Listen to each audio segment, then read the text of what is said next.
Hello. Hey Leaf, hey Juju, hey Volt, Summer, hello. Terraniator, hello. Donut, hello. Hey Bead. Do I have any current ones? No, all the slots for this stream have been filled. So I don't have any open, but yes, we have 4 in the queue today.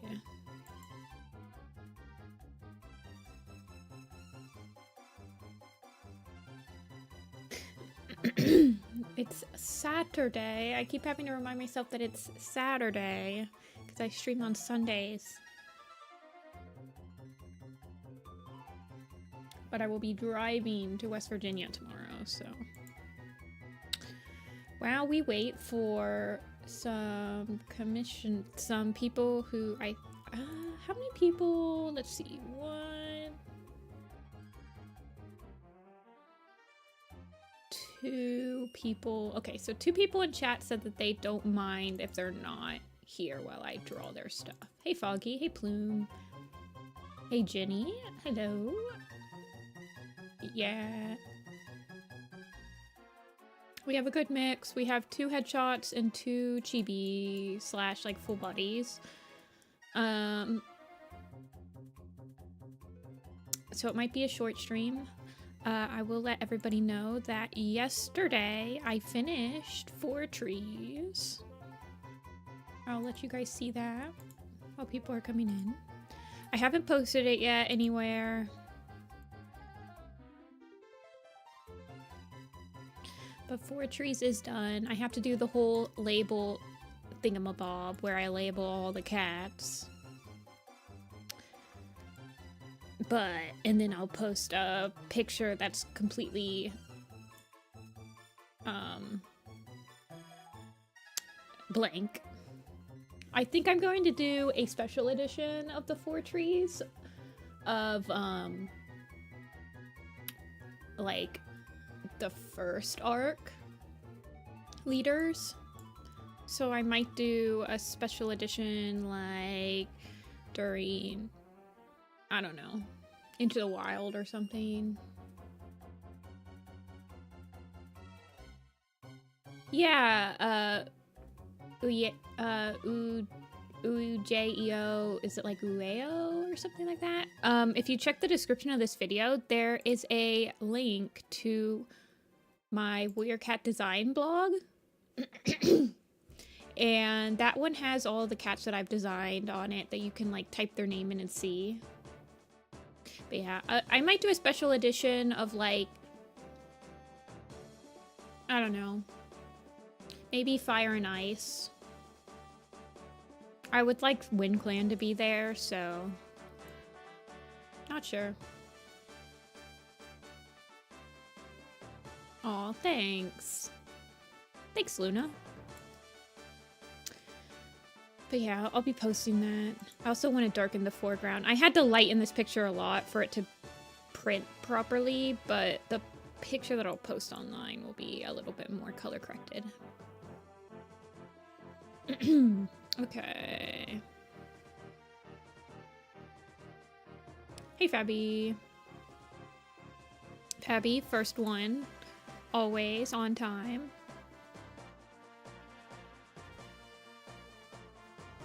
Fabby has ordered another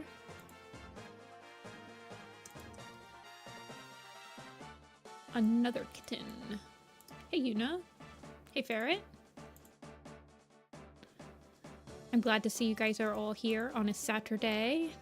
Spending your Saturdays scrolling the interwebs, just like I do. Have you only done 4?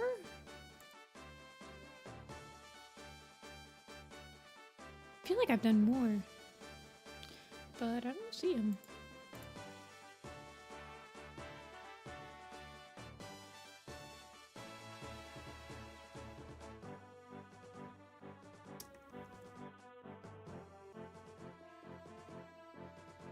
They're all so different, but they're all like very fluffy.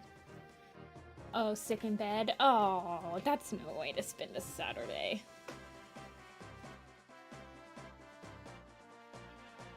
My favorite color? Probably like orange or green. I like all colors as long as they're used properly.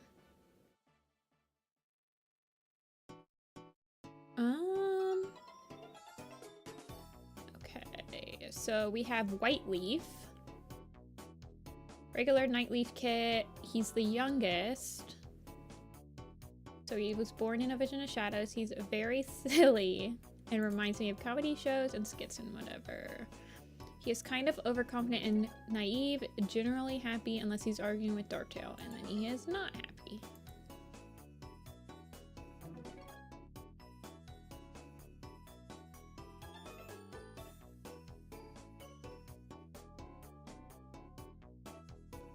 White Leaf moments. I like that his tail... Oh, I guess you can't see his tail. So, does he fall victim to the Darktail curses? Okay.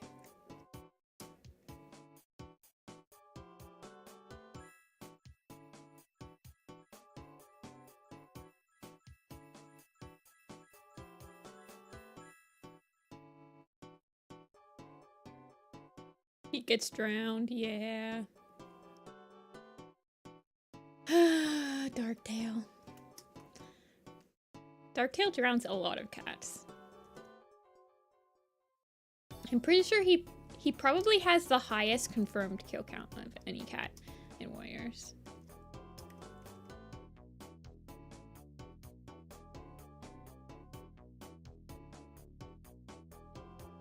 Hey Estrella, happy birthday. Red. Red's good.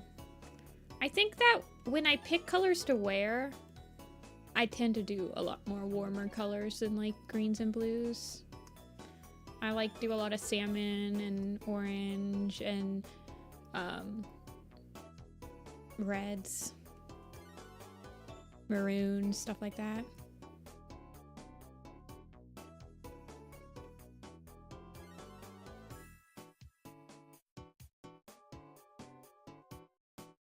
No, we have 2 headshots in the queue, and we have 2 full bodies / cheapies / whatever's in the queue.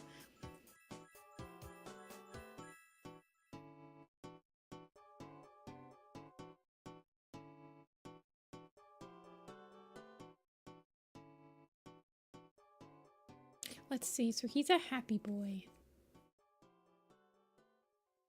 How old is he when he perishes? Is he like Lion's age where he's like only a year old? Or does he join the apprentices when they rebel? I love ShadowClan. ShadowClan's so interesting. Present day ShadowClan is like my favorite. They've done so many cool things with them.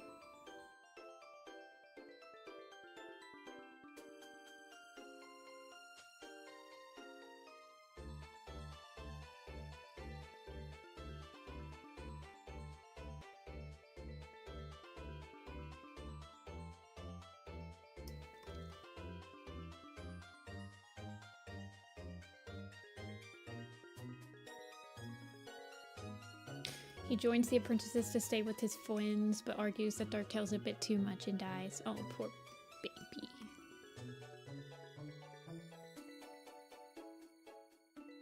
I love his little mohawk he's got going on.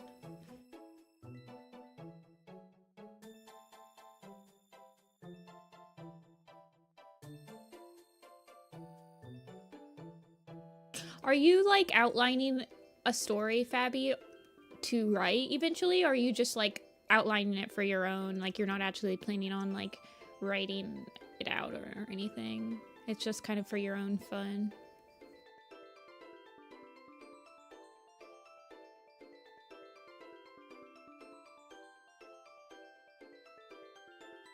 What a beautiful day. Y'all love those finished examples. Does it go fast, or is it too fast or too slow for you guys? Is it just right? Do you have just the right amount of time to look at the finished example before it goes?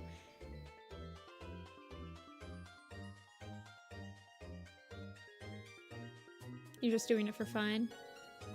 Yeah. I totally understand. It's a lot harder than people think to be like, oh, you have this cool story idea, we'll just write it down and put it on Wattpad or AO3 or whatever. That's hard.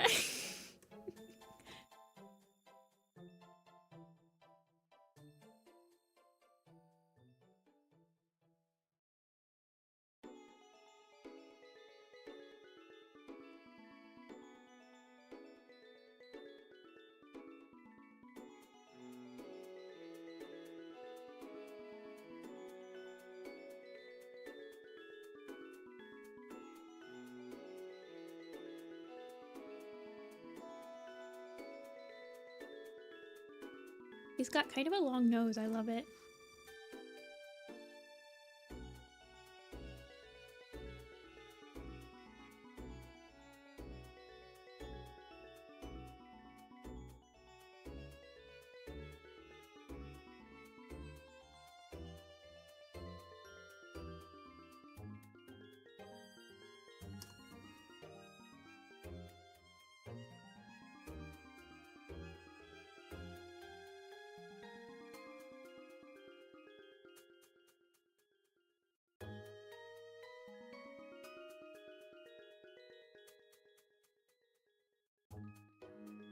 Pulsorian is Kit's but in there, but that's like, I don't know, crunching down on like 40 books. Yeah, it's hard.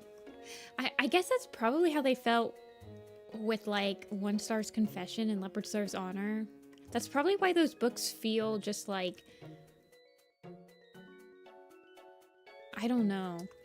One Star's Confession for sure feels like they just skipped so many things, but it's hard when there's so much material that they could pick from to like just pick a specific thing.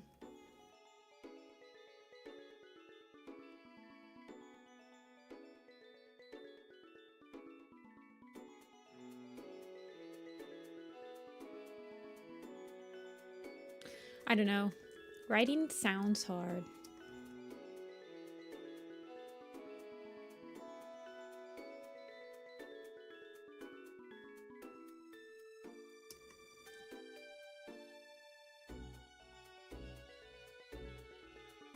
So many Greek warrior fans. I'm Greek American. Count me in.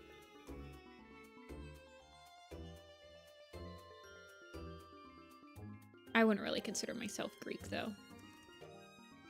I mean, I like Greek food. And my dad's side of the family is Greek, but they're also not. I don't know. No. My last name is Morosis. And everyone is like, is that a disease? And I'm like, no, it's Greek. Please.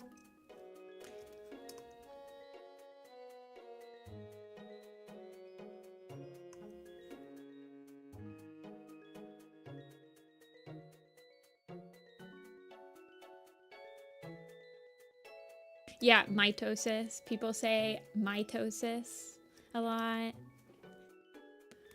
Is that a disease? Yeah, I wouldn't say that I'm Greek. I've never been to Greece.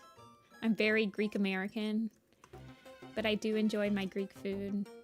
And I do put lemon and oregano on like every single thing I make ever.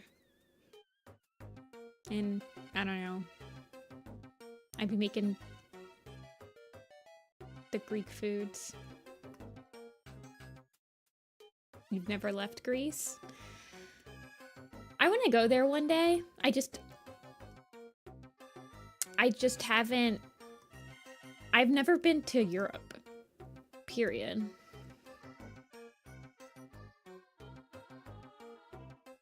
Ugh, I love the little hair tufts that like go down on their faces on all your designs, Fappy. I love them so much.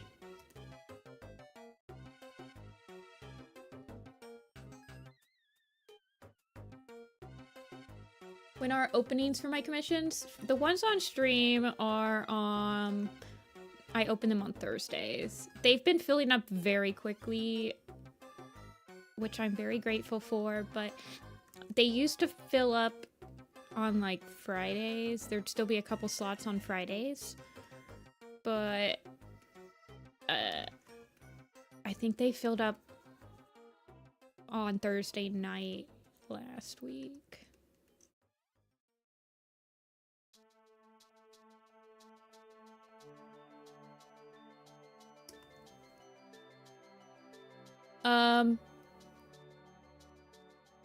And I haven't taken any off-stream commissions this month because I spent this month doing all of my... I was trying to finish a bunch of stuff to print out for like stickers and keychains and prints and stuff.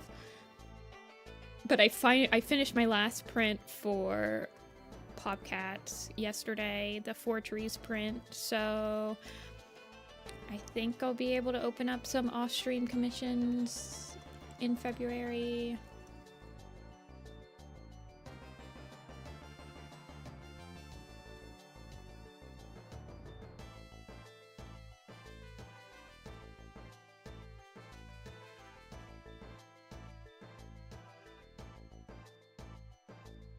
Well, there's not really different commission types. So, Casca, I think you messaged me on... Yeah, I have you on my Discord messaging. I haven't responded to you yet because I keep forgetting. I've been so busy this week. But, like, the design commissions are not on-stream commissions. So those are just automatically off-stream. So I was just not taking those commissions until... I'll respond to you tonight. For sure, but I'm also going skiing next week, so I don't know how fast progress will be. Hey Grace, happy birthday. I'm Greek, you didn't know that you...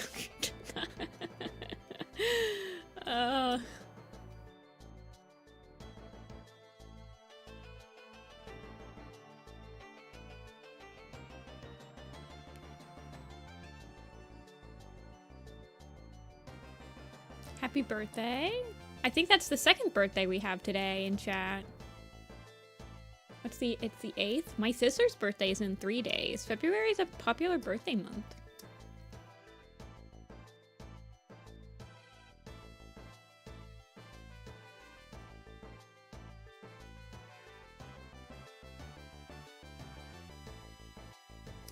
Third, happy birthday, Seeking. Wow. I'm thinking of that SpongeBob meme.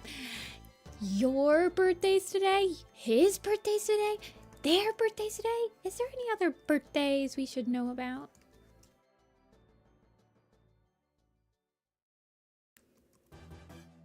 It's now, okay, now it's everybody's birthday. Happy birthday, everybody.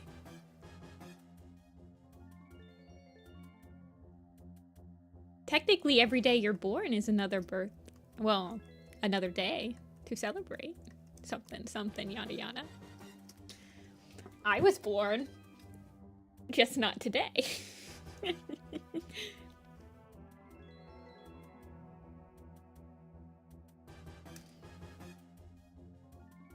My birthday's in 3 months. Happy 3/4 birthday, Ferret Whisker. Happy 11/12 birthday, Fabby. So funny.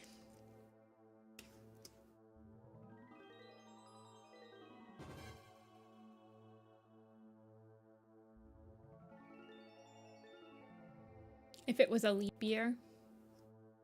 Wait, were you born on a leap year? Wait, you're a rare February 28th birthday? Not 28th, 29th birthday?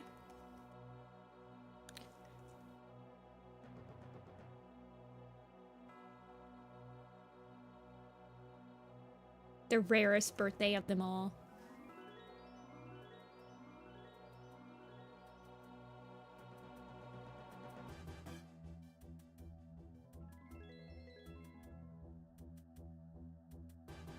So do people that have birthdays on February 29th, do they genuinely just celebrate on March 1st? Or do some of them celebrate on like February 28th?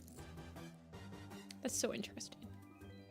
I think I actually know at least one person in real life that has a 9th birthday, and I think they also just usually celebrate it on the March 1st.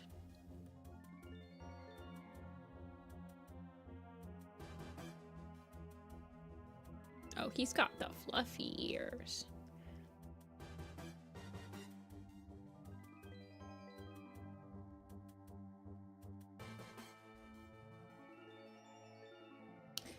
We got some May birthdays coming up. We got lots of spring birthdays. I'm also a spring birthday haver. I'm a spring birthday owner. We got some of the like most expensive gemstones in the spring birthdays. Birthstones.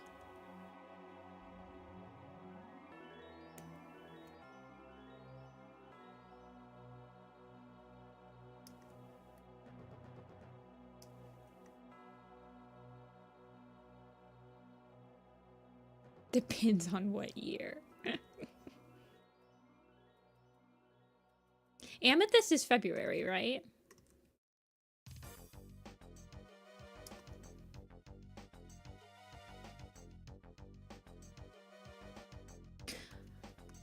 Friendly reminder to not say your birthday or your age in chat. If you guys are younger than YouTube Terms of Service, I do have to ban you from my chat. So I would recommend people not start sharing it. No, you're fine, Grace. I'm just like, friendly reminder too.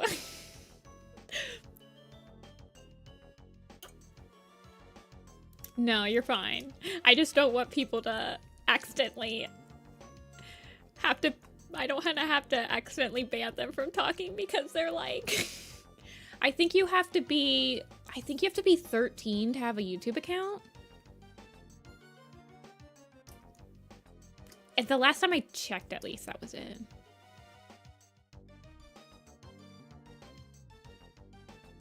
Yes, I'm sure most people are that age, but I don't want to like take any chances.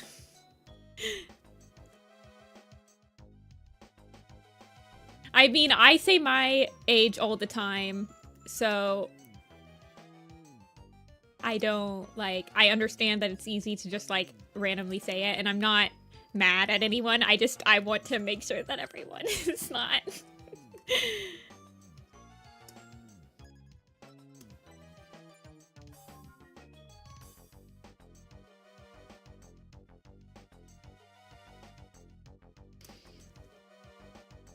See ya, Luna.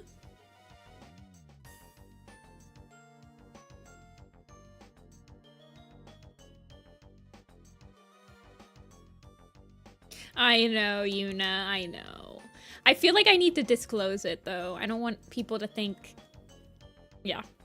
I don't know. I feel like I need to disclose it. Especially when you guys start talking about, like... Zoomer and Gen Alpha slang, and I'm just like, I have no idea what's happening.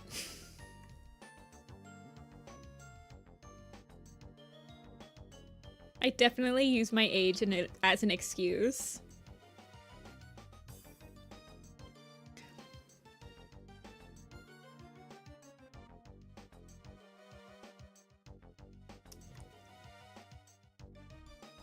Also, I've just been like reeling that I'm turning like I'm turning 30 this year. I've kind of just been like at a loss for words of that. So it just keeps coming back to my mind. I'm like, holy crap.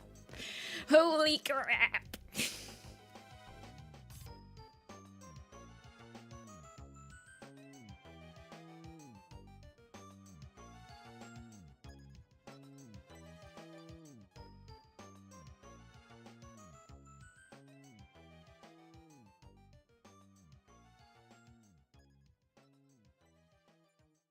You drew cake.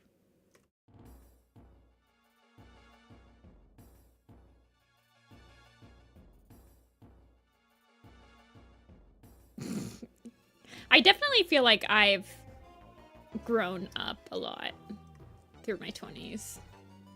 But there are parts of me that have not grown up. I think it's a lie. I think everyone has parts of them that don't grow as fast as others mentally.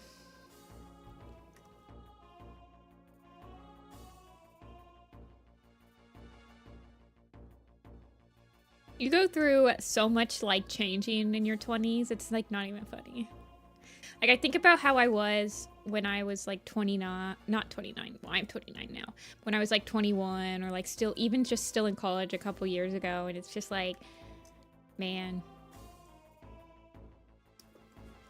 Art fight? Art fight's in July, right?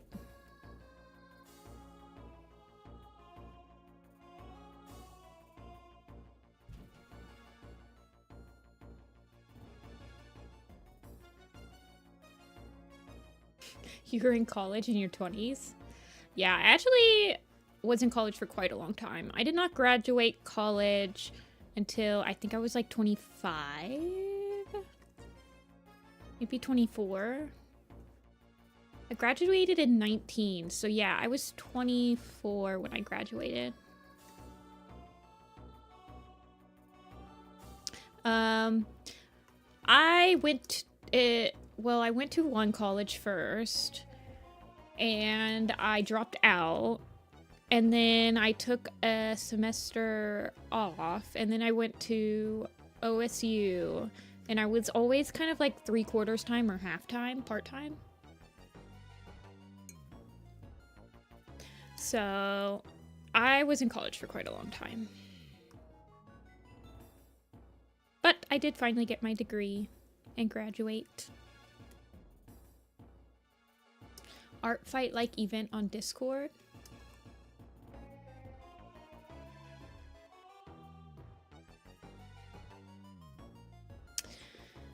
Everything's a journey. And you'll be 28. Yeah. I think it's a lot more common for people to graduate at older than like 22 nowadays.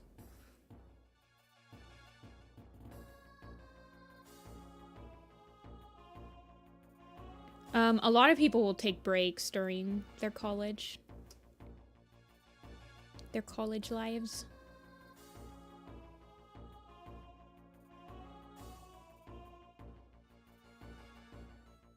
Almost 21. Yeah, I mean, I went to my first college, like, I was a CSE major, so I was going for programming. More like the production management of programming. Like, I was learning how to program, but I was more interested in, like, the managing side of it, or, like, talking to the customers and, like, trying to figure out what the customer wants, rather than, like, actually coding the stuff. But I didn't like it. I just didn't feel good. I dropped out. I was dealing with a lot of, like, mental stuff, just trying to figure out what I wanted to do. Then I went to OSU, Ohio State University, which was like my state university, which was much cheaper.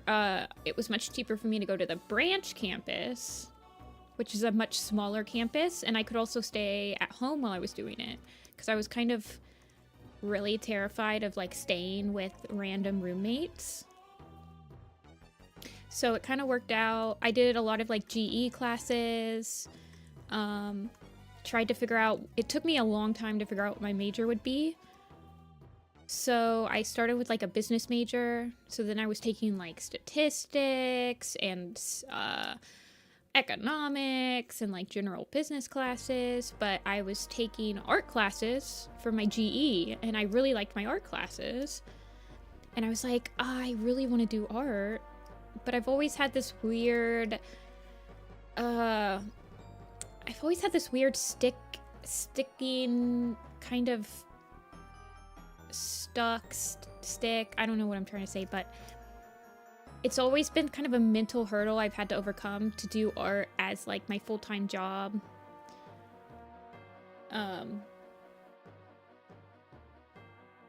But I did art in college, and it was like the only class that I really enjoyed myself with, and I felt like I was like good at it. Yeah, so Casca, if you're so the way that I did that was And I kept my costs down because I didn't have like living expenses. I still lived at home. The branch campus I went to it for like 2 or 3 years. And it was close enough to my house that I could just drive there. It was like 25-minute drive. I kept my living expenses down because I still stayed at home. And I did all my classes there until I could transfer to the main campus in Columbus, where I could live off campus. So then I luckily found a roommate, Maple Spider. I don't know if you guys remember who Maple Spider is, but I found out that they went to the same exact college as me, so we roommated. And so me and them were roommates for quite a few years, but we lived off campus, so we had our own apartment, and we picked an apartment that you could have pets. So we had a cat, Clover, and it was a lot more, it felt more gradual. And yeah, because I've always had a really like huge anxiety with like just getting placed with random roommates. So I never did that. The way I got through with that is doing my GE classes at an off-campus, like branch campus. They come in here every once in a while, Grace. They'll pop in every once in a while and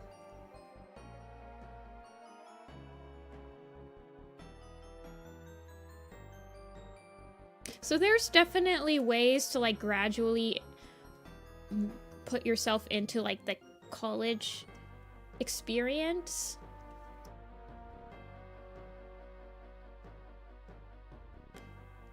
And when you are going to college and you're doing no, I met Maple Spider online. We were both in the Warrior Cat community, and then we found out we were both from Ohio, and then we found out that we were both going to OSU, and we're about the same age. And so I had met Maple Spider online first, but then we had this whole friend trip that we did to Canada. I think that was before we roomed together. Yeah, it was a huge coincidence, but I'm very thankful. They were living in a dorm, and they didn't like their roommates.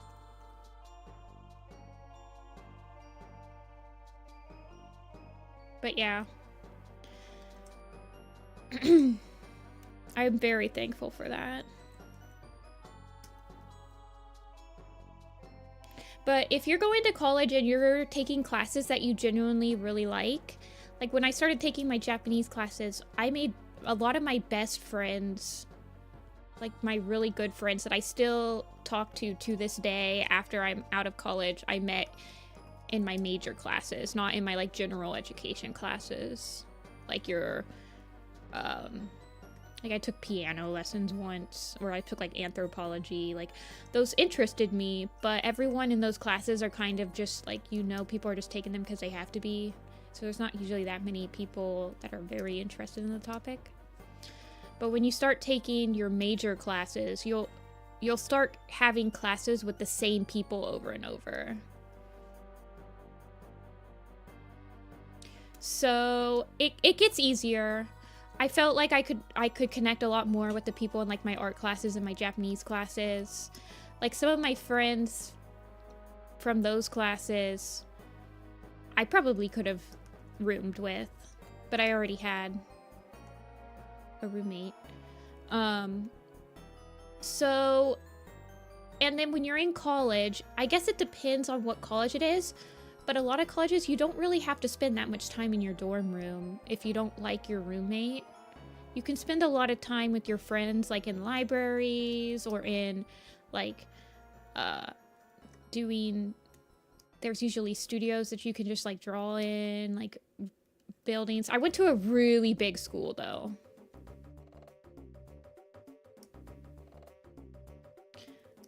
I actually quite liked my experience on like a big main like state university campus, even though it was a huge campus. by the time that I was there, I was taking classes that were very specialized, so you had like a very small number of people that you're seeing all the time. Yeah, it is anxious. I definitely had anxiety, and I definitely had my fair share of like anxious moments. I got used to it. You start to find like your group. Like I had like a friend group. It was like 2 to 3 people, maybe 3 and 4, that we would just like spend every single day together. We all took Japanese, and we would rent out rooms to like study in, but we would rent it out for like 3 hours, and it would have a whiteboard in it, and it would be like silent. I don't know. You'll connect with people. I don't know. I liked my college experience. I definitely dipped my toes into it slowly. My sister was, she was not as anxious about it as me. She's never been as anxious as me.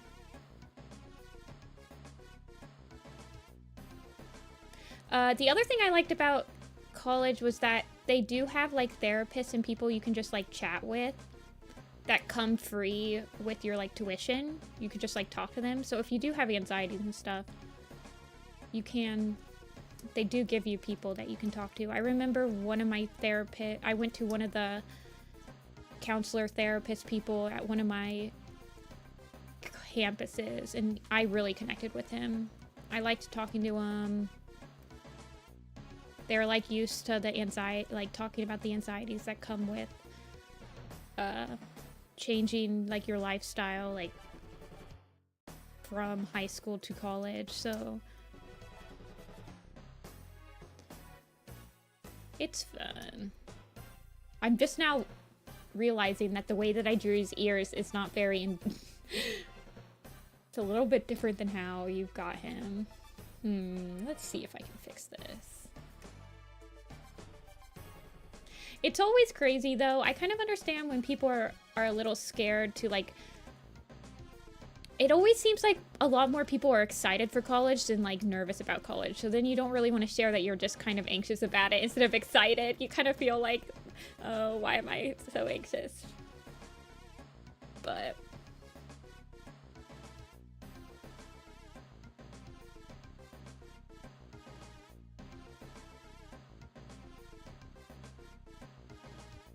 let's see, I think I'm gonna get rid of these little bits.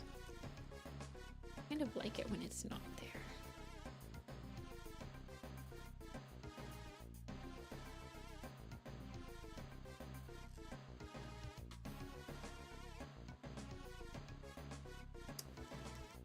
I'm gonna fix that little line art.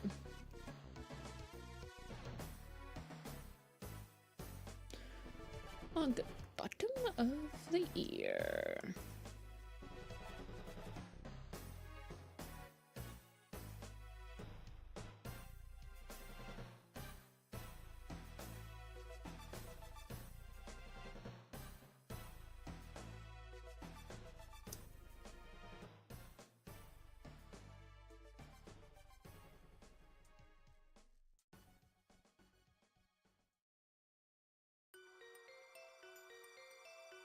You spilled coffee all over your card. No, I've been there. When we finished talking about them. Oh yeah, Maple was in StarClan Chosen. I completely forgot about that. Actually, I didn't, because their part's amazing. But I drew like Jackal or something for him. Okay, one time I ordered one of those cold coffee, what do they call them? Frappuccinos or whatever. It was from McDonald's. It wasn't that great, but it had whipped cream all over it. And the girl, I was in the drive-thru, and the girl gave it to me, and she dropped it, and because she was trying to give me the napkins and the drink at the same time, and she dropped it all over the side of my car, and it was so sticky, and it took me forever to clean it. I was in the middle of, like, we just, like, stopped. It's like a highway McDonald's. Oh my god. I had sticky whipped cream and chocolate syrup all over my car. And I had to like drive another 40 minutes to, I think I was going to a camp spot. Oh, jeez. Last time I ever bought a mocha thing from McDonald's. It wasn't that bad, but I was like, I hope no one's driving past me on the highway and sees like the giant brown chocolate syrup staying on the side of my car and thinks it's like something nefarious. It was pretty funny.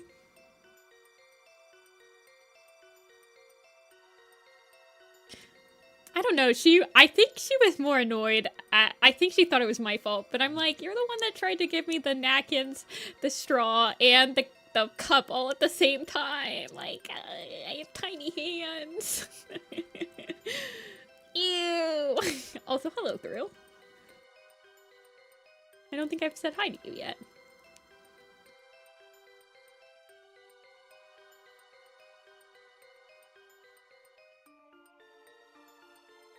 I think she was annoyed because she had to make another one.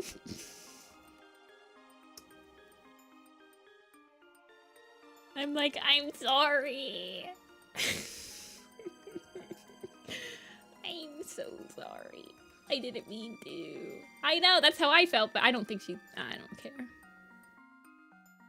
And then I got the other one and I was like, it was the first time, I'm like, yeah, I'm never getting one of these again. It didn't even taste that great.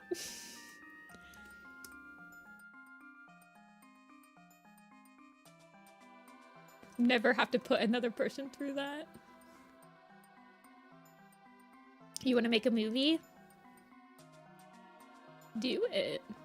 I found, I was going through my old YouTube videos, and I found an unlisted video on my YouTube channel of this Macbeth silent film that I made with my sister made for her class, but I was the one that like filmed and edited it on Premiere or something.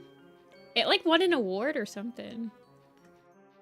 But I found it the other day. It was funny. Hey Fox, yeah, this is a rare Saturday live stream because I'm not streaming tomorrow.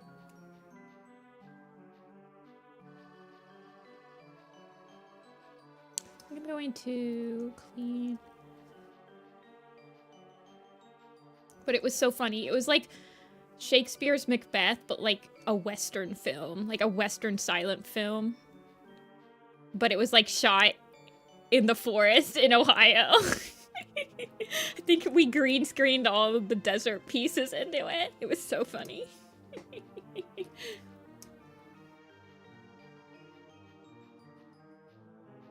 Ohio Macbeth.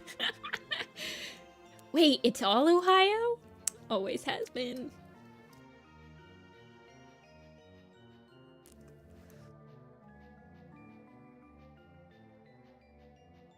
See ya, Grace. Have a good birthday. Enjoy your makeup.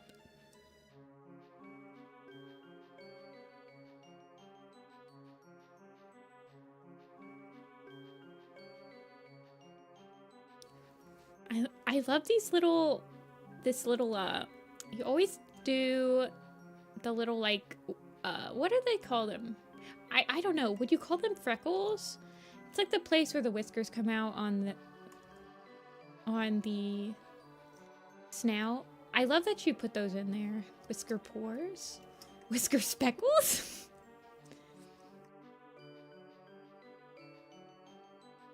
Cookie crumbs? Aww.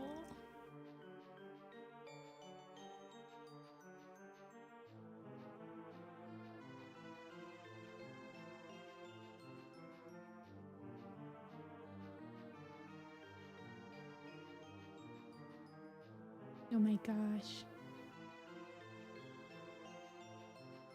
And you do, all of them have the little nose lines. I like the little nose lines you give them too.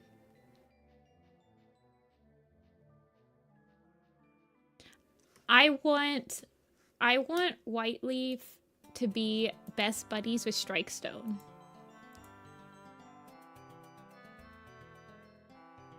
Reminds me of the thing Nifty calls flesh something. Oh man. I don't know.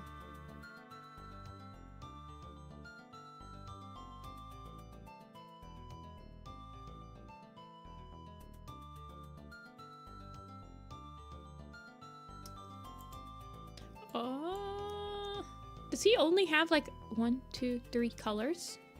4 colors. He's got the darker bits.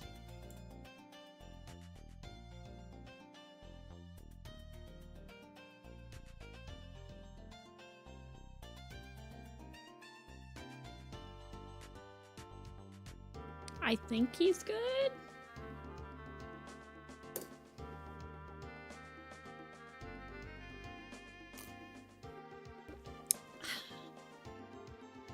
Finch.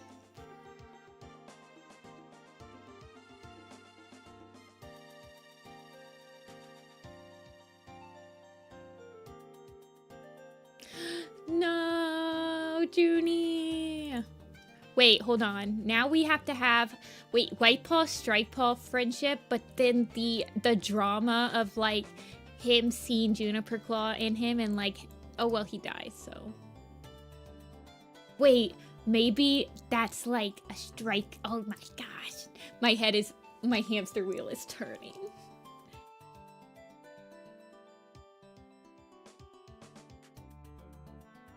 You're in 1 year old. I choose to not read that. Smile. Yeah, all of these characters are siblings.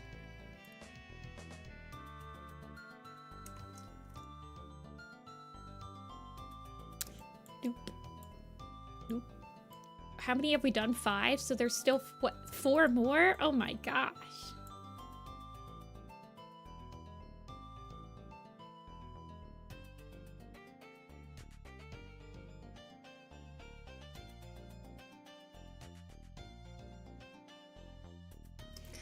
This is like the Brady Bunch.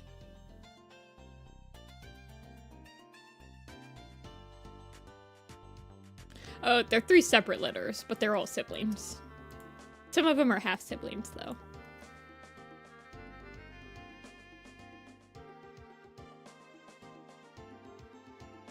Two kits. Let me know when you want to do the kits, because I'll give you a deal.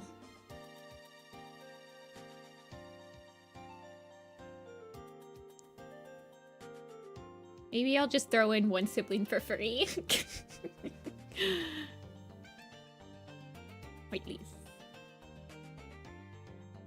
Okay, let me send it to you and you can check it over. You know how I am. I usually miss like 1 marking. I rely on you guys to tell me. They do have great hair genes.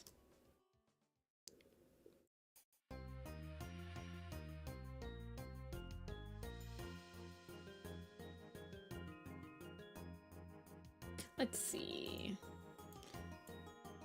Okay, Through Ends is here. Okay, Through Ends. Thunder. You said that it's an updated design. I have drawn this Thunder before, though, haven't I? I've seen this. I've seen this. I feel like I've drawn it. I gotta check this out. But it's not. You drew her older design. Did I draw it on stream, or did you just get like a... Oh man, do I have it on? Have you ever seen it come up on the example tab? Oh, you're Tenu Kitty. Okay, okay, let me change it. So that... Okay.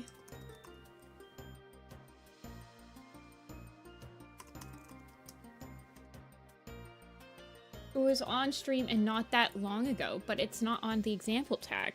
That's weird. Why isn't... Because I put all of them in... I definitely... Yeah. Why isn't it on the example tab, though? I don't have anything in Thunder in my commission folder. And I've, like, definitely drawn it before. I have... Crystal, Spring, Tall, Thorn, and Chibis maybe?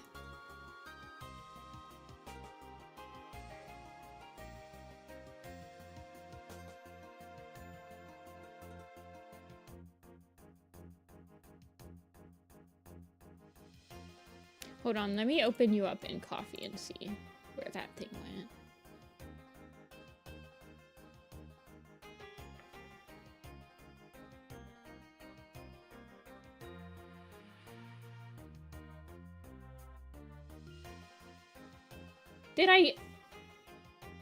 Did I do it last year before I was doing coffee?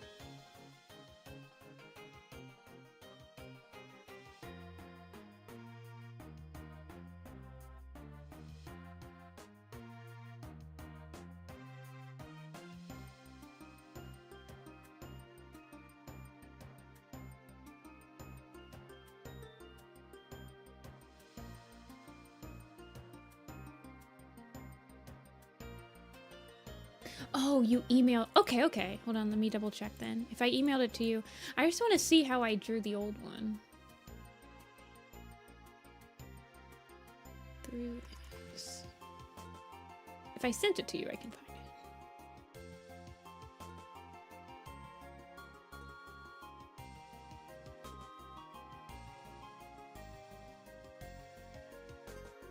it. Yes. Yes. Captain Thunder. Okay, okay, yeah.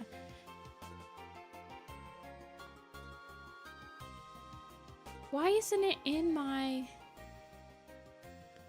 example folder? Oh, okay, I'm putting it in there. It was outside of it. Okay, yeah, you've added the tail. Okay. You've added another tail, which is awesome.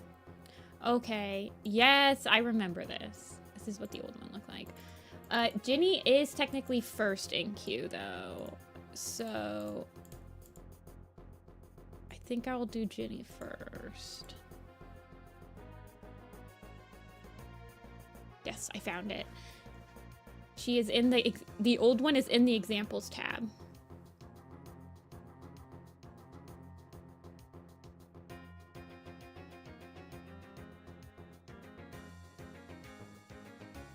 Yeah, you want a stretchy one this time, though.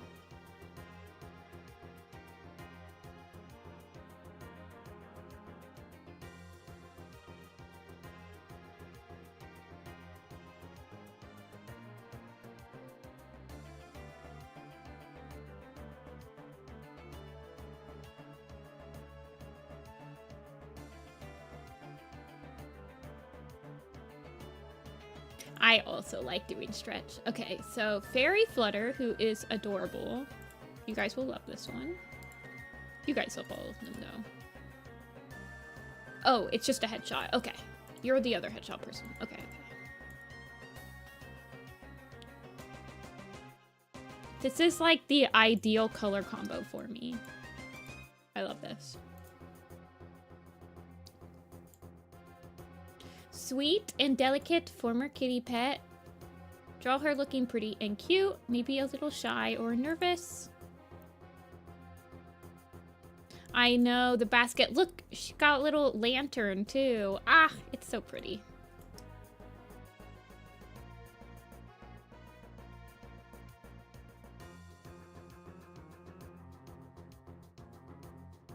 Like brown cats with the green eyes are chef's kiss.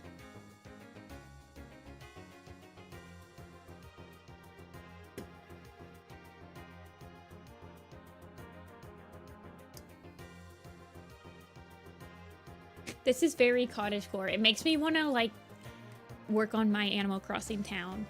This aesthetic is like what I base my Animal Crossing town on.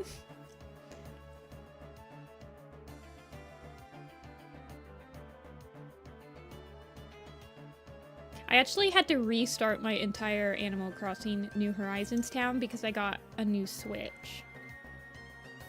Sad face.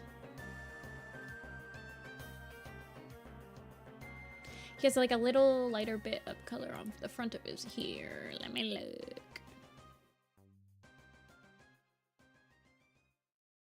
Do do do. Do do bee.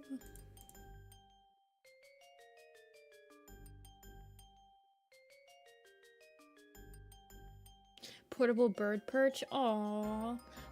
What kind of birds do you think perch on her little lantern? I think wrens would look really cute. Oh, I see what you're talking about. I see what you're talking about.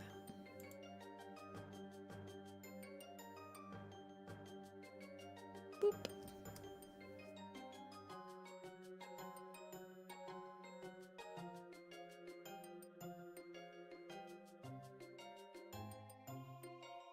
I've always wanted to try to design a cat that is like a bird watcher or a bird feeder or something. Something that would incorporate birds into the design.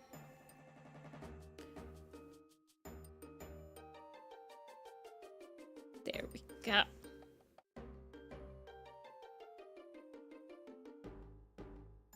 You have a bird watcher, OC? I'm jealous. Carry pouches of birdseed. Oh, yeah. I think it'd be hard to size the birds to like a cat size. I feel like I would want to make the birds like people size. Then I would just make the chickadees like really tiny compared to the bird, but that's not it.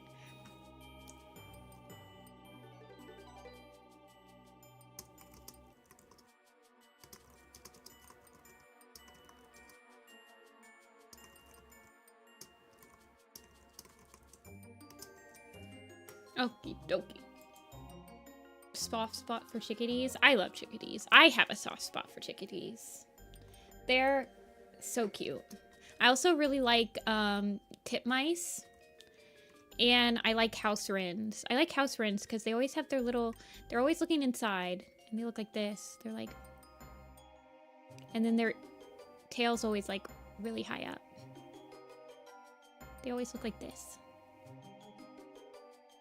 I love them. Ignore the fact that that doesn't look like a bird at all.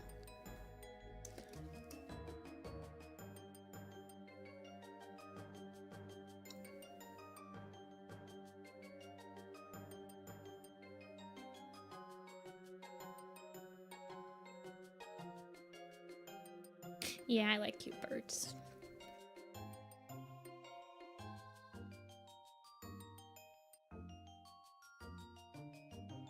Let's see.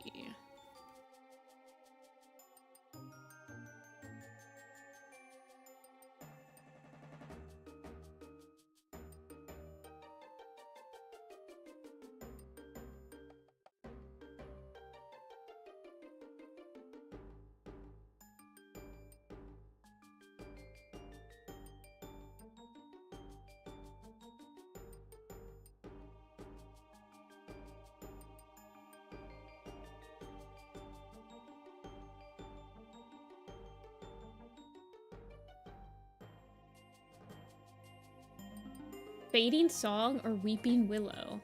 Ooh, they have Dawn of the Clan type names. I like them.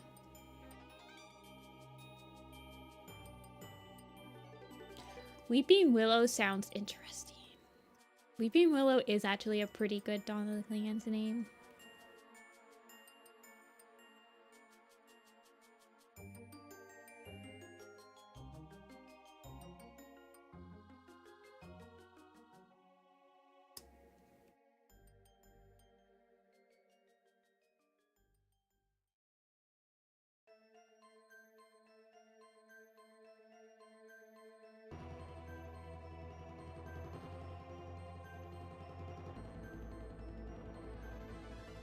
Soft fin. I could see that. What do you guys think, like, a canon compliant name that would kind of invoke a shark feeling?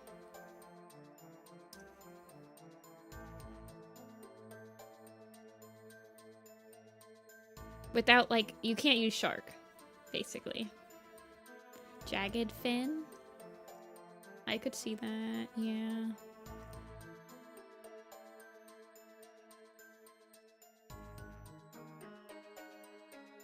Double jaw, fin strike.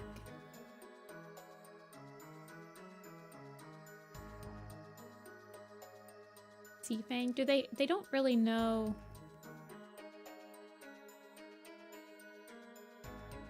I mean, I guess you could be like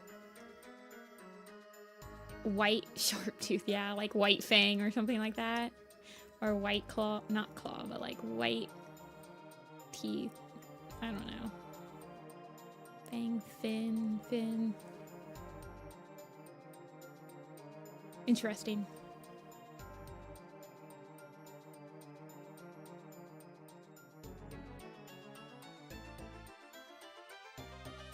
Do you think... I kind of hope that the next territory has, like, it's by the sea or something. It'd be cool to have, like, a completely new, interesting territory.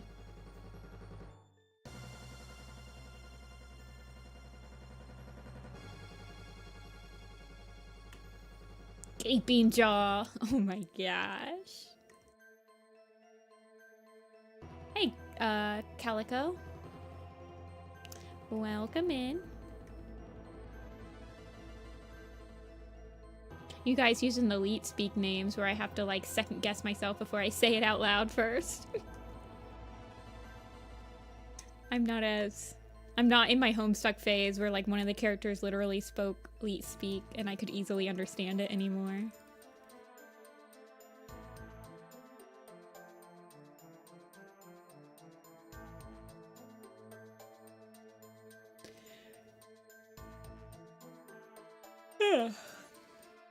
I got Homestuck like 2 years ago.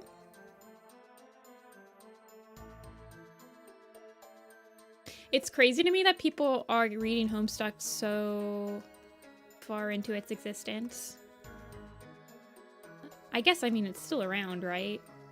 Can you still see like the Flash parts of that? Did they change it over to like a JavaScript thing? Curly fur. I have a couple of cats with really curly fur. Wild Crest comes to mind. They restored through Ruffle. Interesting.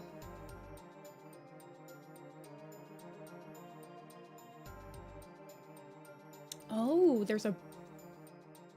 Wait, the games. Oh, that sucks. I used to love the games. Like the ones with the alpha trolls or whatever.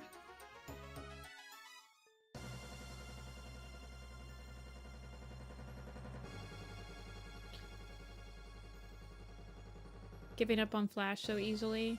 A lot of people... Yeah, it kind of sucks because there was a lot of people, especially like during my age. I mean, I knew how to code in Flash. I made a lot of like interactive stuff in Adobe Flash. A lot of people had like professional skills in Adobe Flash that made them very valuable, and then like one day they just decided to get rid of all of it.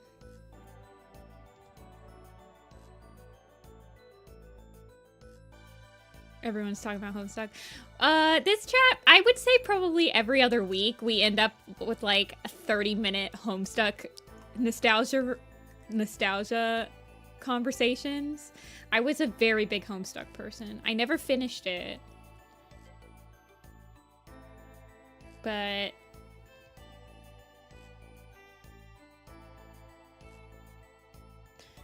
beans on toast.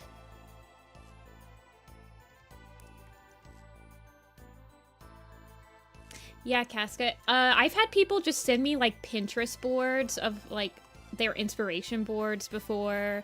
Like I've designed, like people just do like vision boards. Some people will have entire like documents that they'll give me where they'll be like, this is the exact color scheme I want. I know I want at least like a scar right here, and I don't know.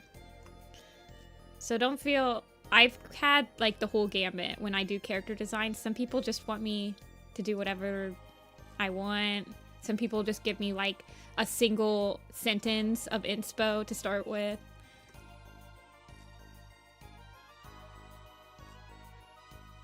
I don't really know which ones I prefer.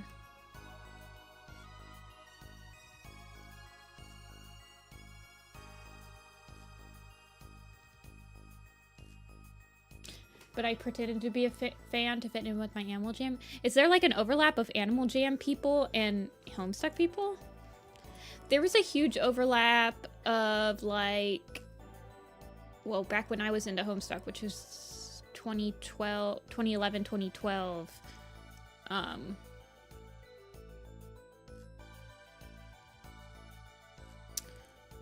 There was a lot of overlap between any like really popular Tumblr fandom. There was just like a bunch of overlap. So like Marvel was just getting into its heyday, like the Avengers movie just came out. Super Wholock, there was a lot of like Super Wholock, Homestuck overlap. The Lorax fandom, I remember.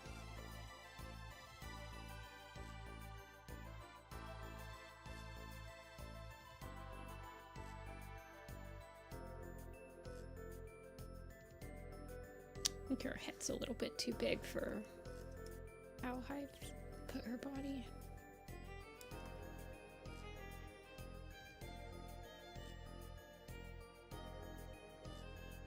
Wait, Animal Jam's not a video? It's not an online game? It's a comic?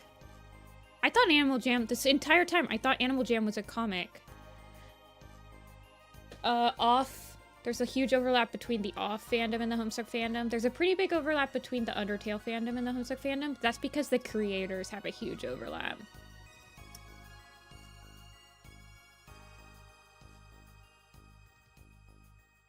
That's all good with me, Memi. Whenever I watch streams, I always have them like minimized, and I'm literally just using them for background music. So never feel bad if that's how you want to view my streams.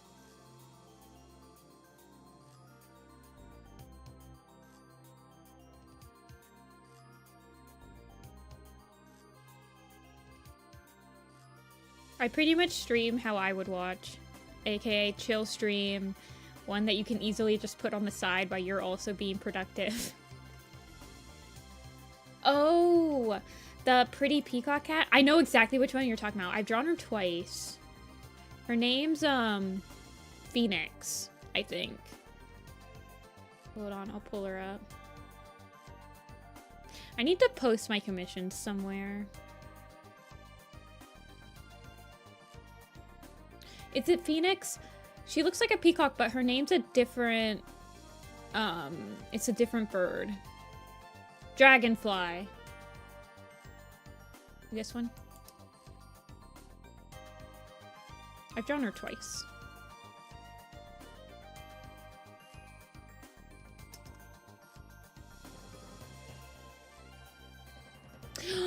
Oh, Jenny also owns Dragonfly.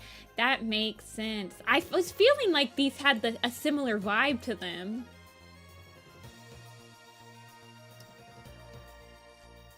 Did you design both of these, Jenny? You're an amazing designer. You have such like a soft design style.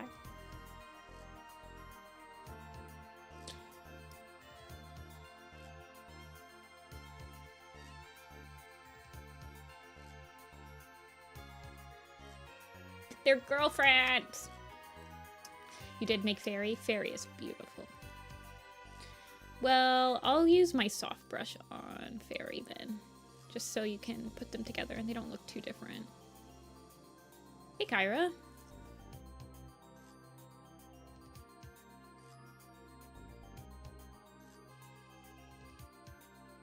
Okay, they're about the same size.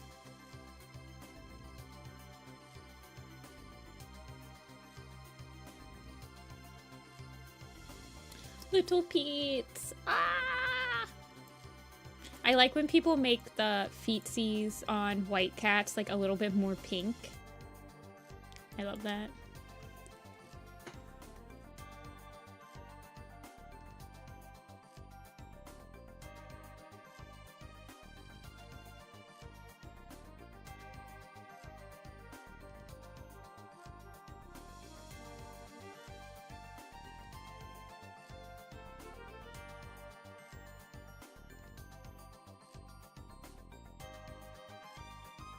Let's see, let me render out the eye shape a little bit more.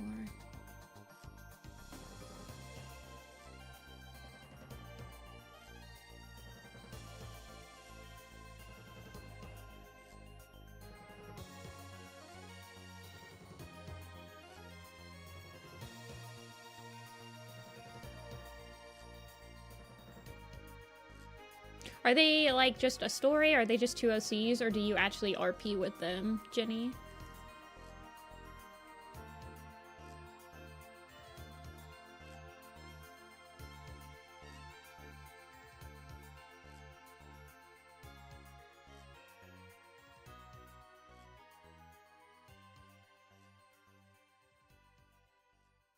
It's been a massive success. Oh, I'm glad to hear it. I have not had very much success getting any of my recent friends into Werecats. I had success when I was still like in middle school, but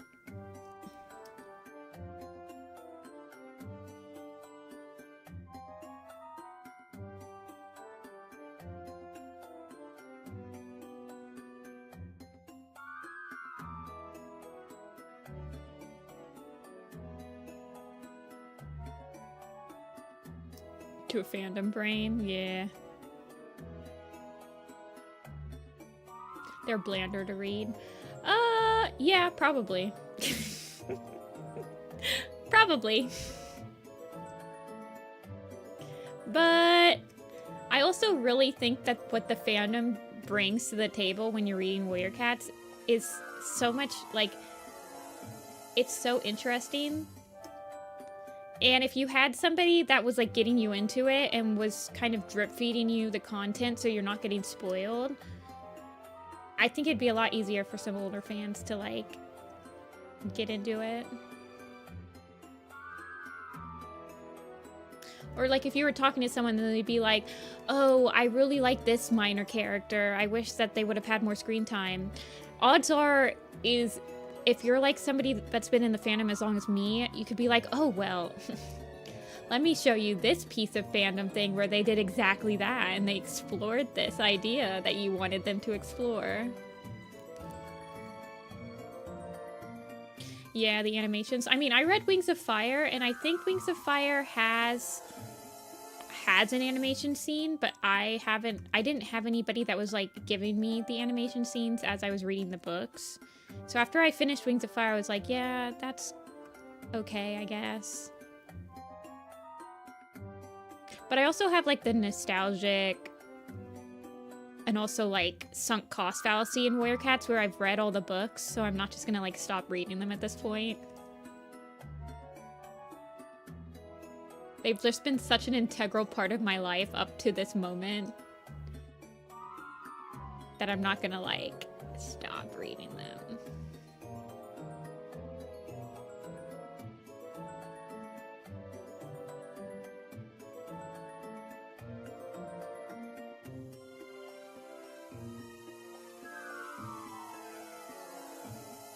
Yeah, Dia, I'm gonna be driving to West Virginia tomorrow, so it's Saturday stream today.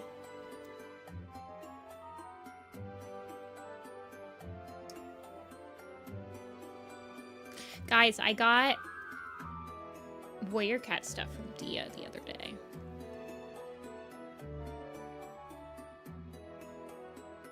Clear sky. I'm going skiing next week. So I will not be streaming at all next week. I put Clear Sky and Grey Wing on my YouTube subscriber plaque.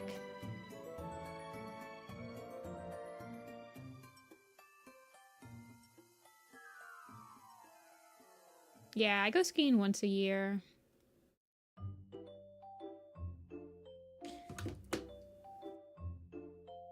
See you, Calico. Thanks for stopping in.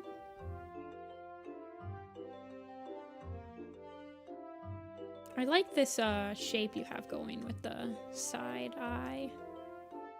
I would like to keep it.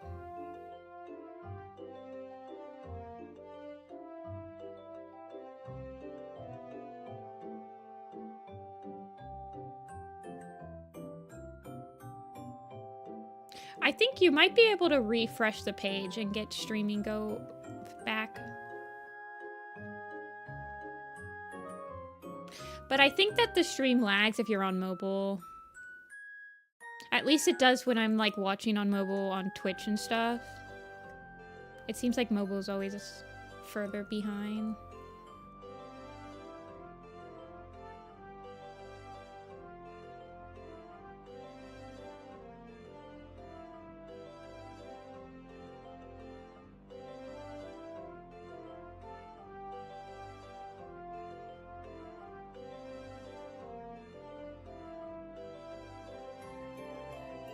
How often do the stream slots open?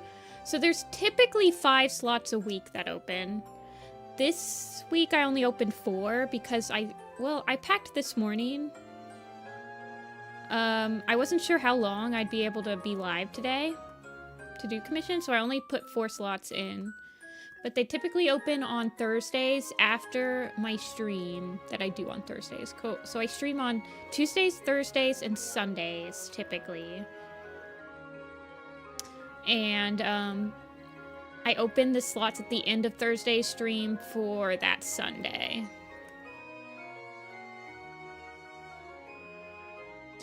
So I'd say they usually open around like 6 p.m. Eastern Standard to 7 p.m. Eastern Standard. That's when I usually end streams.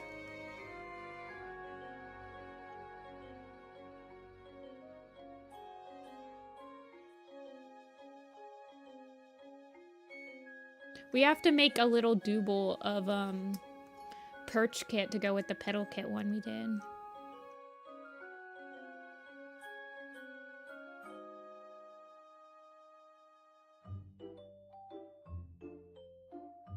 Oh, eel tail. I can't remember what your eel tail looks like.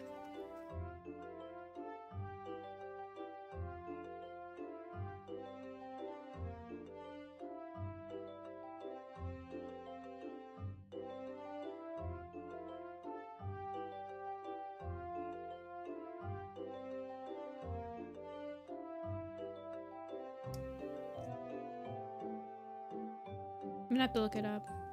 Sorry, I was reading a DM. I gotta go see. Hold on. Diaz Warrior Cats. Eel tail. Tagged eel tail.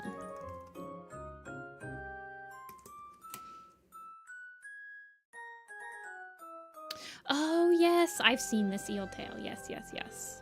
Got the bob. The curly bob.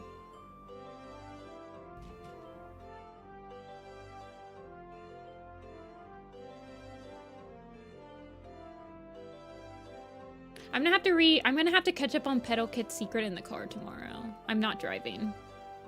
I'll just be reading fics, I guess.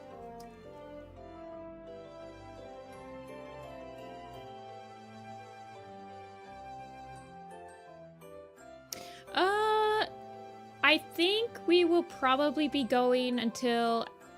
Typically, commission streams go until at least 5.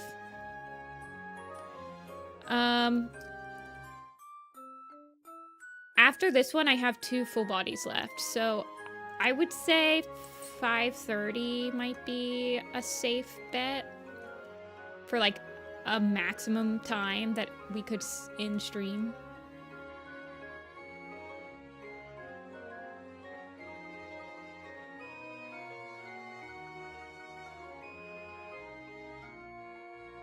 I know. I love character designs that have the eyelashes colored like this. I had to stop doing like detailed eyes like this on my Warrior Cat design blog because I hate animating them. But I kind of love them.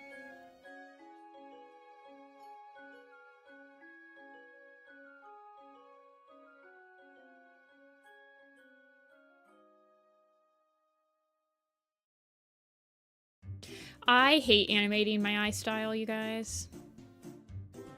But I can't give up the anime eyes.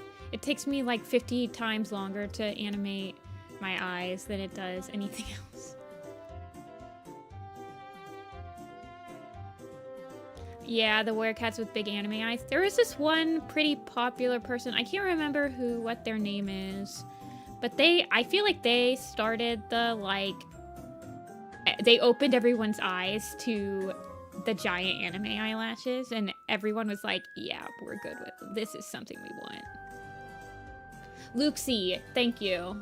Yes. Luxie, yes. They do the big anime eyes. I'm not saying that everyone's copying them. I'm just saying I feel like I started seeing them becoming more mainstream after Luxie was like so good at animating them.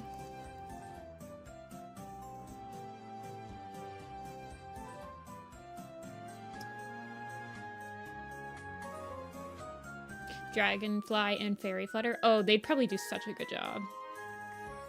Their style is amazing. It's so pretty. Very soft.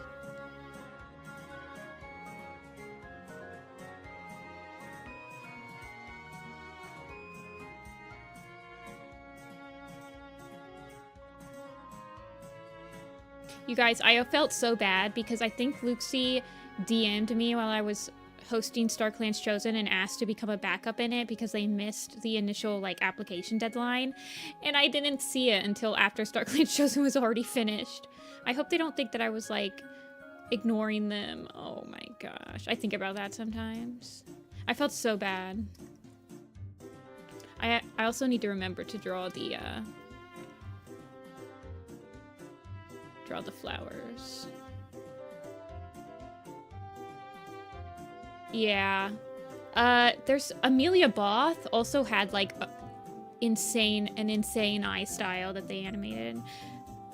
They also did like fur animation. Anyone who animates like little strands of fur, I don't know how.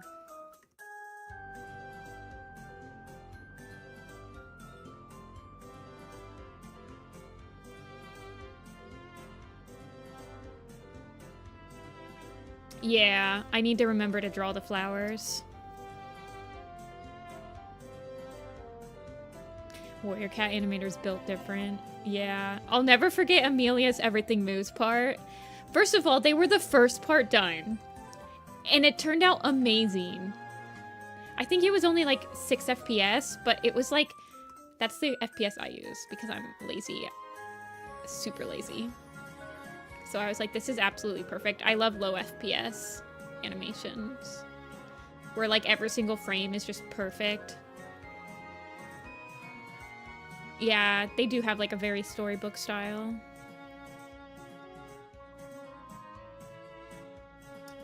She has... It's an amazing part. Yeah, she has basically like the style I want.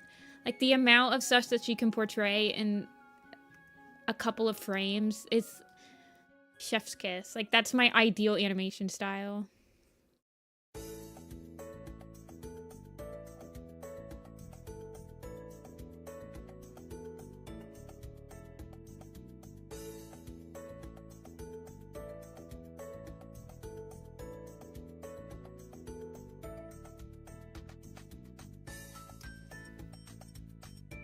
Shaking their heads.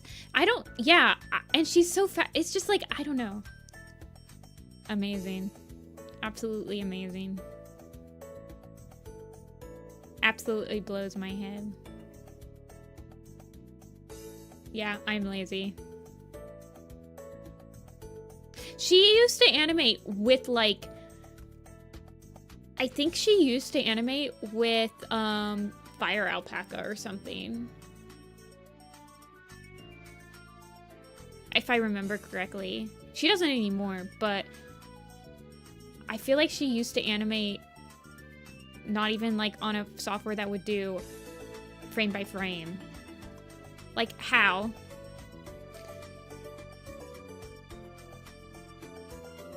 Okay, I'm gonna leave that right there.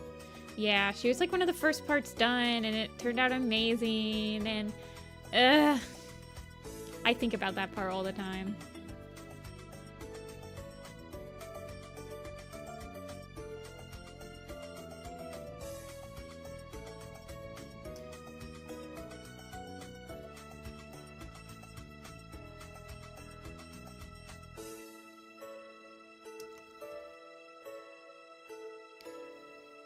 Surely she's an industry professional.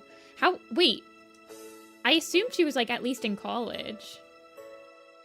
She's younger than me. I try not to think about that anymore.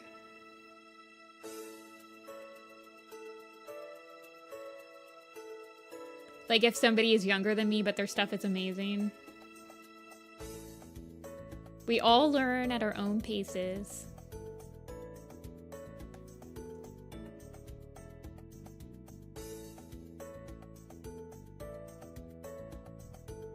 She's Polish or something, right?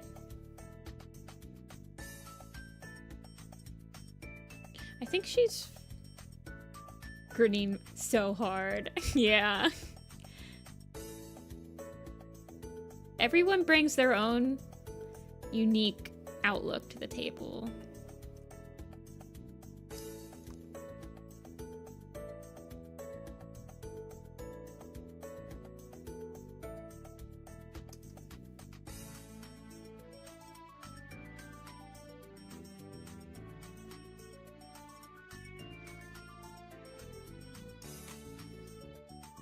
Yeah, I find myself being more happy for people than jealous nowadays.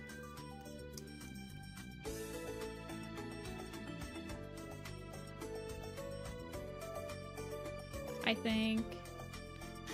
I don't know. I'm just happy to see somebody like evolving and like learning. Best Clear Sky fan. Thank you, Izu. I appreciate that. I feel like somehow that might be shade to some people. It's not shade to me, though. I'll proudly be the best Clear Sky fan.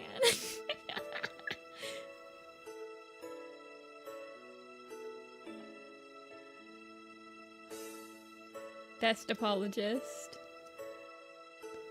I just find him so fascinating.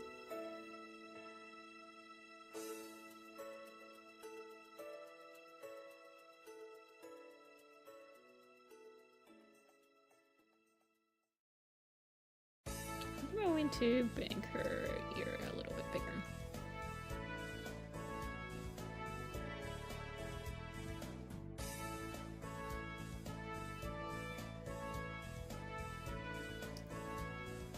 I hope you put Plum Willow as yours, Izu. Hope you're not selling yourself short.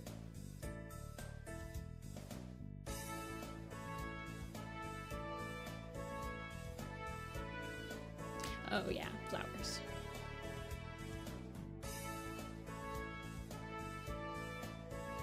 For best ABOS character.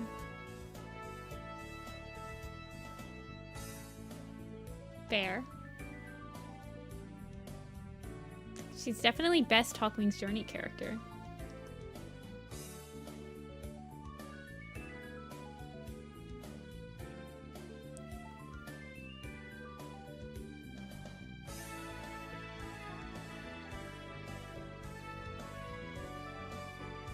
Scott, I don't think I actually said hi to you yet. Actually be on time. Well, I don't plan on stopping doing the commission streams anytime soon, so you will have your chance, I promise. Okay, her eye is, or not her ear is getting too low.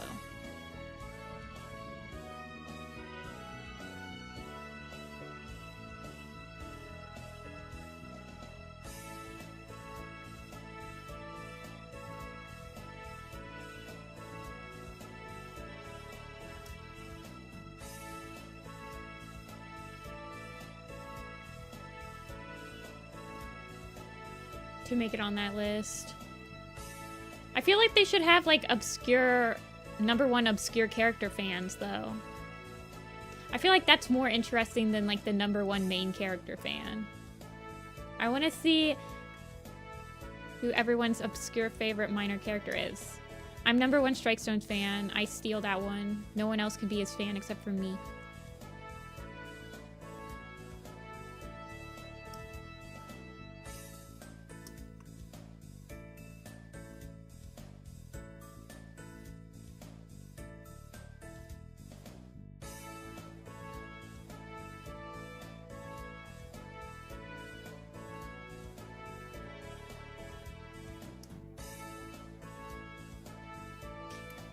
Deadfoot fans, rise up. I wish that we had more. I guess he's in Tall Star's Revenge, and he's kind of in One Star's Confession. Isn't he One Star? Isn't he One Paw's mentor?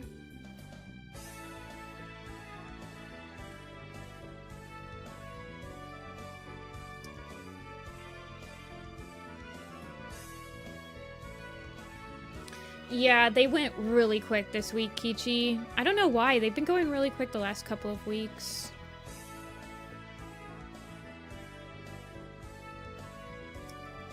Duno's in green flower. I just put green flower on something. I think I still need to add her to my magnum opus. I'm trying to figure out... Oh, I think I added her. She's Ivy Tail's sister. I think I did add her. Ivy Tail River Clan sister.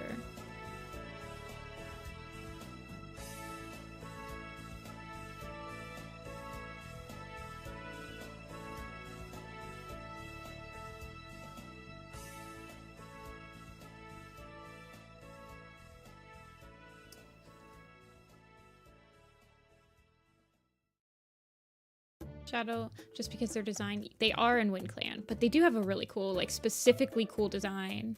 I feel like a lot of Wind Clan cats have randomly really specifically cool designs. You have a leaf curl. You have,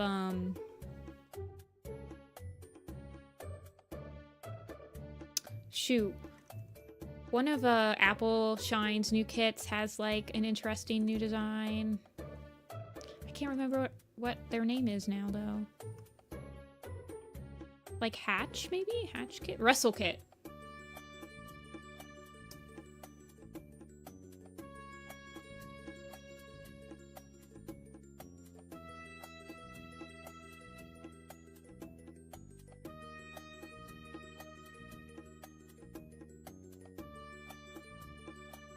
Okay, let's draw the flowers.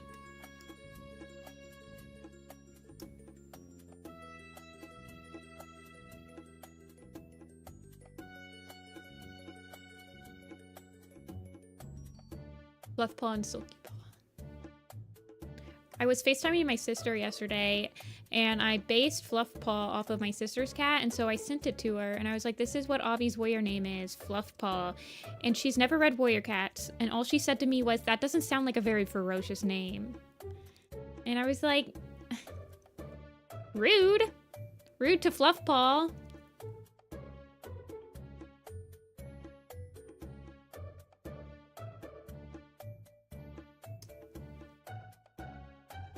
She's like, Avi needs a more ferocious name. I'm like, this is a canon cat.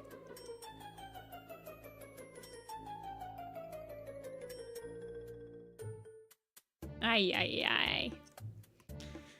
I'm like, Fluff. His name is gonna have to be like Fluff Claw or something like that. Fluff Blood. Yeah.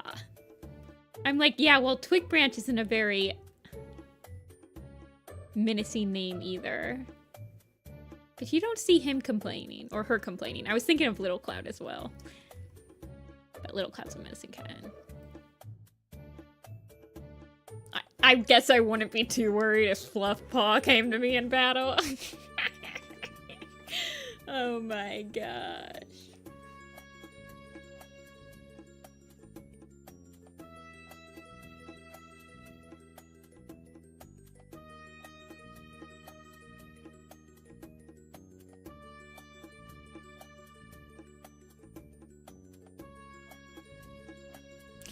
I feel like his name's gonna be like Fluff Pounce or Fluff Leap or something like that.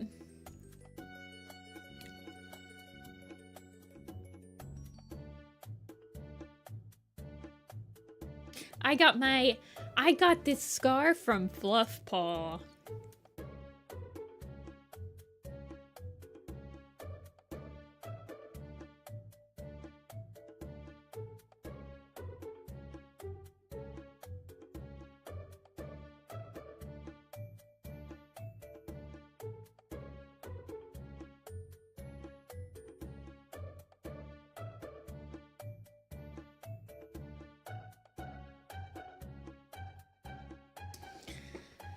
I'm trying to think if there's any... I don't know. I feel like lately the werecat names haven't been very ferocious.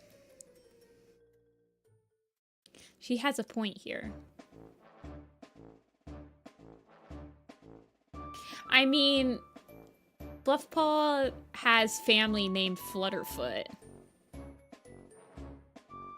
Can you imagine Flutterfoot actually, like, causing issues?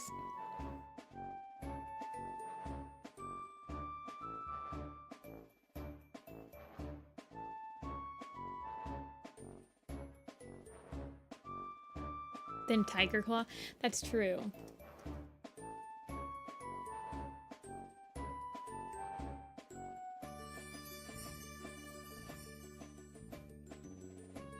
Fluffer.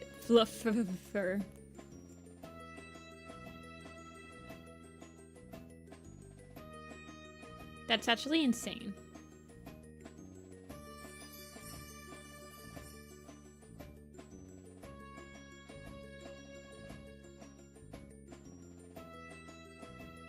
Flutterfoot is a cute name. It's a cute name. It's not very ferocious, though. Okay, why can't I draw this, like, specific flower?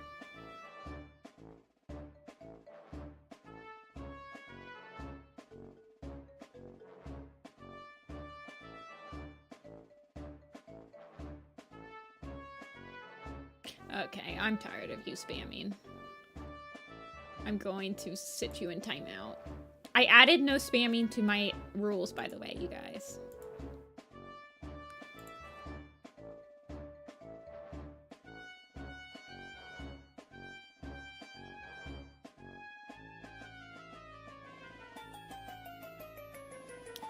Sunstrike, that's a pretty ferocious name. Strike is okay.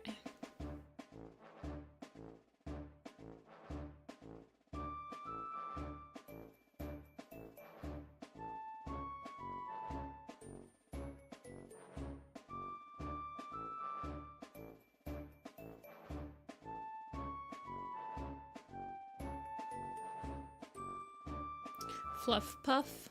Have they ever used... Have they ever used Puff? They haven't. Puff has not been used ever.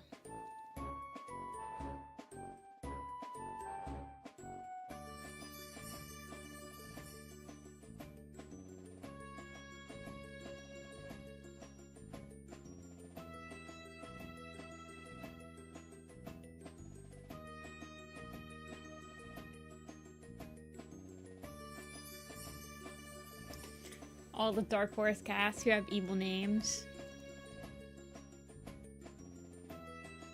Yeah. And now you'll have, like, Berry Heart in there. Do you think that Dark Forest cats would, like, rename themselves?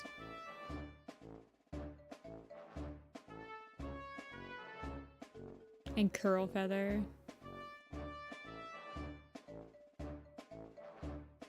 Snowtuff's not that evil, though. Okay. You can do it, Jessica. Draw the flower.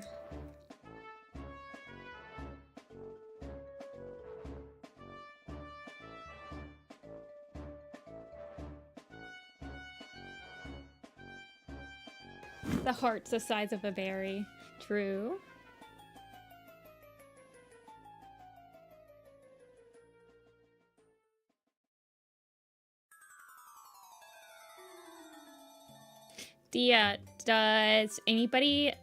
Does anybody end up in the Dark Forest?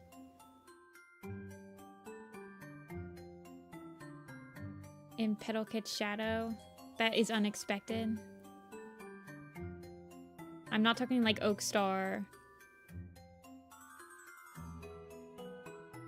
Me. Hey, Arwen. Yeah, I have to do car ride tomorrow. So I'm not streaming tomorrow.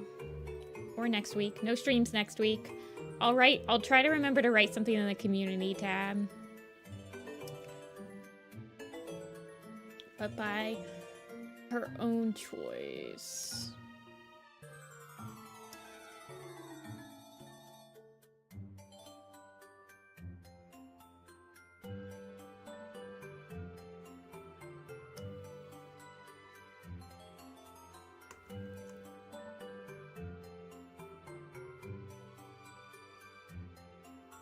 Interesting.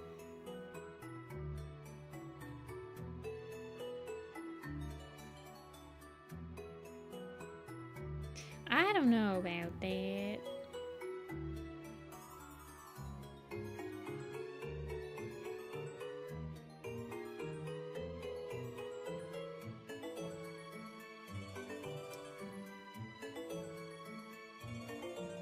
What's my most memorable commission? I don't like picky favorites. I don't know if there's one that stands out more than the rest. I like my design commissions. I tend to get pretty attached to those, like all my design commissions. I work on them for a very long time, though.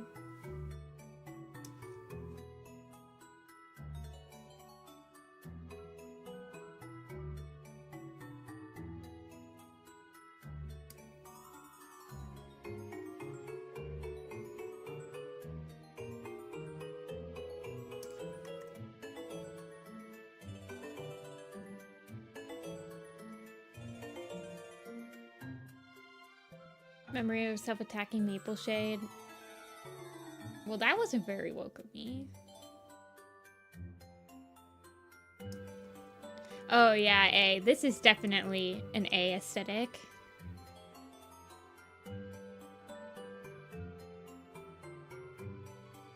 That was a very Cash Buddy of me.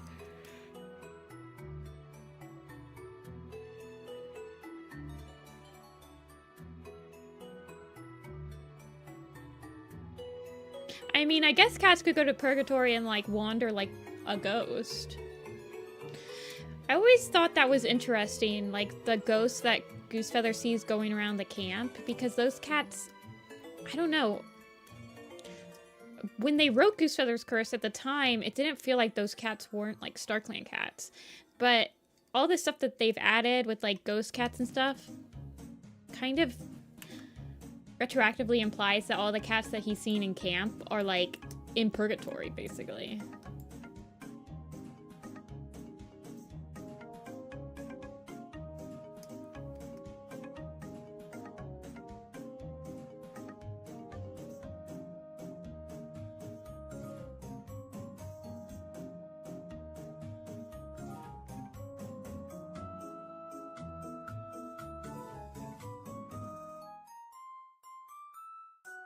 Can choose to wander. I mean, that's kind of what Spiresight did, right?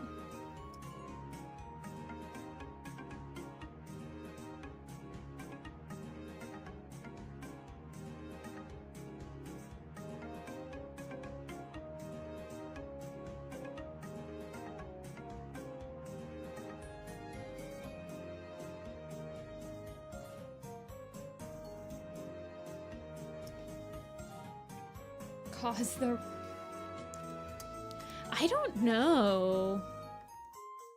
Honestly, probably. Because she is shown to be helping...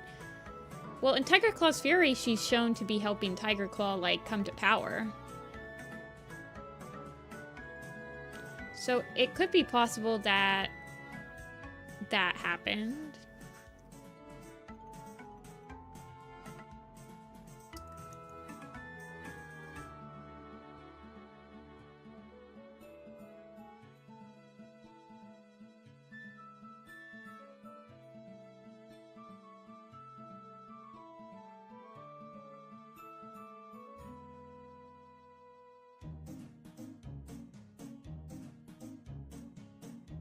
Oh man, I'm trying to figure out where I'm gonna even start with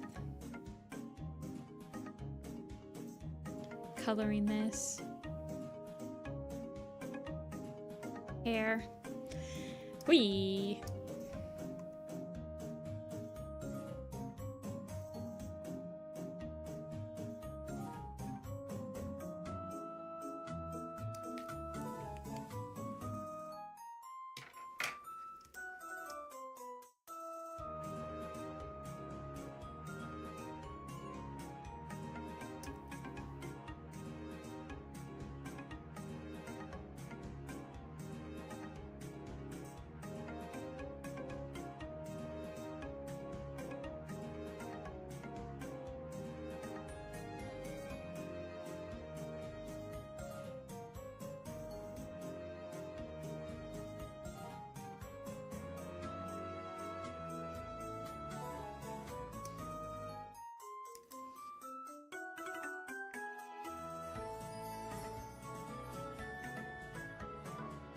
But, okay. It's been a while since I read, and by a while, I mean it's been like a couple of months since I read Forest of Secrets. And Forest of Secrets is when Misty Star tells Fireheart what happened at that battle. Does Misty Star say that the rockfall happens during the battle, or does it happen at the very end of the battle where most people have retreated already?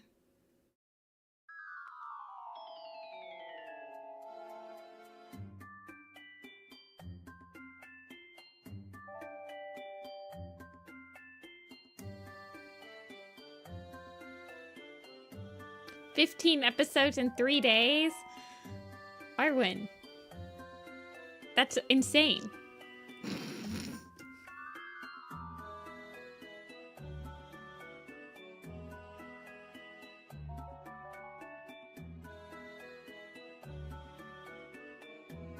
It happens at the end. It's so hard because that part has been retconned. Not retconned, but it's like been rewritten so many times that I don't even know what's supposed to be the actual way that it happened and what's like... It's so stupid.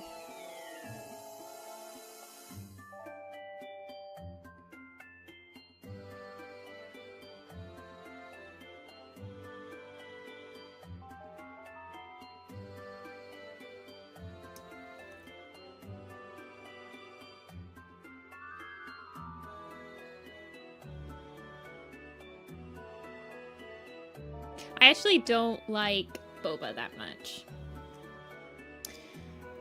I don't like the texture of the, like, little tapioca pearls.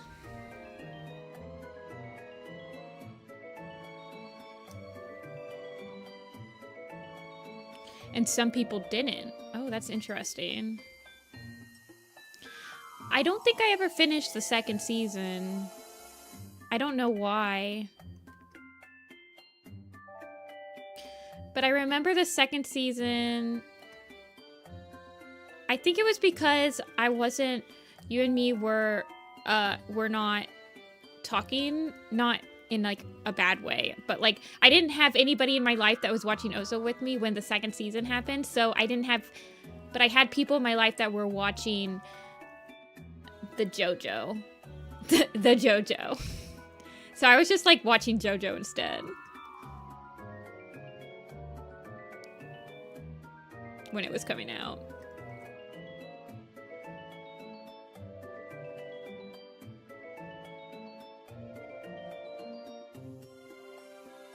Gen 3. Oh, that's actually super interesting. Also, I feel like I'm trying to like marry the two designs, but the hair is actually a different way. I'm trying. I might have to get some creative liberties. I just realized that.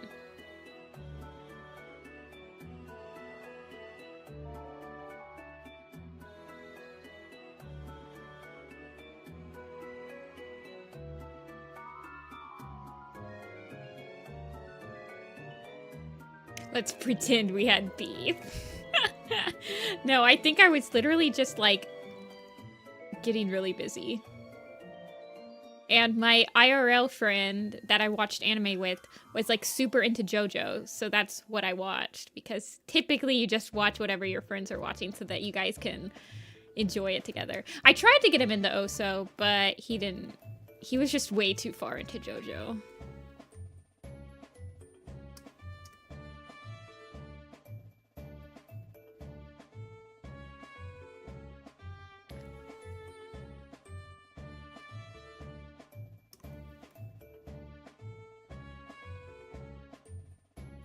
Modern ThunderClan background characters. I actually, that's on my list of things to do. Is I'm currently building allegiances, like a proper allegiance for a lot of the books, just so that I can put some designs side by side to see what they actually look like, see what the clan looks like as like a whole in a group.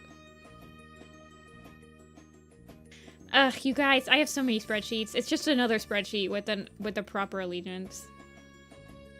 Whenever I say something I'm working on, it's usually just another spreadsheet that I decided to make. Ah!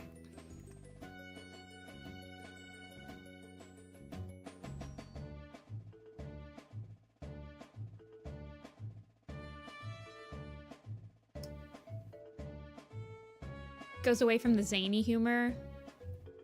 Interesting. Yeah, I haven't watched it. I assume I'd still like it. I have never watched an anime or like consumed a TV show over and not liked it the second time. I guess I'm never worried. I don't know. Even if it's like rose-tinted glasses, I tend to like it. I can't think of probably like Hetalia would probably fit that mold, but I've also never watched Hetalia again, so.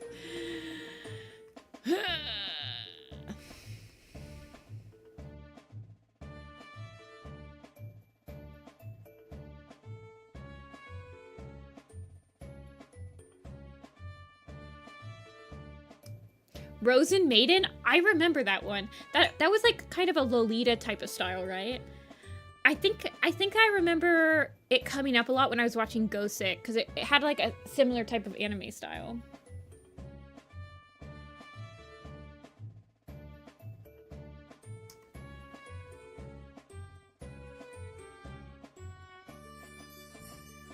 Trying to find this. It was its own time. Hetalia was literally popular when I was like in 2010, 2009. So it's been 15 years.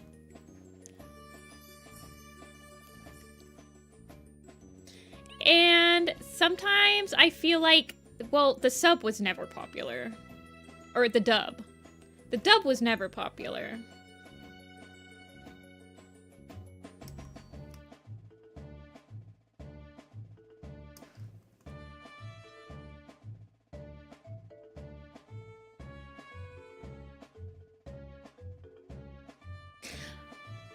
I don't blame anyone for liking Hetalia. I mean, it was very popular. You can't blame yourself for liking it when literally everybody else was liking it. It's like a drug.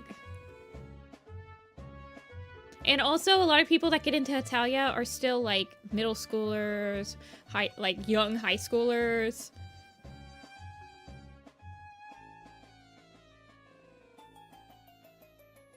That don't really I don't know. But the dub was really bad. I felt like the dub,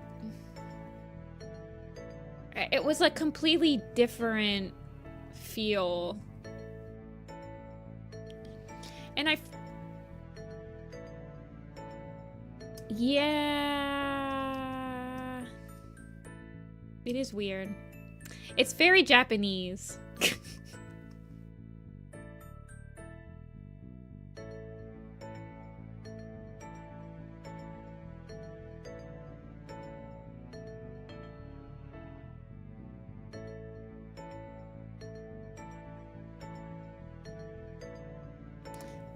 Talk like it's, wait, hold on, where I talk about it with people. Okay, but like the Hetalia fan art was insane, you guys. Like the Pixiv artists that are into the Hetalia fandom, they make some incredible stuff. It was insane. I remember. Well, they didn't. Yeah, the first couple of episodes, I remember that the actual anime only focuses on like the first part of the strips that was all during World War II, but the actual like manga explores a lot more of history. I'm not defending Hetalia. But like I remember liking the Nordic countries and stuff like that.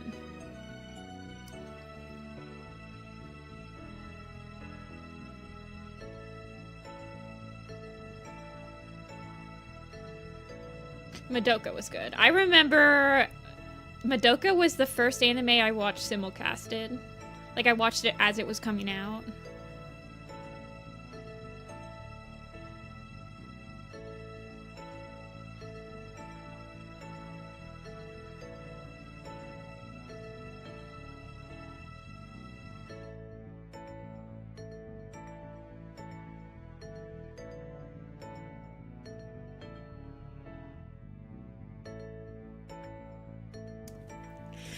But like Hetalia was popular, not to like continue beating a dead horse on this conversation. Feel free to tell me to move on whenever I want. I do like digesting and like dissecting why something got popular. I feel like Hetalia only got popular because the internet was so new that we didn't really have, it wasn't really like a global internet thing like it was back like now, where like it's so much easier. Like I felt like everybody was still kind of like a separate entity. I don't know. Yeah, it's very interesting.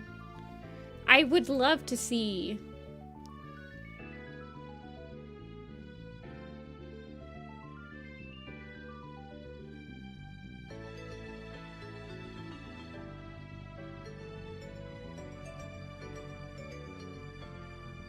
country humans. I don't know what that is, but I assume it's like a Hetalia thing.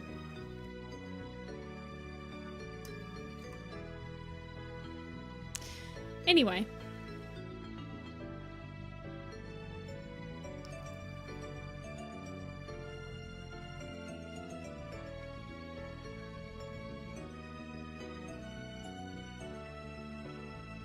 I mean, I'll let you guys know. I did, when I was in the Hetalia fandom with all my friends, we did Hetalia cats. Or like we personified, we just did cats as countries or whatever.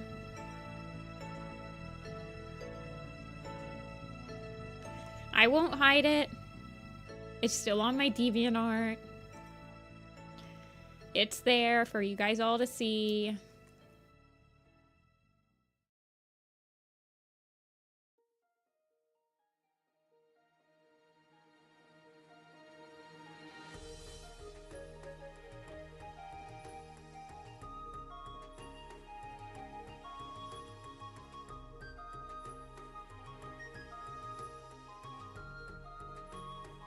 Same concept.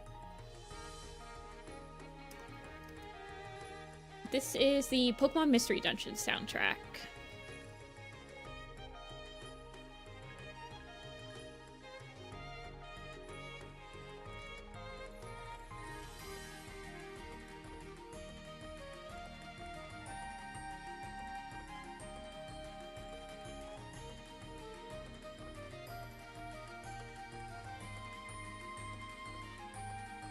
Well, I mean, the personification of countries has kind of been around since forever. Like, have you guys ever seen those really old political cartoons that were in newspapers? I mean, the idea is not a unique idea to just, like, the early 2010s.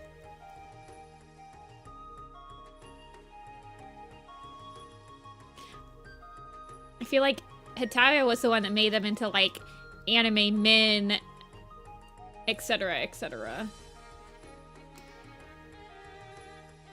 So it doesn't surprise me that there's other, like, iterations of, like, personified countries.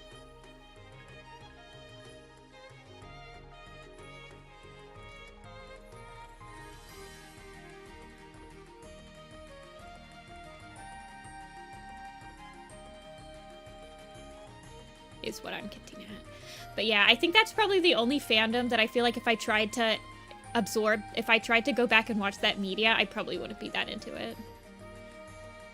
If I try, like, I think about some other animes, like, I used to really be in the Umineko, which is like a video game. I do not recommend it to, like, people that are not adults. It's a very graphic, even though it's just, like, a graphic novel, the depictions in it are pretty graphic. But I recently bought the Umineko on Steam to play it again, and it holds up. It's really good. That I liked.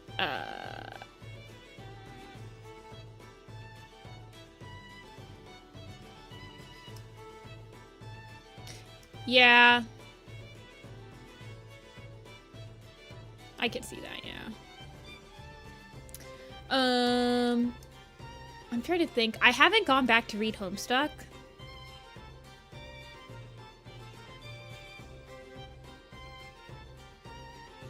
I feel like part of the reason why I can go back and enjoy a piece of media, typically if like I had a really fun, like I can remember the fandom experience of watching it for the first time, and like you kind of relive those memories. Umineko is really good. It's very long. You play you play it as a game, so you like buy it on Steam. I think there's it's really long, but it's really good. If you get into it, let me know, because I read it and it was so good, and I was always so sad that I didn't have any of my friends that got into it with me.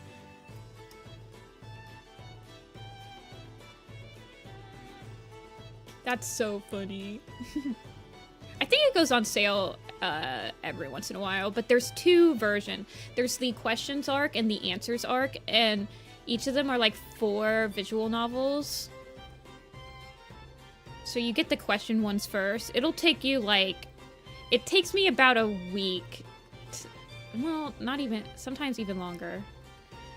Let me see how much time I have on my Steam for Umineko. So it took me 100 hours to read. 100 hours to read the first 4. So they're long. Apparently, I had the game open for 100 hours.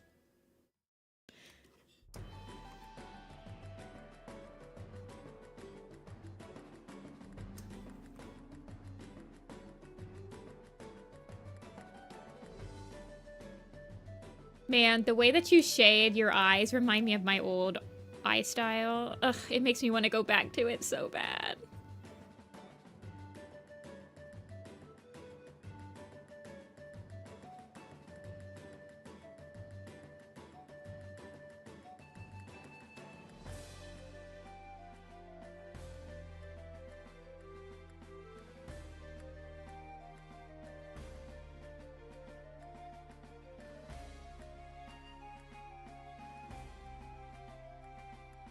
When Jess first saw this scene.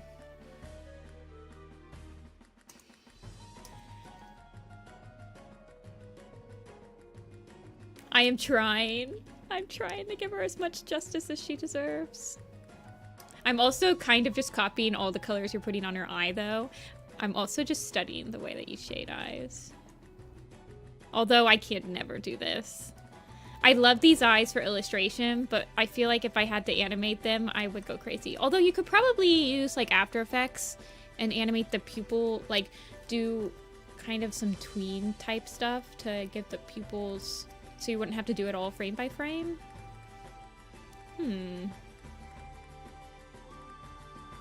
Much to think about.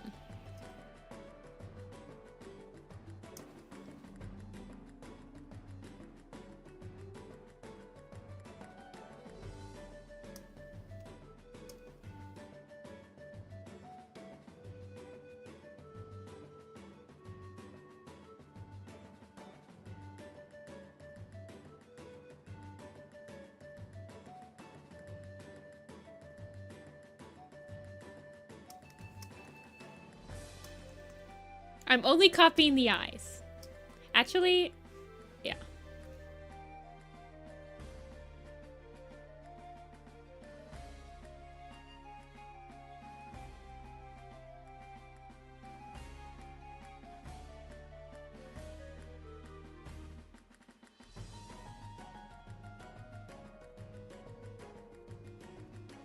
I promise.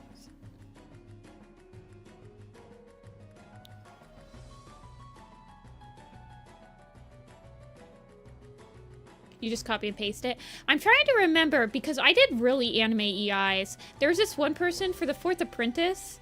There was this one person that, she was the one that would, like, shade the eye pupils to make them all super anime-y. I can't remember who it was on the team. But I started to just give her the eyes, and she, like, would shade them. So that's why Dovepaw's eyes during the episode, like, they get really pretty as it goes.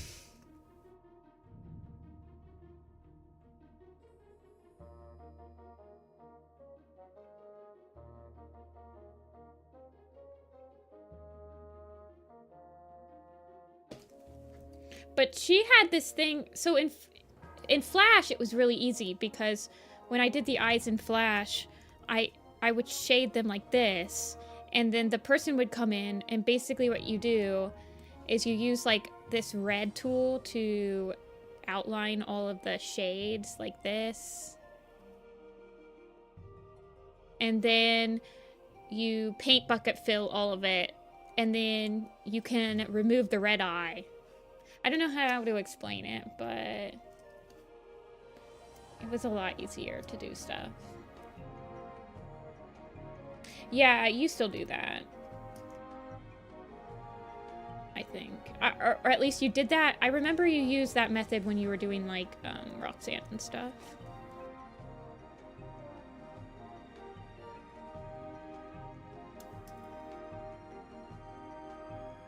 Do you mostly work in Animate still, or do you work in Toon Boom now?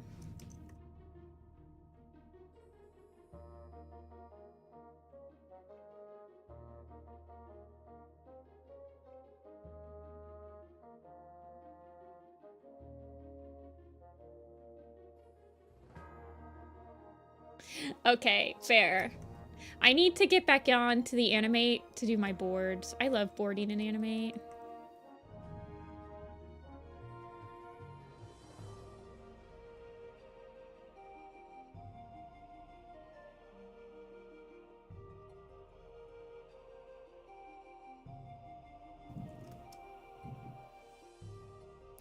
I paint all the shading on so it tends to jitter. Yeah, I did that. I've recently been shading in After Effects.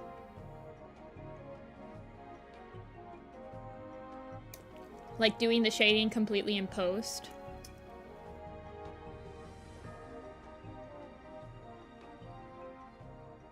Ugh, I need to work on Little Pistol. I think I'm going to dedicate at least an evening a week to Little Pistol in my schedule. I need to plan out my days a little bit longer.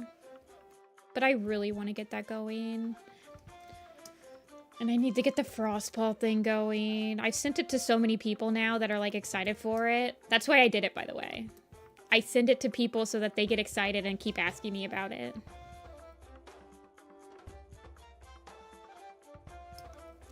If you did Little Pistol on stream.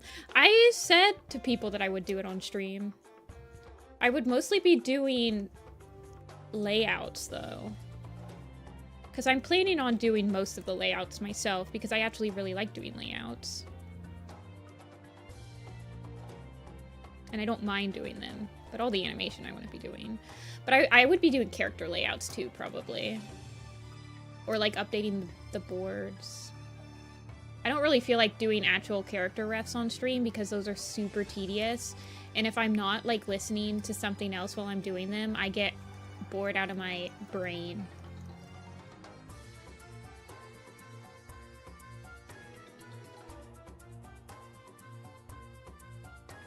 Procreate for BGs.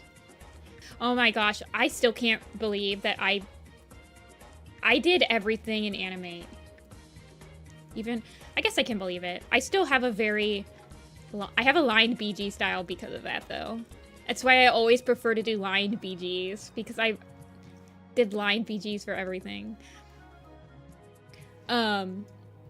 Also, I just like the look of lined backgrounds when you have lined characters. I feel like it's a little, it looks, I don't know, whenever I do line lists for backgrounds and I have lined characters, I feel like it feels off sometimes.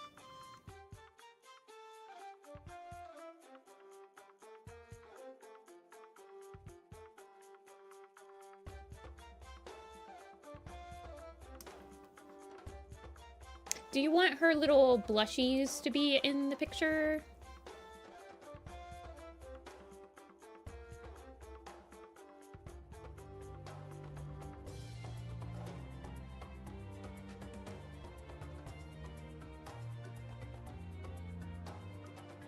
Her blush. Sorry, I added a blushies.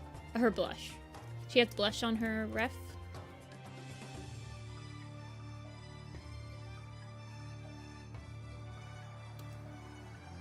Okay. Mark Crilly. This reference escapes me.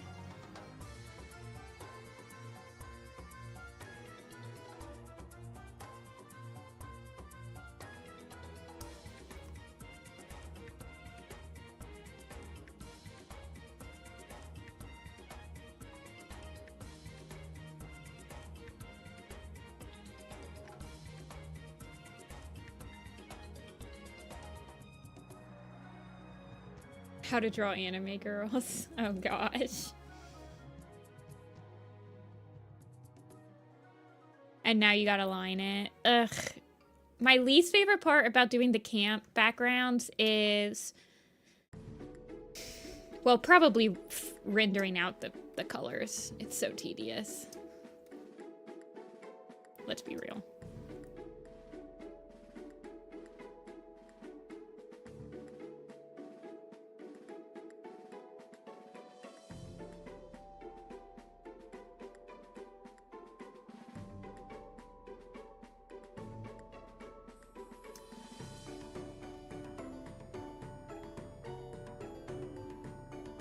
And I say Flash. Oh, I say Flash all the time. I hate that they switched. I still hate that they switched it to animate. It's such a bad name.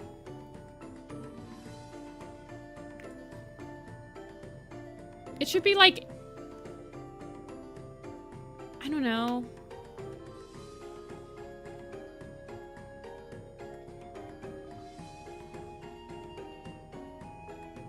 Oh yes, I'm using Animate. I didn't ask how you're drawing. I asked what program you're using. Animate. I didn't ask how you're drawing.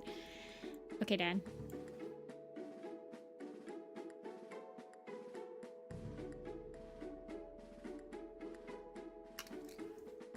I feel like she needs white whiskers.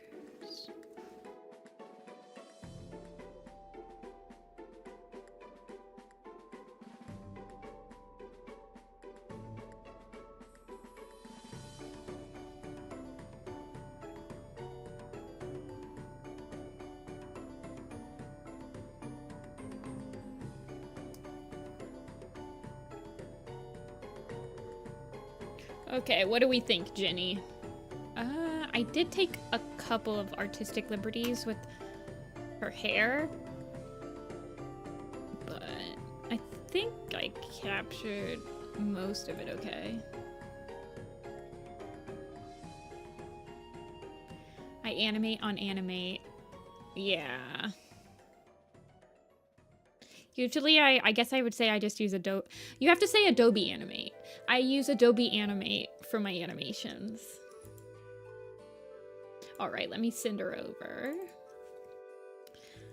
Fairy. Flutter. Okay. Actually, Arwen, I'll send you... I'm gonna have people help me animate it. It's gonna be like a map, but not like a map, because there's character references and everything, like actual like character sheets and like models. But yeah, I need productive calls in my life, but we can talk about it tonight. Also, but I'll send you the link to the Discord that it's gonna be hosted in. Okay, is through in still here?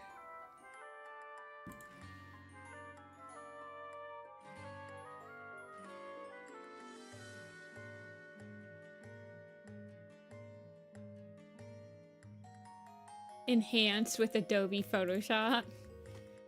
It was photoshopped. They're never gonna get rid of that. Everyone's gonna say that till the end of time. People say that even like with Instagram filters.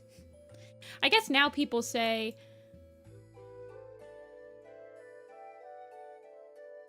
yeah, I use Photoshop. I never say I use Adobe Photoshop, but I feel like I have to say I use Adobe Animate. But Animate's the only... I guess I say that for Premiere too. Maybe I don't. I use Adobe Premiere. No, Animate's the only one that like you have to specify that it's the Adobe program you're talking about.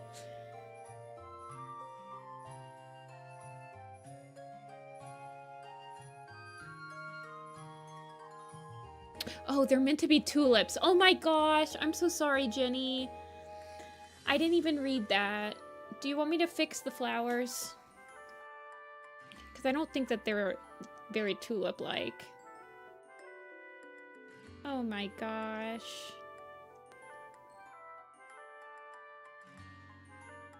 Well, let me know if you change your mind, because I can edit it. I might edit it after stream, though.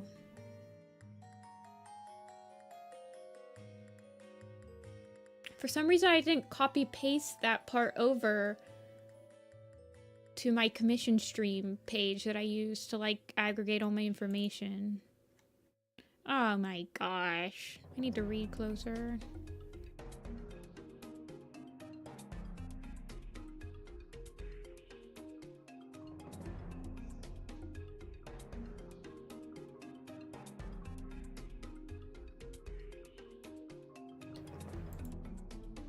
Yeah, when I don't remember what that's called when like a brand becomes the standard for the product. Like, yeah, like Band-Aids, Kleenex, Clorox wipe, aspirin. It happens a lot with medication. Alrighty, threw in. Sorry for the wait. I feel like I took a little bit longer on that one than I usually do. But it is finally time.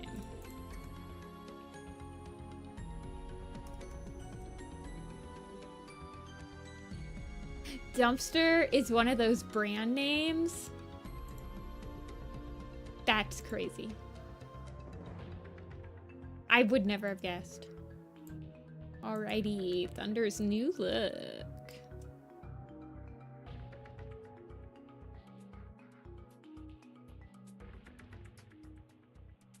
You're getting the whole Act 1. How many? So is it like each volume's its own? Okay, yeah, each volume, but it is its own book. What's the actual name? What's the off-brand name for dumpster?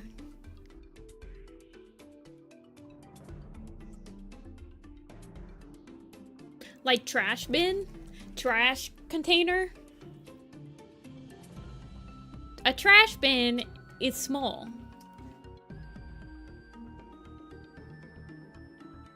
It's something stupid. Stretching pose. A garbage container. A garbage XXL. No, oh my gosh.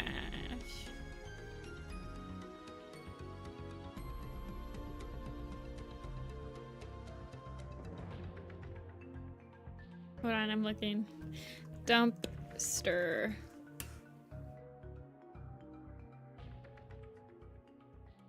I mean, people call it dumpster. Dumpster rental. Dumpster.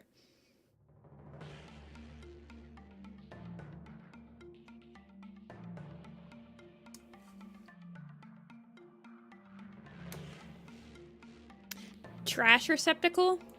A large trash receptacle?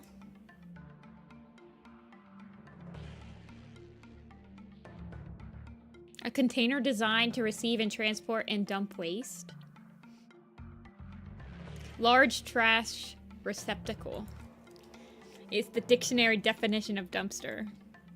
I feel like you've made it when the when your brand name is in the dictionary.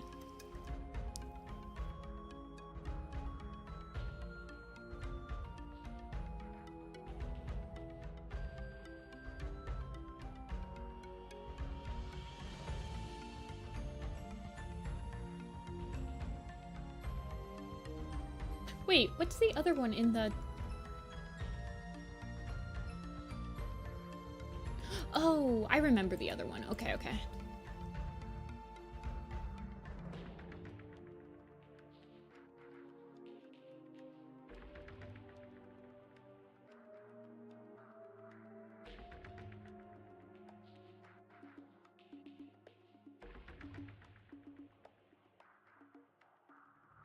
Okay, don't break it. Don't break the... Hold on, I know exactly what I want to do. Stretching minus AI.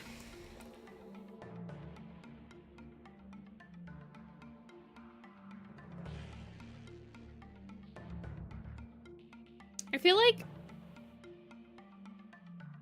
Okay.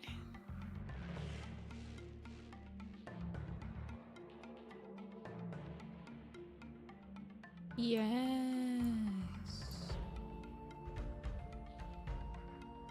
All right. That's what I wanted. I just wanted a reference of this, like, little leg right here.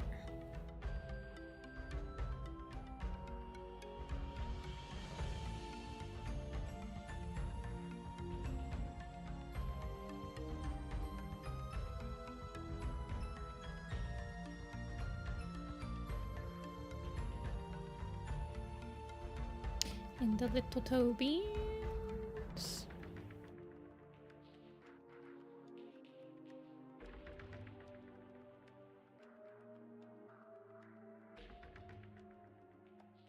And you want a pose that'll show off the tails. I don't think I have any OCs that have multiple tails, now that I think about it. It's definitely a design trait that I feel like I underutilized. I had a lot of cats with wings. Cats with wings was like the #1 thing you did in like 2008, 2009.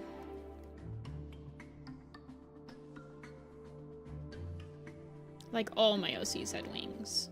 I kind of want that to come back.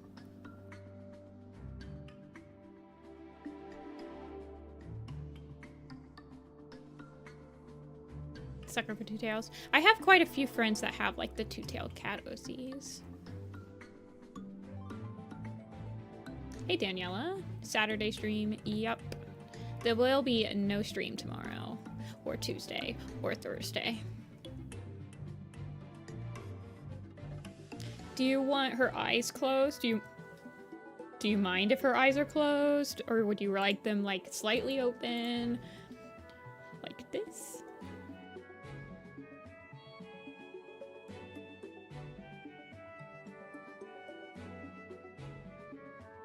Slightly open, you got it.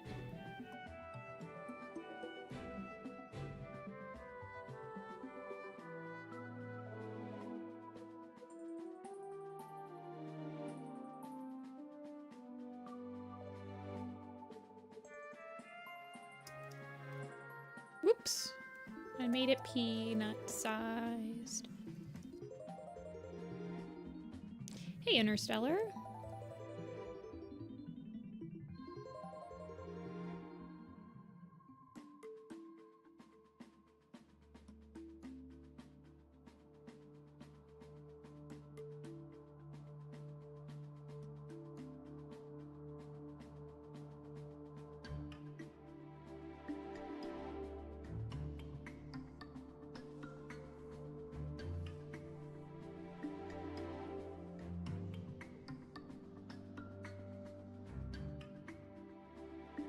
Let's see, where's my...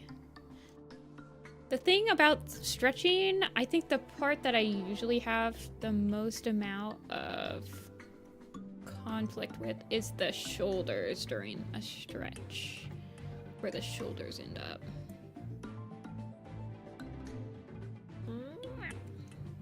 Oh, I love... Okay. Apple, like, never makes any sounds like that while she's stretching.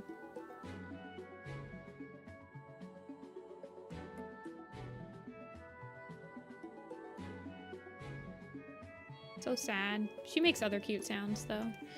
My sister's cat, Avi, makes so many sounds like that while he's just moving. Like, anytime he jumps off something, he's like, meow, meow.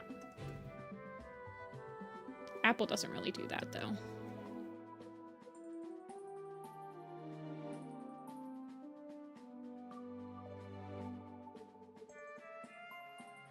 Yeah, he's a very talkative cat. Apple's talkative, but she's like, she yells at you. She's only talkative when she needs something.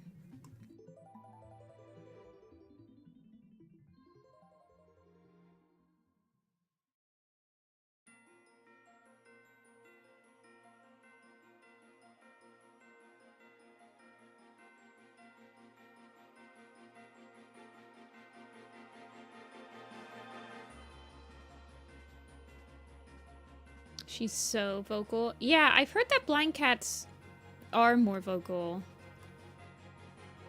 I've seen like a lot of YouTube videos where they're like that. I'm gonna get that line of action like this.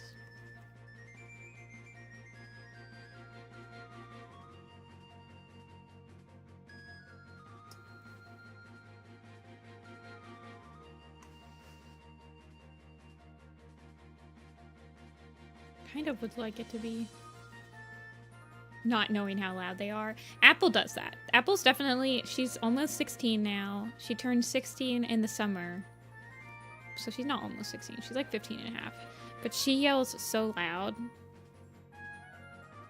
sometimes. And I'm like, girl, I think she's losing her hearing, but...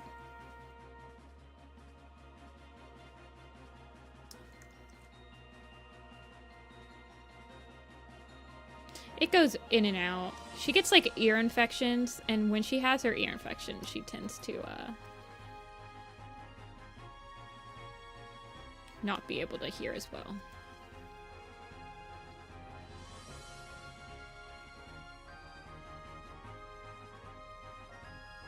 Oh my gosh, this kitty cat's gonna be so long.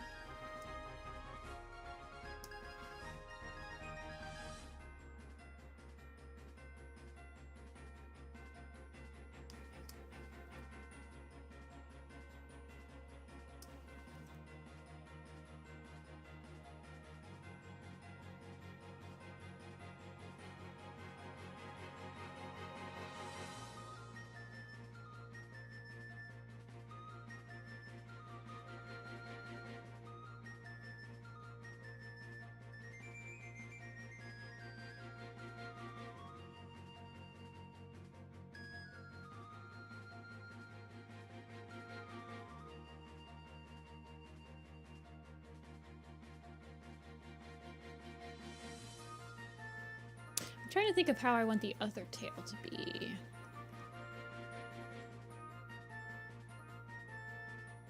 This one's showing this one, so part of me wants it to like be following the other action line, but I feel like that also makes it look the exact pose. I'm glad. People, you can always send me a pose if you want. I've had people send me poses before where they're just like, I want the cat and I want it to be in exactly this pose, and I'm like, you got it. Hey, M Young.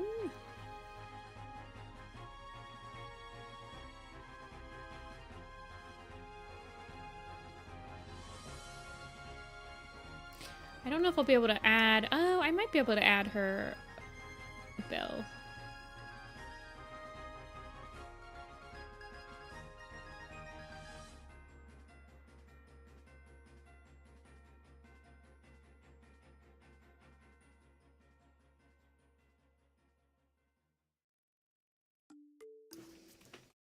To give me a drawing, even if they themselves don't draw.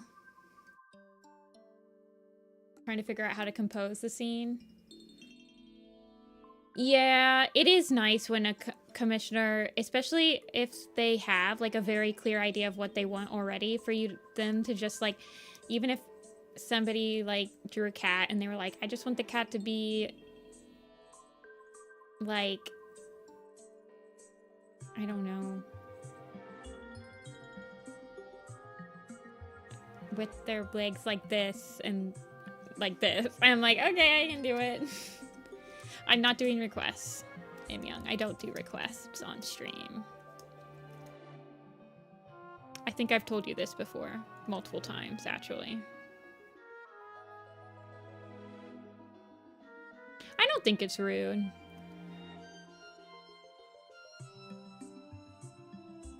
Honestly, as if you're taking a lot of commissions, and I would prefer if a commissioner has commissioned me and they want a specific pose, or like even when you said stretching, that was perfect for me.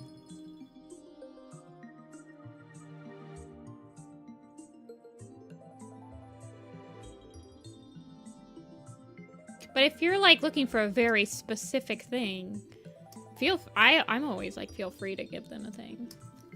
Yeah, I always prefer having more info than less, because then you can save a lot of like back and forth that way.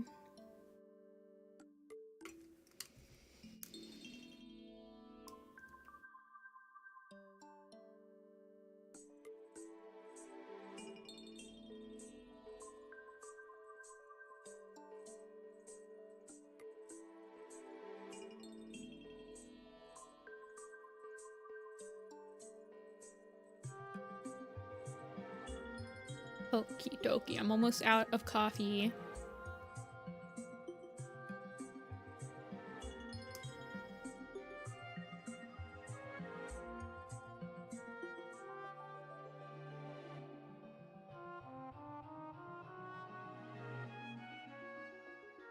Yeah. And even if you like have a specific pose in mind, you can always be like, this is what I had in mind. I'm not too sure. Like maybe you can be like, I want it to be this pose, but I don't need it to be like this angle. I mean, that's why when you sent me the stretching one, I kind of imagined, okay, well, you want them stretching, but you're not sure on the angle type thing.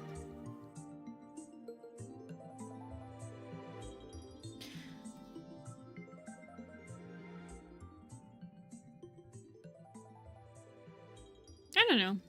You can always ask first, though, if you're, like, worried. I'm trying to think of... I kind of wanted to follow this line of action. I'm just trying to render out the... As much ref material as possible. Yeah, I feel that. I'm the type of commissioner that when I commission somebody to draw my character, I don't really care if they follow the design ref, like, specifically. Like, I'm perfectly okay with people messing around with, like, shapes and stuff. But I feel like if you're the type of commissioner that really wants your character to have, like, a consistent look, it is nice to have multiple refs when you're sending it to the people.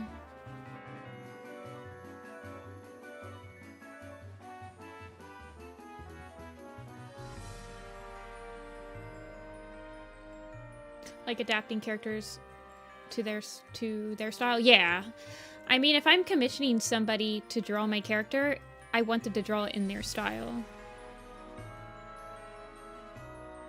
I guess. Okay, why is this leggy? This last paw.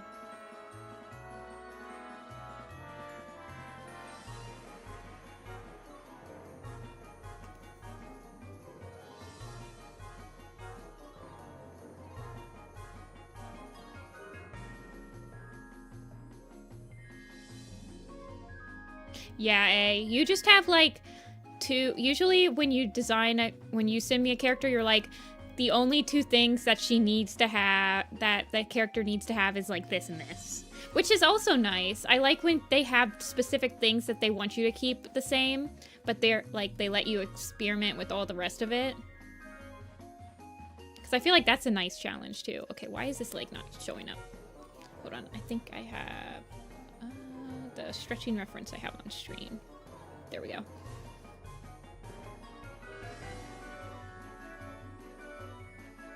I feel like I actually want...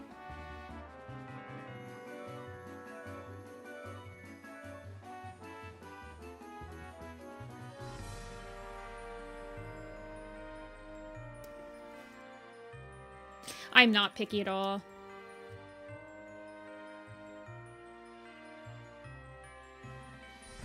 Actually, I think I know what I want to reference. This is from... We're listening to Pokemon Mystery Dungeon music. So this one is from...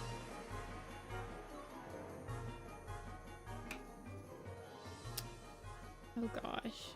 554. This one's from Gates to Infinity.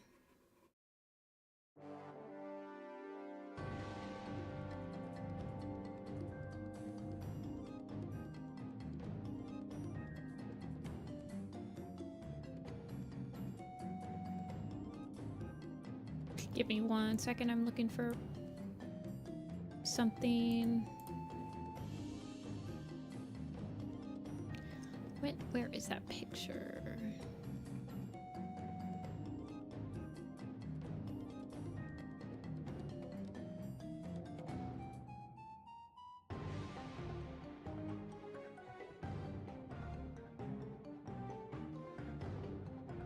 Where are you? I'm looking for a specific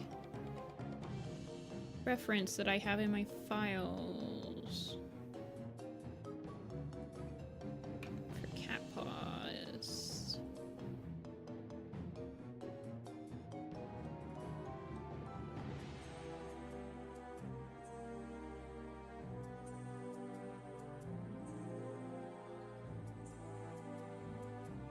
Yeah, I think that this playlist is, this playlist is going in order, chronological order, so we just finished with, well, we've been on Gates to Infinity for a while, but I don't actually know any of the Gates of Infinity music. I want to play Gates. I just haven't gotten to it yet.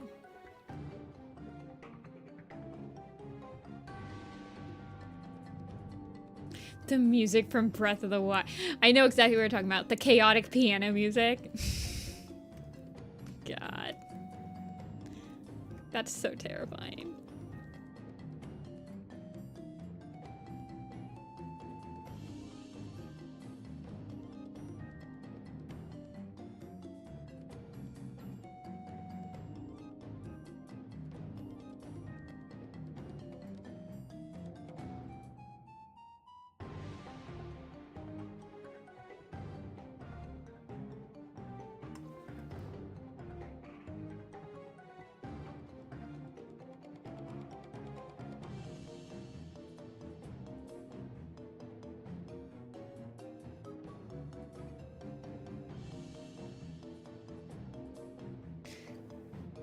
There's not that much, there's not that much Breath of the Wild music.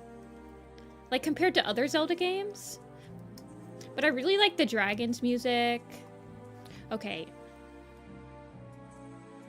We are struggling today with the pause again. We're having a struggle sesh on pause today.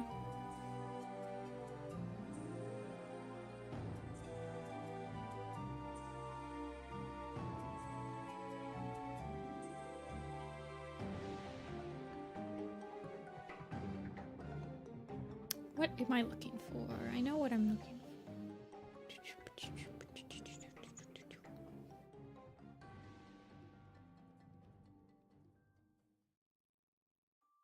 I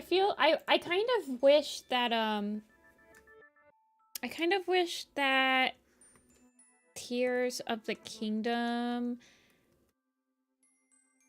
had more music than Breath of the Wild, but it doesn't really. It still has that, like, sparse piano music.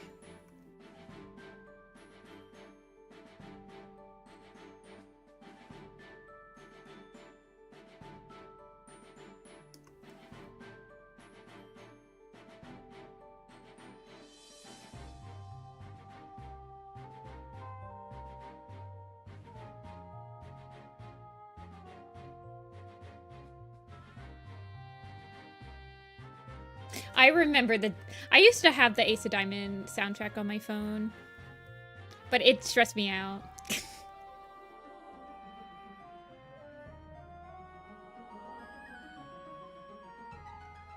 Yeah, they don't have... They, like, edited a couple of the tracks, right? Like, I think that the...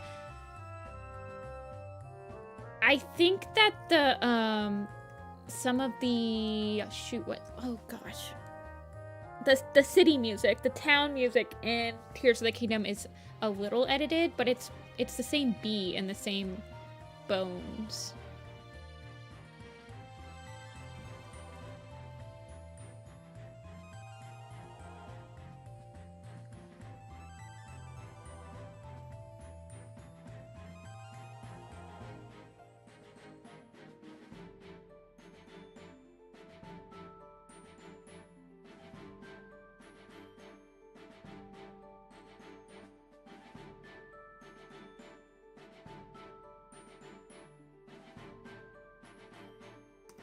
There's so many scenes that are scary.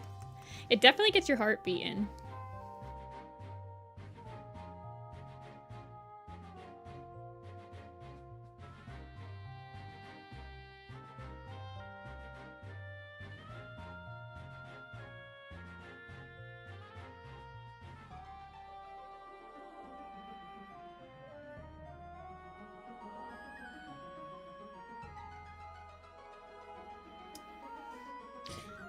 Draw some paw poses.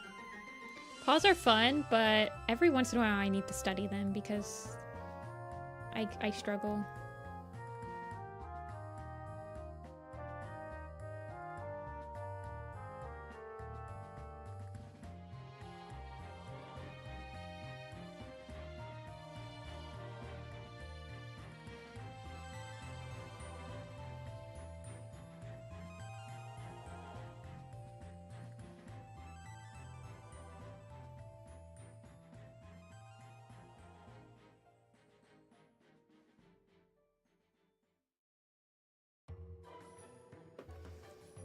See, I don't like that.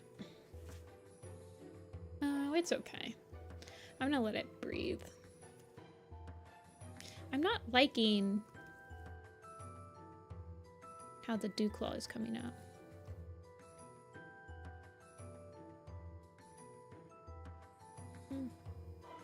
Maybe it's fine.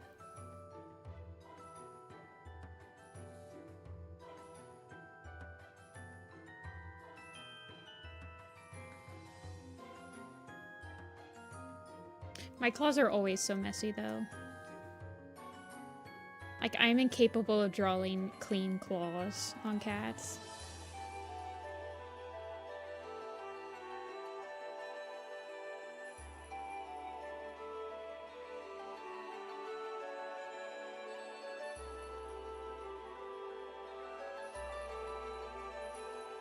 All right, Arwen. I also need to take a shower after stream. I like taking showers after stream because it helps soften my shoulders up. My shoulders get stiff. I like when I go in the shower after stream and I like get the hot water on my shoulders.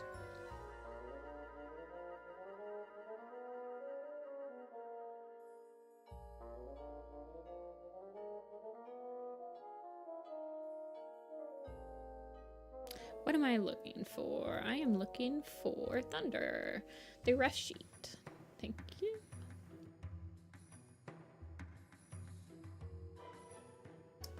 I'm gonna render out the face a little bit more.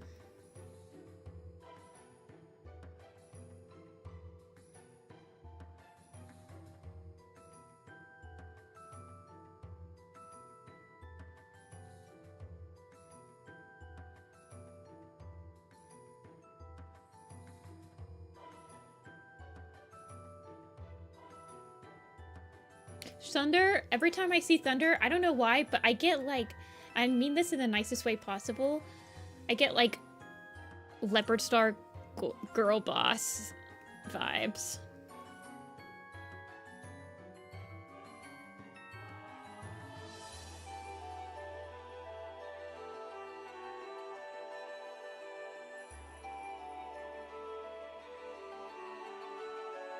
Like Leopard Star when she was a girl boss. Not Leopard Star in her Super Edition. Like, or like Russifer.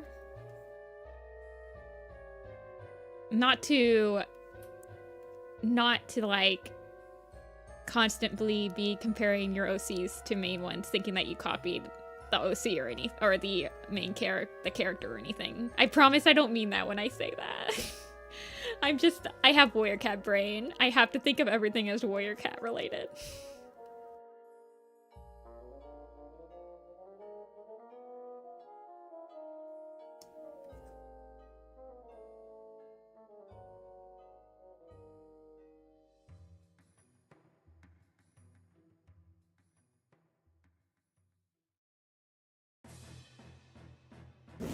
Oops, sorry.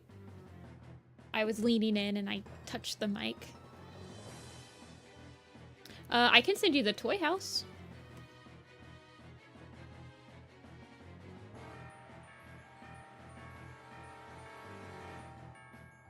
Oh my gosh, somebody animated... Wait! Thunder used to have wings?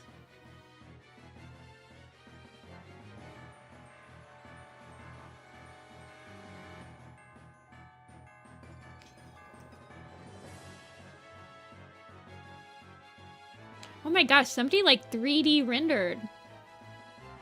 Oh, I guess it's not 3D rendered. It sure does look like that.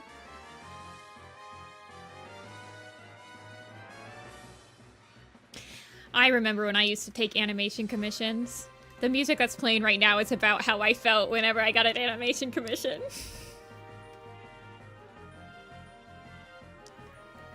Felt like I was going on a journey. I don't even know.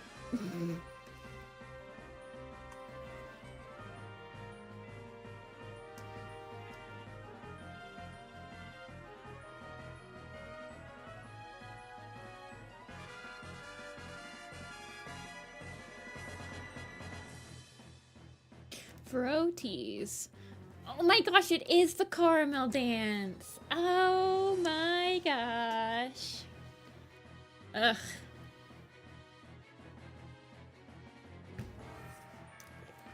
Man. I just took a sip of my coffee and now I'm just like, take me back to the past. I'll never forget that Dark Kokiri Ultimate Warrior Cat's caramel dancing video. That was my life.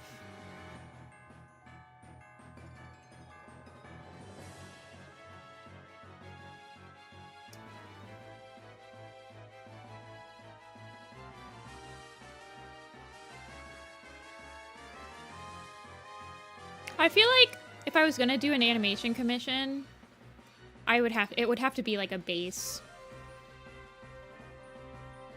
I just don't like animating that much.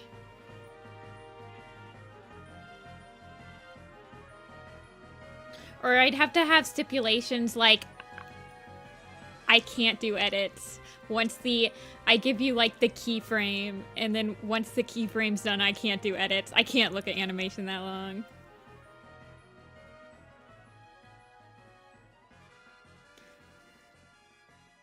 Always a possible design choice. I love wings, but they do, in my opinion, limit poses pretty tremendously. Like, they cover up a lot of the body.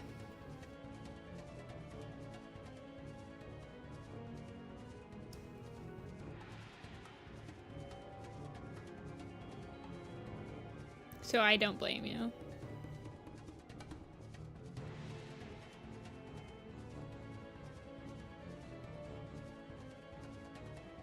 Yeah, I feel like if I gave Apple back wings, they would be completely optional. I do have an OC that has wings. Actually, I think it's my OC that's in my character, my chibi commission,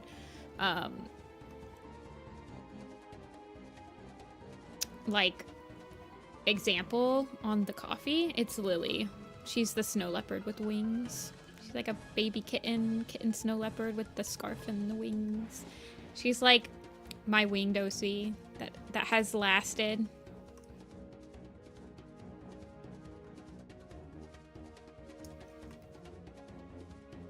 Hold on, let me grab her. Yeah, pawn counts.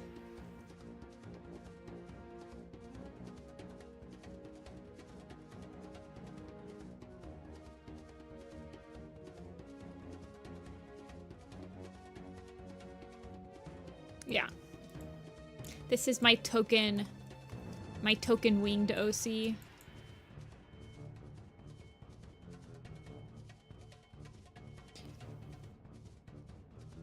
This is what you guys are supposed to get. This is what you guys end up getting, though. This is the chibi. This is what they end up looking like. Oh, no. How it started, how it's going.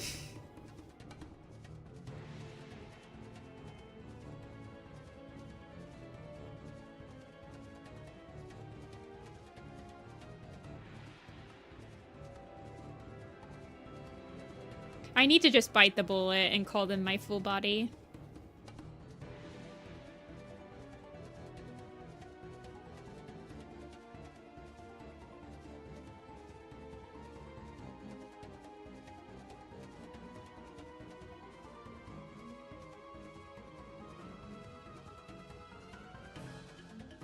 think the problem with the chibis is that sometimes I simplify chibis a decent amount, and sometimes when I get on stream and people order the chibis, they don't want it simplified.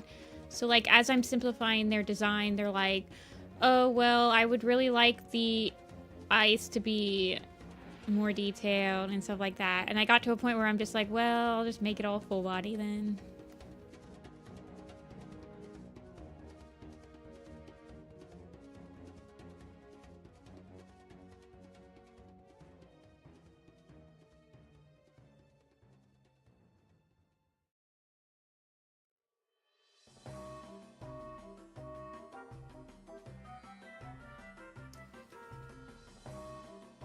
In the exact same style. I feel like I would want to read.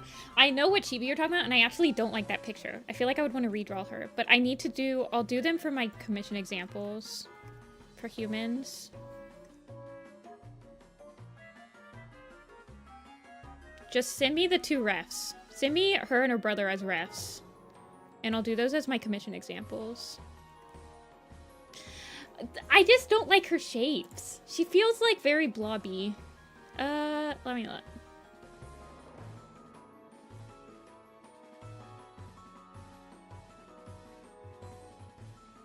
Where is she?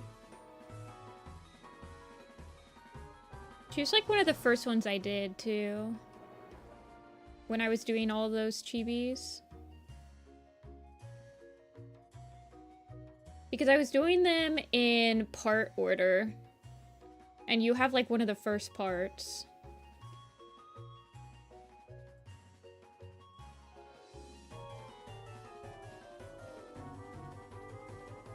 Where is she?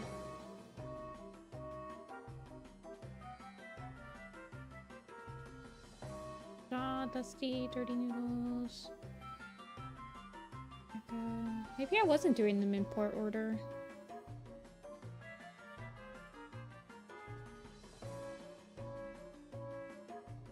Where is she? I know she's in here because she shows up. Okay, there she is. Oh, yeah. Oh, she's not too bad, actually. Oh, wait. Yeah, I just didn't draw her, like, her feetsies. I feel like I would want to draw her feets. Actually, I was thinking of a different character, not that one. There's a character in here, I remember, it was, like, the first human I did while I was starting this, and it's so blobby.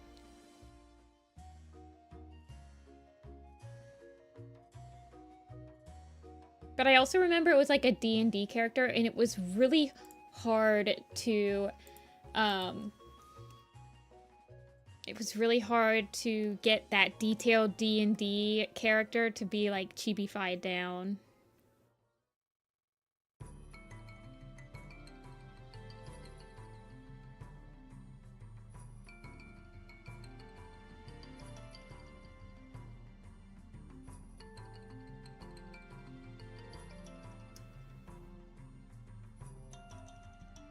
Yeah, but she's like,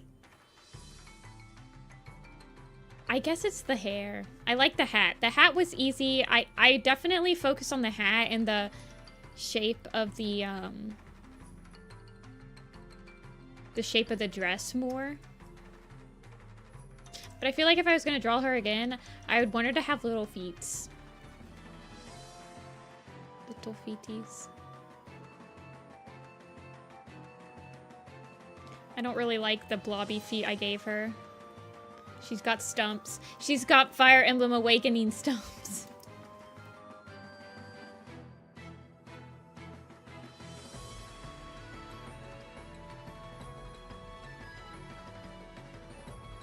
My favorite warrior cat today.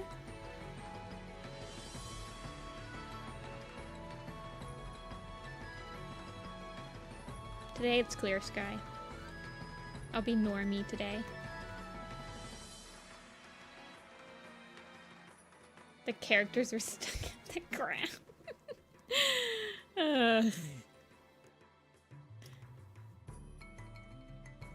I remember when people made a huge fuss out of the, when the Fire Emblem Fate? Is Fate's the one that's like Birthright, Conquest, and Revelations? I think that's Fate's. Where they had feet and then they like gave the main character no shoes. Corin's just like barefoot.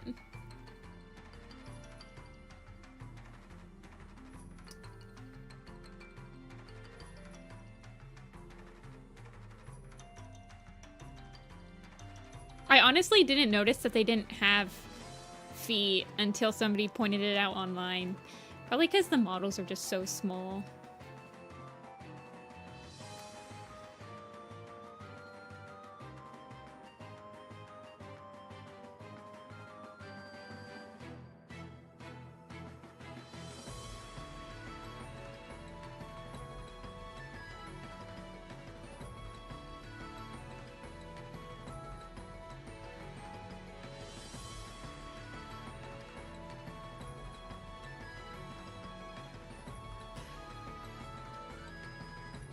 Okay.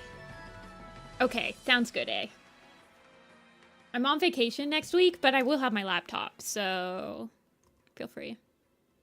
I just don't know how much I'll actually be drawing next week, because I will be skiing during the day, but I usually draw at night still.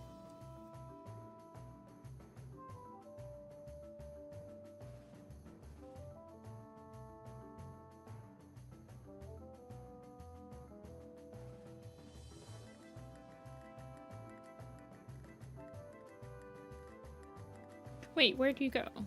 There you are.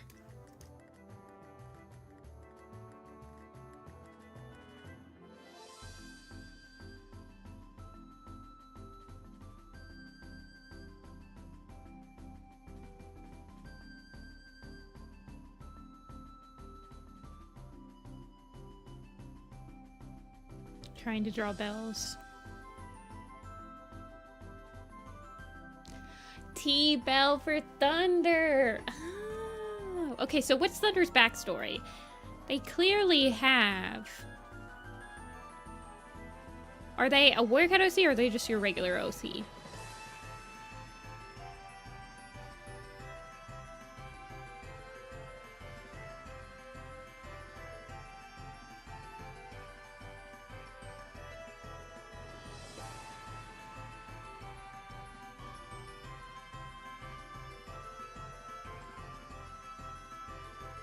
They were Warrior Cat. I feel like I have a lot of OCs that were Warrior Cat and they're not anymore.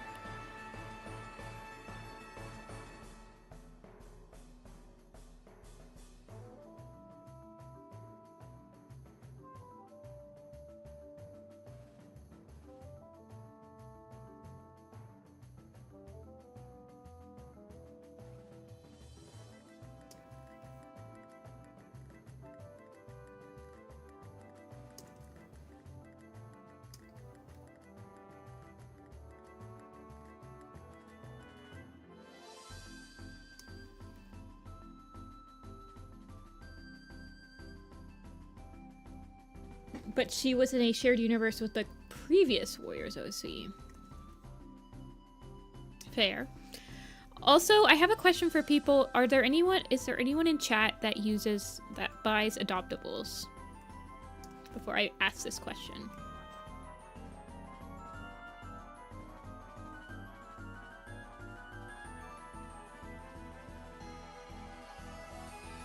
This is a completely unrelated question, by the way.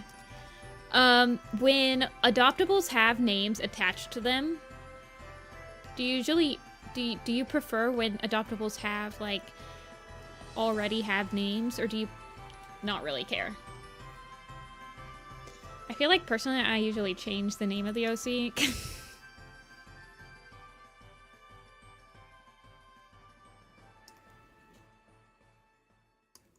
Oh, I see what I did. Yeah, I always change it too. Okay. That's it. I'm not planning on opening Adoptables anytime soon. I was just curious. Because I buy a lot of OC...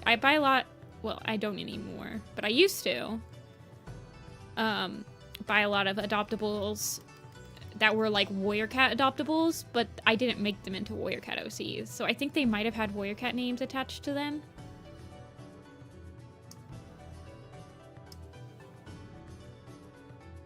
Oh, I've done adoptables in the past. But lately, all of my designs that I would use for adoptables, I've just been making into warrior cat designs. I still use him. His name's Clark. He's on my art fight, even though I've never joined art fight. I've drawn him before.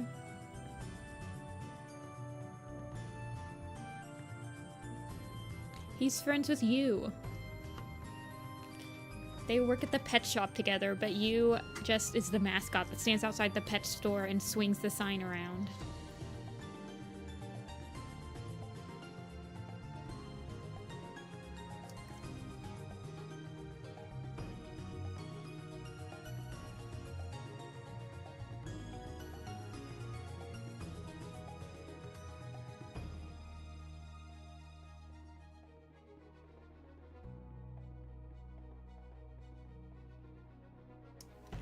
Wait, you sold me one? I don't know about the one you sold me. Now that I think about it. I need to... There are so many adoptables I buy, and then I forget to save them to my computer, and then I just forget that I have them. Period.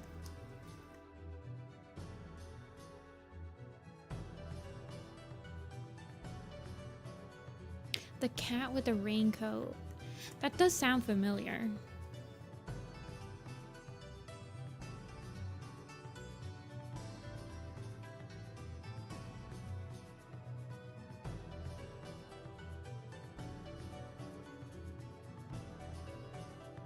Wait, was it on DeviantArt? Oh yeah, back then it was like, well, even like today, adoptables are still very much a DeviantArt thing.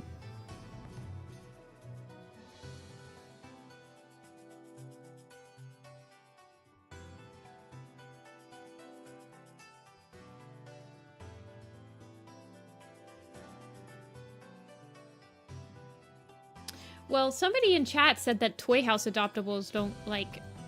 They don't get a lot of traction on their adoptables. But yeah, I've definitely seen stuff on Toy House, and I've definitely bought stuff on Toy House.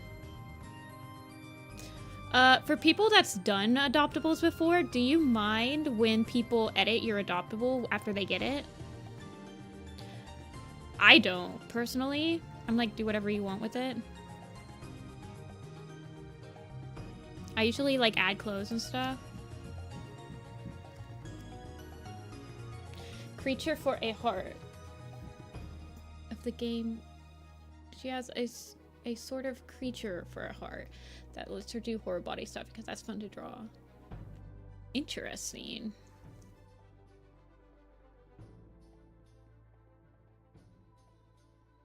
Yeah. I know some people, like, there are people that have very strict rules on their adoptables. Which I understand.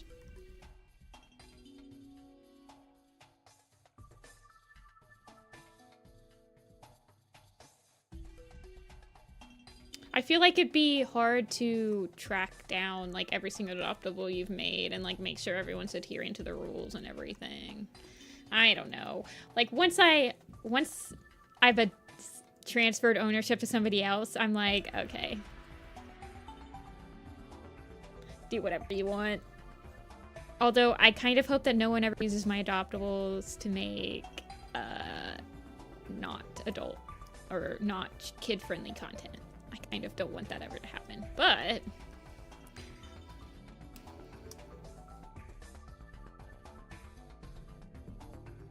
well, at that point, just don't credit me. I don't want to even be involved. I don't want to touch that.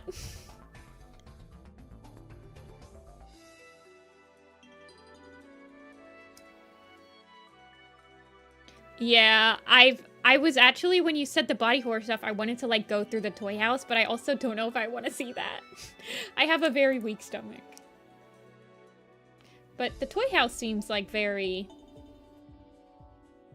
tame. I do too. I forget quite easily.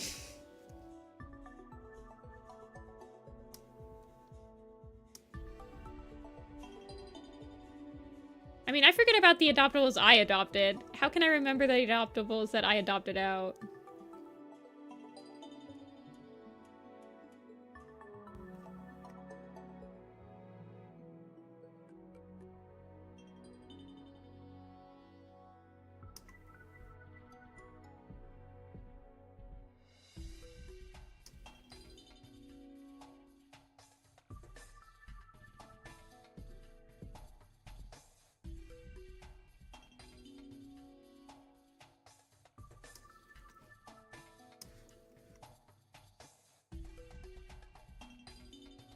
Yeah.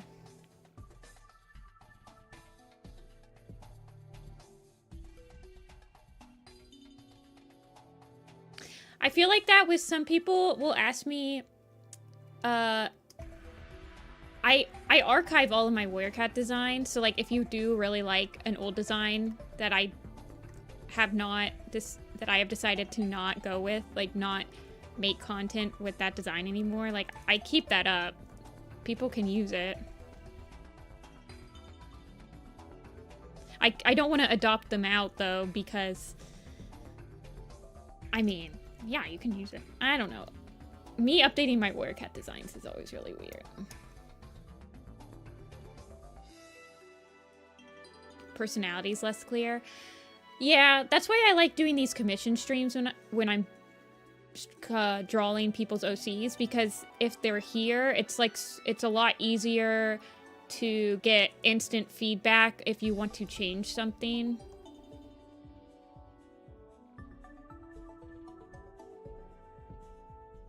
It is like a little bit of a pressure because you're drawing in front of them, but I think that the helpfulness of having them, I mean, I usually try to schedule commission like times to stream privately to people while I'm doing their commission anyway, so I don't feel like it's any more pressure, even though there's like, how many people are here? 30, so I don't really feel as much pressure from the 30 people that the commission's not for, though.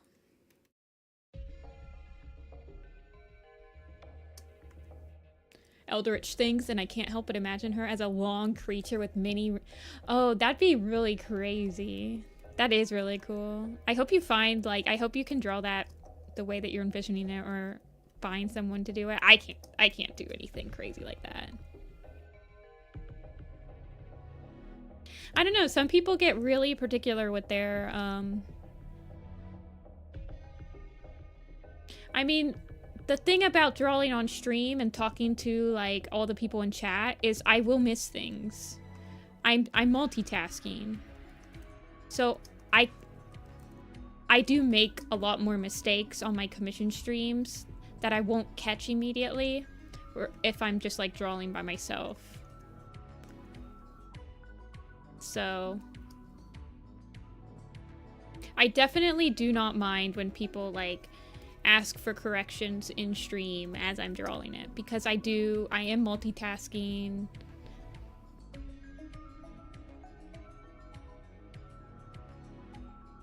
Oh, hey Amber. Yeah, that's why whenever I send them to people after stream as well, because I know the stream's also not super detailed. Like, I think I'm streaming at 1080, but I always make sure that people can ask for changes. Actually, I just got reminded that I forgot to change something from last week's commission. Oh, goodness gracious me. I need to do that. I will do that after stream.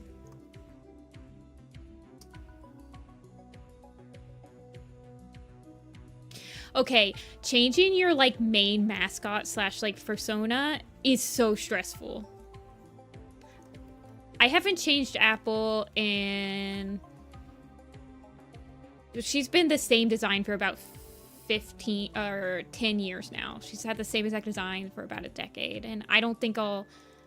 The only thing that I've been thinking of changing on her is her little eye dot, just to make it easier to animate her. Because her eye dot makes her asymmetrical.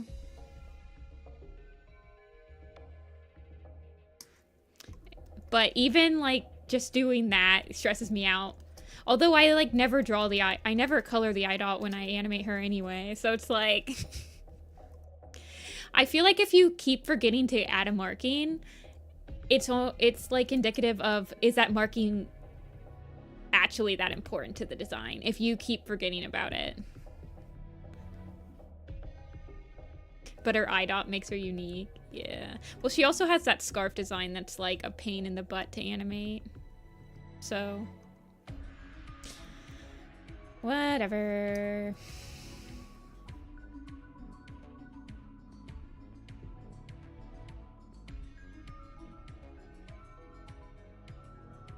Yeah, the scarf I don't want to get rid of, so I feel like I'd get rid of the eye dot.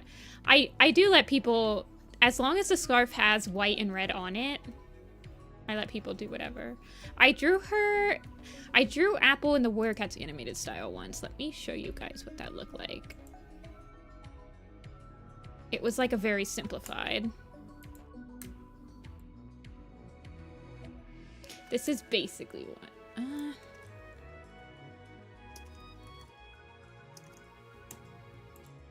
when I draw her scarf as image... Usually when I make her scarf...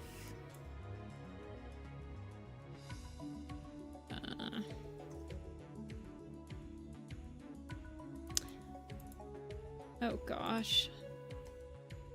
Yeah, here's what she looked like.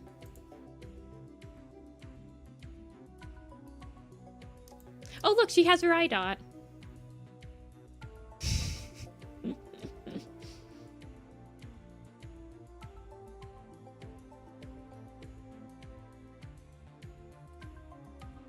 She's like super vivid.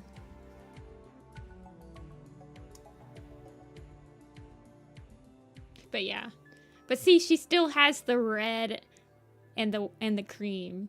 Even though I got rid of all of her stripes, she still at least has the red scarf. I guess the eye dot can stay.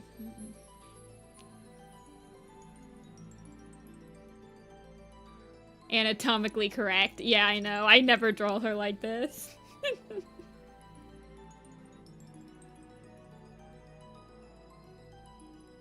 Actually, I do. I think the last time I drew her semi-anatomically correct is for the icon of this, like, that's on the YouTube channel right now.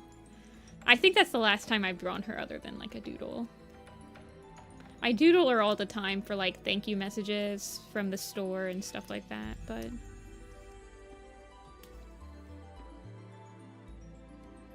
Okay, see you, Mokusai. Thanks for dropping in.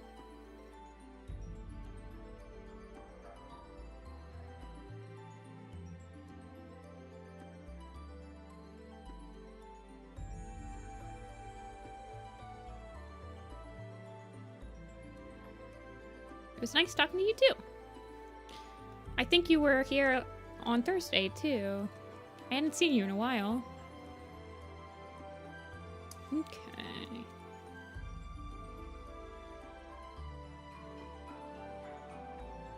Redoing Ember's design. If I'm making a partial, that hand and feet paws wouldn't have any markings. Oh, yeah.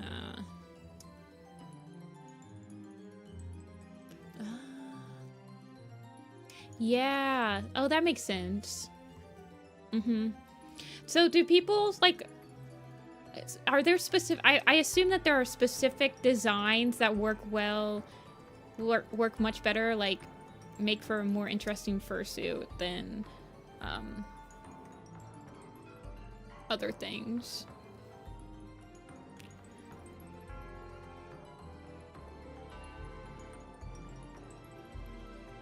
I've always been fascinated by that people have, like, a fursuit OC, but I guess that makes sense because there are things that if you're doing, like, a partial and it's a fursuit, you might want to have, like, a little bit more detailed face and paws, and, like, you don't really care that much about, like, the body.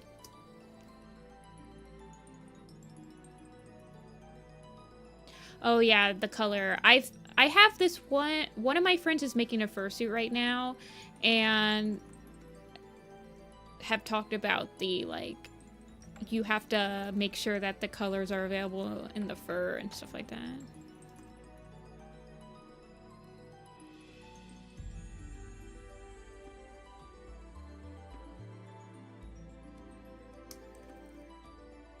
Do people usually have their fursuit OC on their, like, badges?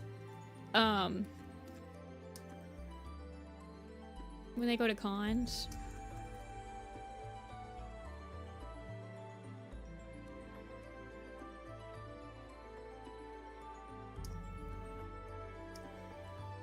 Oh. That's always a pleasant surprise.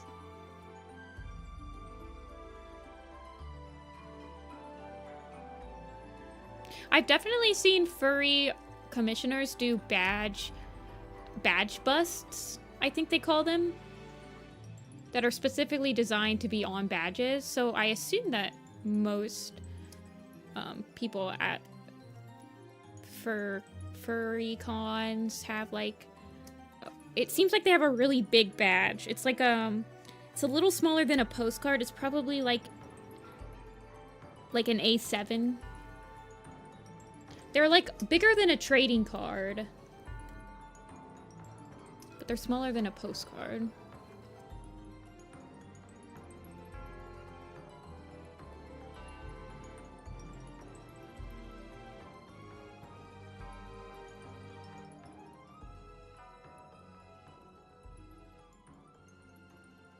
Traditional and digital, yeah. Yeah, I've seen traditional ones. I think people used to have them commissioned at cons.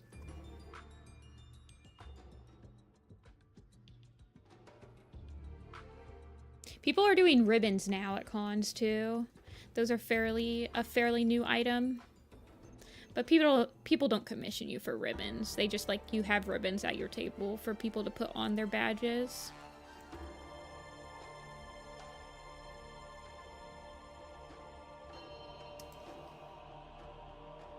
They're still big? Yeah. It's weird because I feel like the badge thing is a very furry exclusive thing. Like, I don't really see badges for people at anime cons. It's interesting.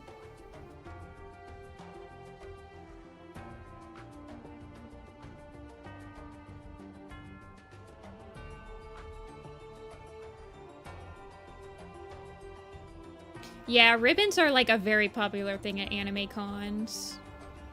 They've become very popular in the recent... My friend tried to design a ribbon, though, and they're pretty hard to design.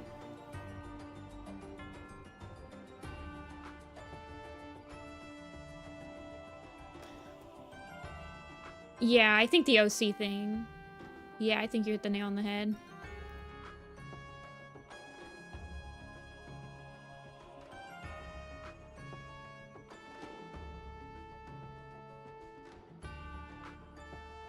Let's see. I'm trying to figure out... I think I'm going to just get the initial... Let me put the back stripe on. I think that'll help.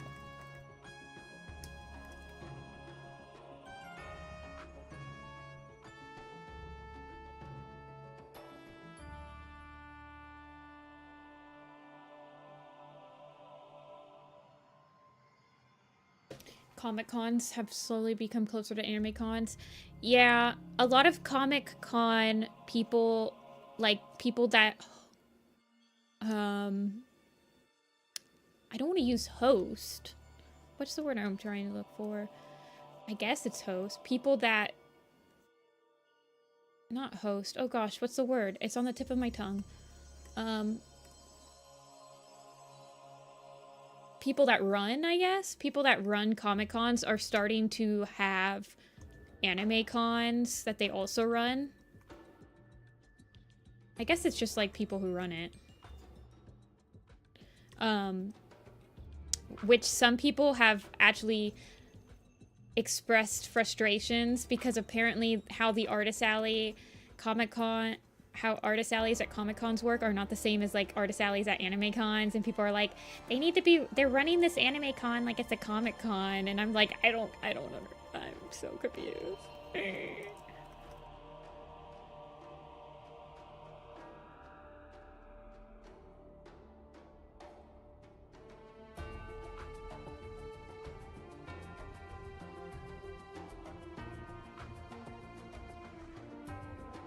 I want to push up this shape a little bit. And then I'll push up the white.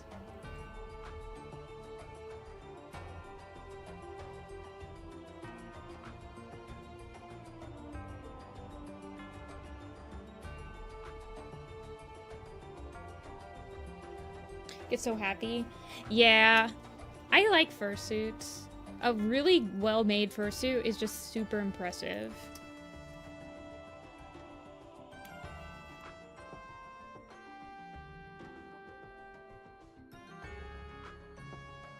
Okay. White paws. Boiling Alive. I know some of them have fans. Or cooler packs. But yeah, I've seen people... One of my friends did a partial fursuit at a Dallas Fort Worth, like, summer anime con. And oh my gosh, I felt so bad.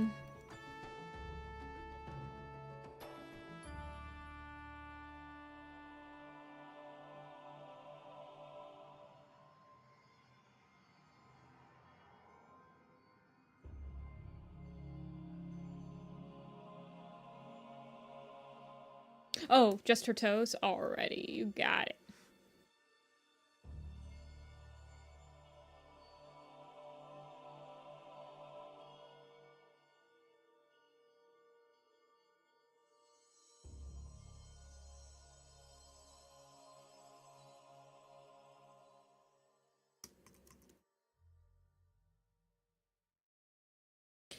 Well, hello, Lady Telia. Fancy seeing you here.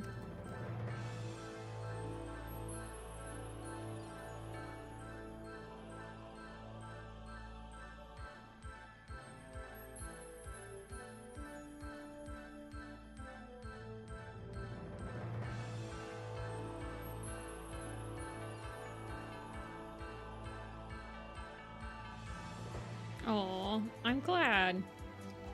We have one of your friends that commissions me quite often. Competing with the Tabby Award.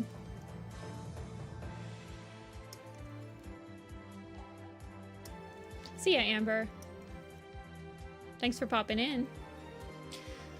Yeah, Rin. Rin hasn't been here for a couple streams, you guys. How are we supposed to know our clouded frost deeps? From Prodigy. Can you guys imagine if I like started playing Brain Age music? This one is from...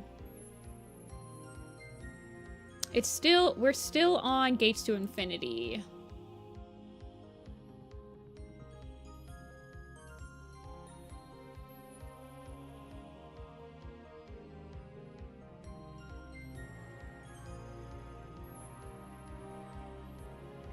Gates to Infinity is a Pokemon Mystery Dungeon game. They are not open today, Pixie. They closed on Thursday for this weekend. Although I might start opening up like a couple on Tuesday stream and a couple on Thursday stream. Try to like even them out a little bit. Okay, see ya, Sam. Thanks for popping in. I hope you have a good one.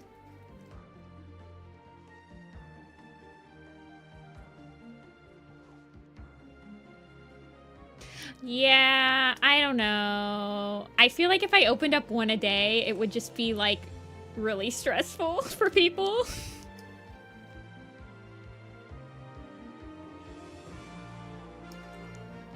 But yeah, they usually open on Thursdays at, like, I would say 6 p.m. Eastern Standard Time. They're usually open. because I open them after I finish my after I finish the Warrior Cat stream on Thursday is when I open them.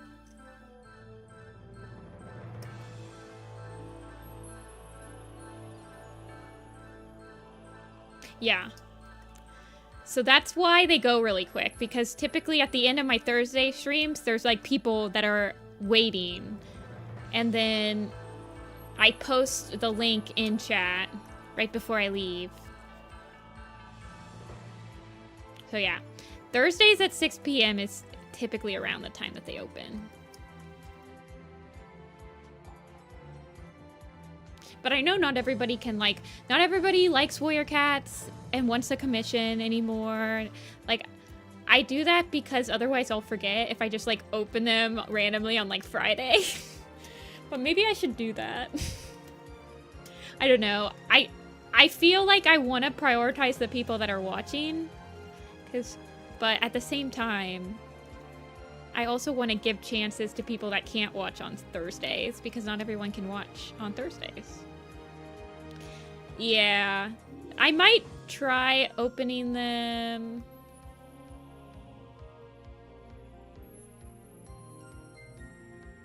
I don't know. I mean, I guess I could... I've thought about just opening them on Sundays during stream, but I also like to be able to see what I have in the queue to like figure out exactly when I want to, like, when I need to start. Like, if I have a really light queue, or if I make it like, if I get all like full bodies, I'm like, oh, okay, well I have to start at exactly noon, otherwise we're gonna be going till like 9 p.m. Ay. But Telia, I saw your message. I saw it really late. I didn't realize how wonky Tumblr's message system was until I tried to do commissions through it. But I saw you. I tried to look for that full body that I remember doing, like a sketch or something of that character. Hyacinth, I think is what you call her. But I couldn't find it. But I'm still going through that old computer. I would have done it on my really old laptop. And I can't believe I never sent it to you, which is ridiculous. Yeah, it was years ago. I feel like I want to draw her again, though. She's so pretty. I'm glad you're doing something with her. I'm glad that you're doing so much with her that I would never have. That's why I like doing Adoptables, because then you can give it to somebody that would actually give the character love. All my OCs just raw in my closet. Have like 5 inches of dust on them.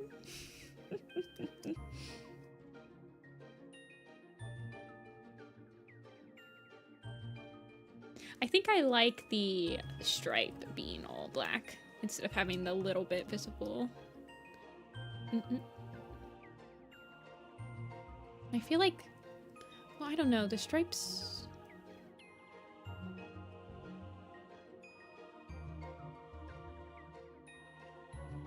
I think you wanted shading, I believe. You have chibi with shading. I gave you for our design trade. Oh my gosh, I drew, like... I've drawn a lot of your characters. I've drawn the monkey. I've drawn the main tabby. Oh, well, maybe I've only drawn those two. I've definitely drawn... Oh, shoot. What's his name? Jester or something like that? I need to read your book. I have it.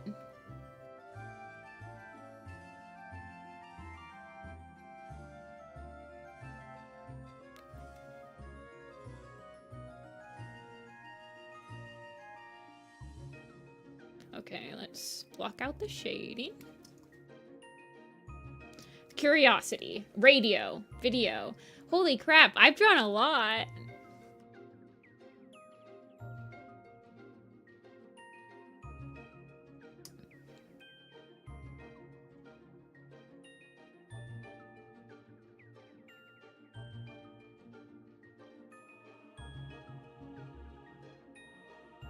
I'm glad to see you're still around.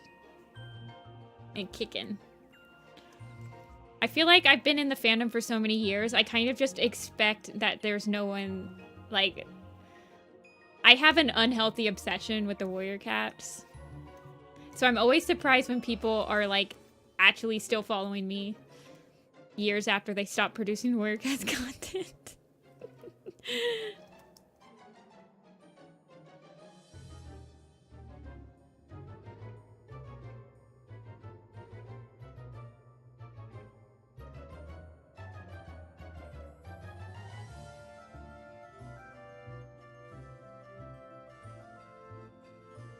And I know a lot of people don't use, Tumblr anymore, which is like my main,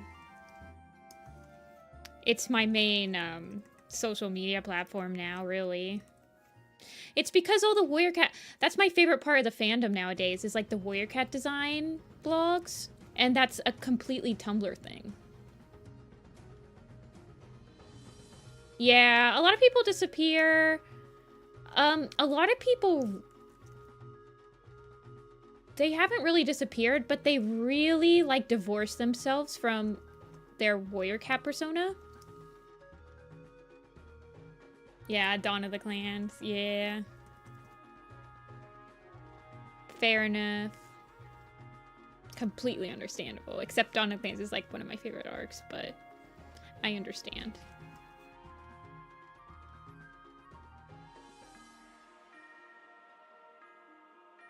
Okay. I think I'm shading it in a different way.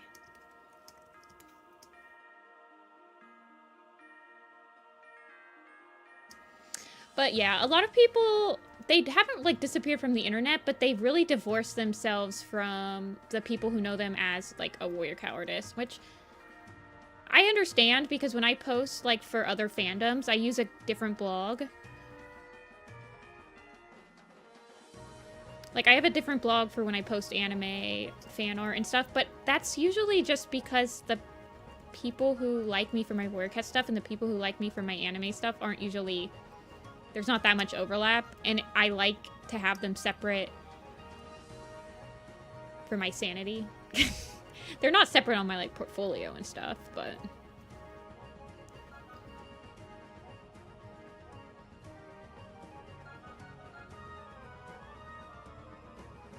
Yeah, I think everyone goes through that phase.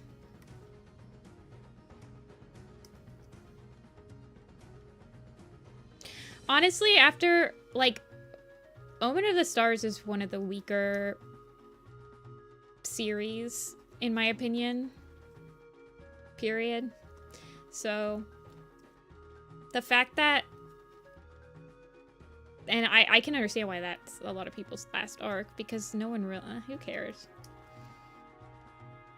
Oh yeah, Fire Star. At that point, I remember in, like, the chronologically, like, the fandom was so over Firestar during Last Hope. People were like, he's so old, he needs to die. We need Bramble Star already.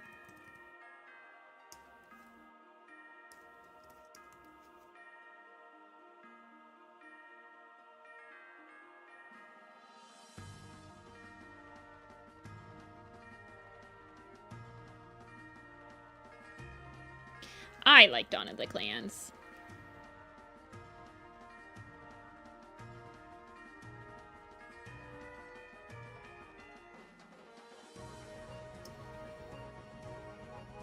Yeah.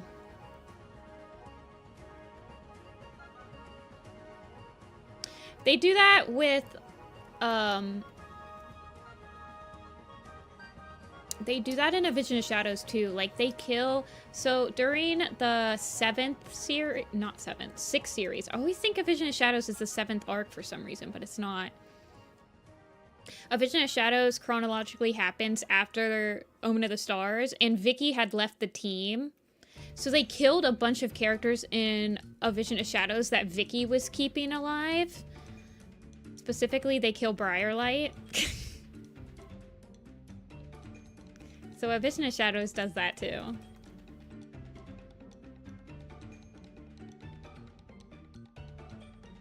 But then there's so many loose ends that they have to tie together at the end of Omen of the Stars.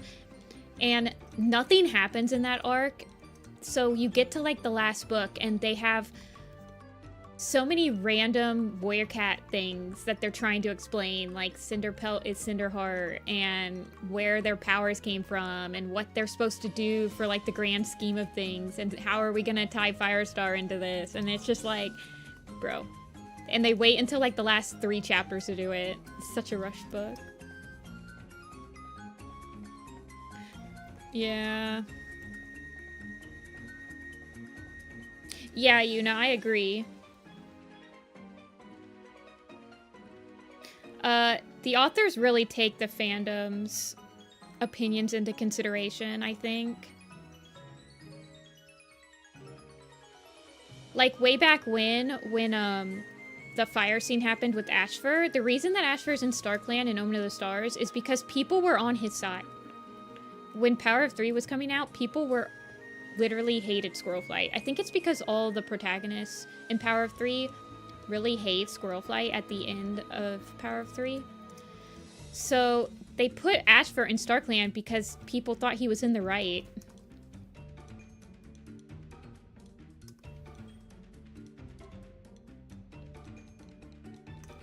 I don't know. It's so funny.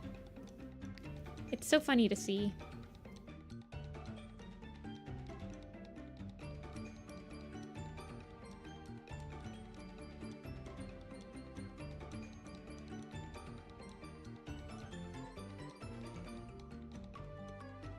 I don't know. I remember when Squirrelflight hate was the norm. Then we went through the Leaf Pool hate era. You guys don't... Yeah.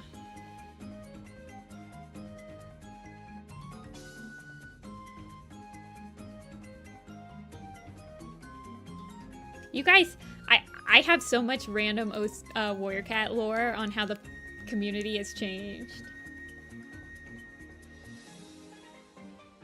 The Squirrelflight hate is forced. I think we were all just like kids.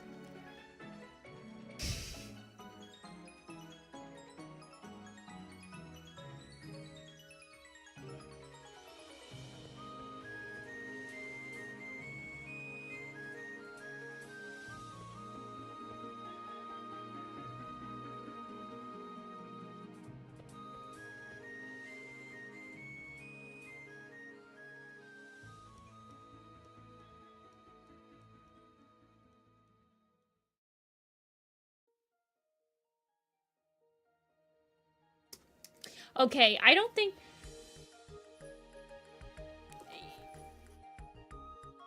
I was a Squirrelflight lover during her hate period.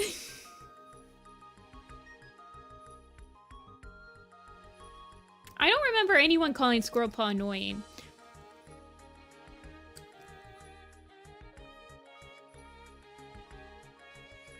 Yeah. Yeah, it is so fascinating to see the, like, waves. It typically coincides with, like, somebody that the Warrior Cats fandom really respects having this opinion, and the Warrior Cats fandom likes to parrot opinions. I think it's just because we have very young members in the community that are still trying to, like, find their self, basically. So when they see somebody that they really respect have a certain opinion, they will just copy it.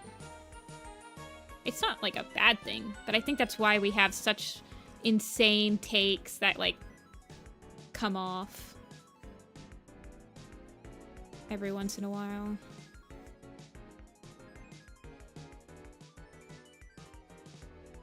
Yeah.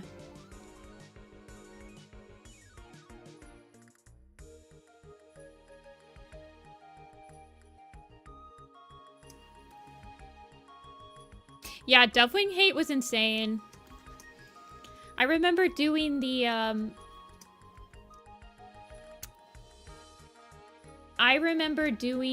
Doveling Rolling Thunder, and Doveling was still a pretty hated person, like, a pretty hated character while I was doing it, but I was like, I want to show you guys why I like Dovepaw, because I've always liked Dovepaw and Ivypaw and, like, their dynamics. A lot of people, like, when they do Ivypaw, Dovepaw stuff, they'll make Dovepaw the bad guy. But I'm like, here's why both of them are awesome. Oh, people think that she was a Mary Sue. She kind of was, but what warrior cat isn't a Mary Sue? Let's be real, they don't have that amazing of editing. Not editing, of writing.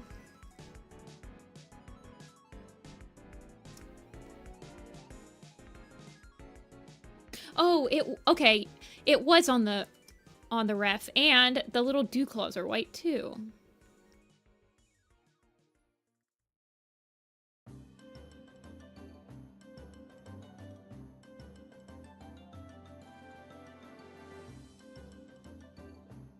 Wait, Ivy Pool hate? I've noticed that, actually. Especially since she's, like, deputy now. And some people really hate her Super Edition. It's crazy, actually.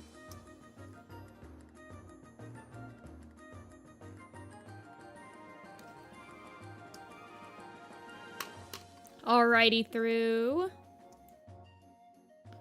What do we think? We want some whiskers.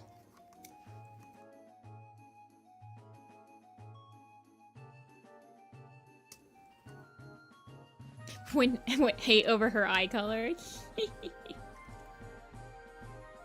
Let me give you a shaded version and a non-shaded version. I will email. Are you still using the same email I sent the other one to? Started with a T and it's a Gmail.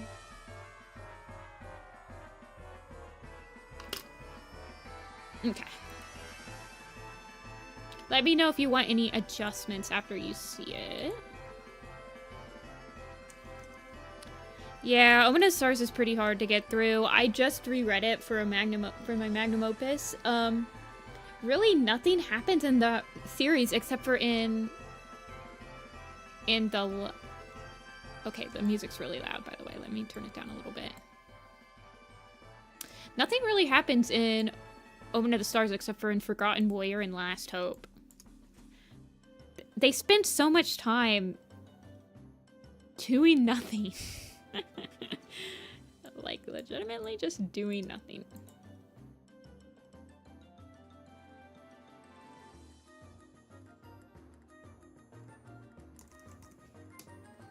Thanks, Delia. Thunder, no shade. Thunder shade.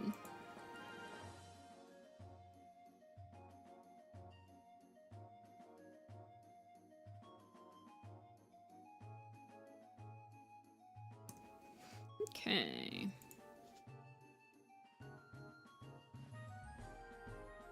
Email.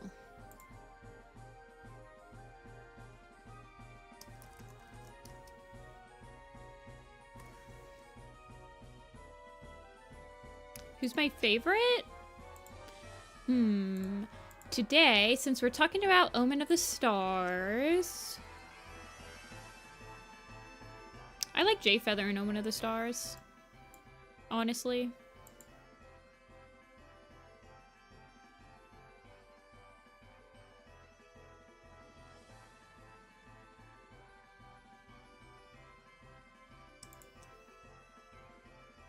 I also like Cinderheart, but she's kind of annoying in Omen of the Stars, actually. When she finds out that Lion Blaze has some special powers and she's like, we can't be together. I just read that. I always forget that she was like that in Omen of the Stars.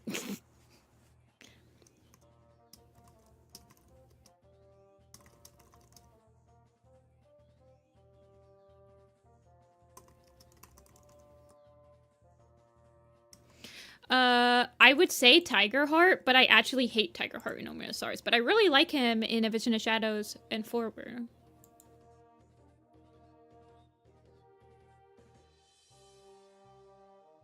She was a monkey character. Oh. Wait, I designed a monkey character? I don't remember this at all.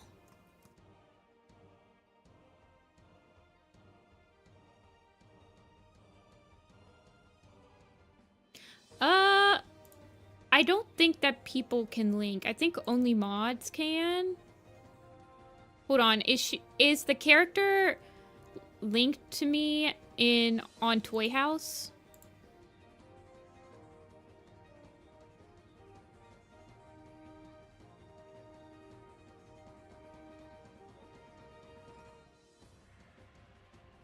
Yeah, I guess Delia could be a mod.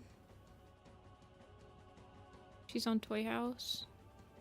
I see Hyacinth. You're talking about Temerity.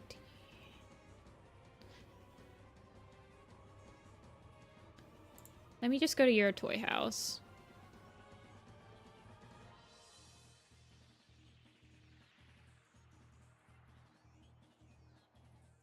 Oh my gosh, you have so many Toy House characters. You have 70 pages, Telia. 70!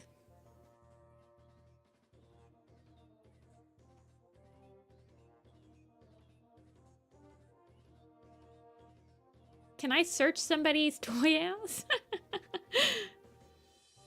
How do you have so many characters? Oh my goodness. Hold on.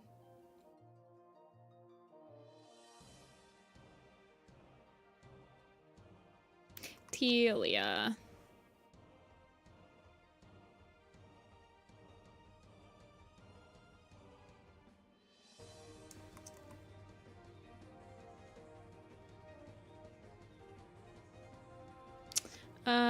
Tags?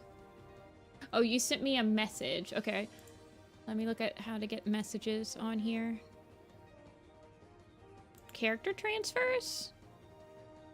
Oh my gosh! I remember this character!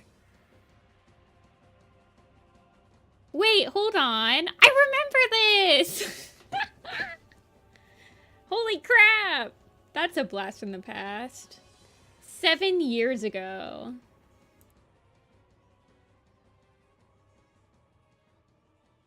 I don't... Okay, I remember this character, but I don't remember doing anything else of her except for what this was. Yeah, that's what I kept thinking too, Mion. It's Saturday today, though. Oh, man. You had a bunch of ref outfit colors. Yeah, I have a Toy House. It's, this.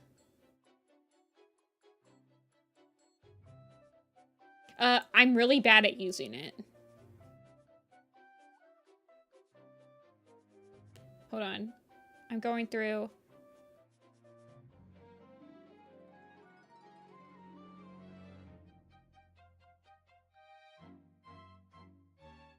Oh my gosh. I don't think I don't... That would have been a really long time ago. I don't know if I have anything of that character. I don't even know if I have the original picture 7 years ago, so... Well, it certainly looks like it was done on my old computer. I can check. Wait, I designed this character too? My gosh, Telia. I remember... I'll have to look. This one looks like I drew it on my old computer, though. Like, my second old computer. Oh my gosh. Man, I'm like... I am just going nostalgia right now. I feel like I'm looking at my old art. The character design ones are the ones that I don't, like, save as long, I feel like. Goodness.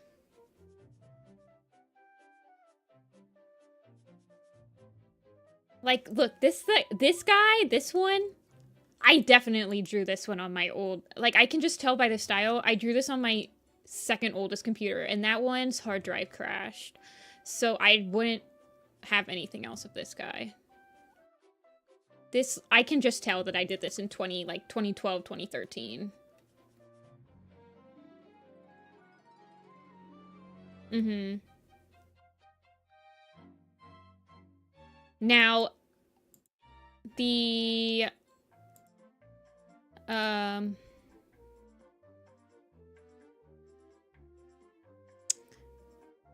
This one looks like I'm using... It actually looks like I'm using the same exact brushes that I'm using right now, which leads me to believe that this one I did on my old computer, which I need to get on. Yeah, this is the same exact brush that I use now. You can see the little... You see how it has little specks in it? And this brush I started using on my old computer, so I might have this one. I'm gonna have to look, though.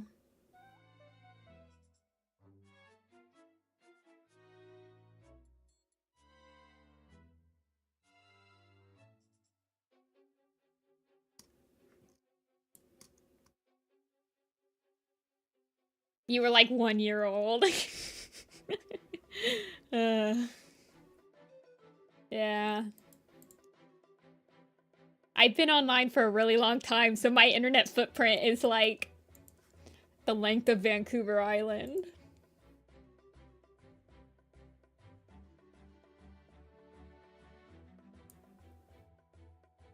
Yeah. I have to pull a map part that somebody wants the raw files of off of that computer anyway, so I'll mark that on my to-do list when I open that, because it takes, that computer is absolutely fried. It's an old Mac, but it's very slow, because I used After Effects on it, and I kind of fried that CPU. But I will be looking for it. I've been meaning to open up files and, like, go back. Yeah, Bone Shatter. Yeah. Okay, Classic Window Breaker is not here. I don't think that they said they'd be here. Yeah, they said they'll be out of town for my birthday, so...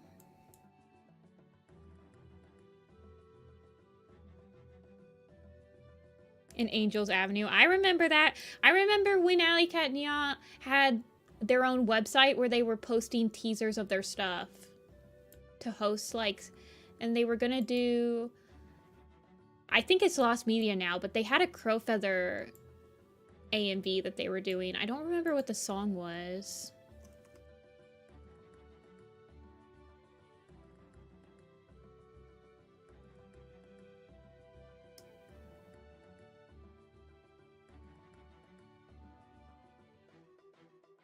I've been around for so long. It's been so long.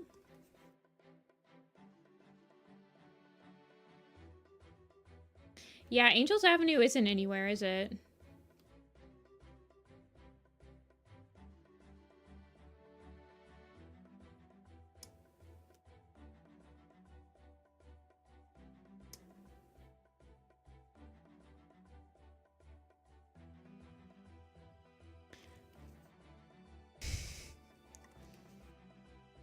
Angels Avenue.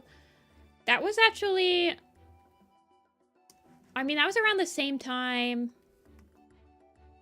There was like 6 episodes. It was around the same time that Triple Doom started Cow of the Wild. Well, it was way before that, but... I remember eagerly waiting for people... for both of those YouTube people to update their series. I helped with backgrounds on Cow of the Wild. Did you guys know that?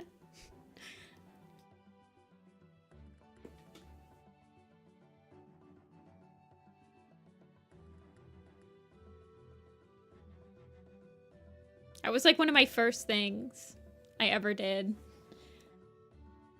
I helped background making.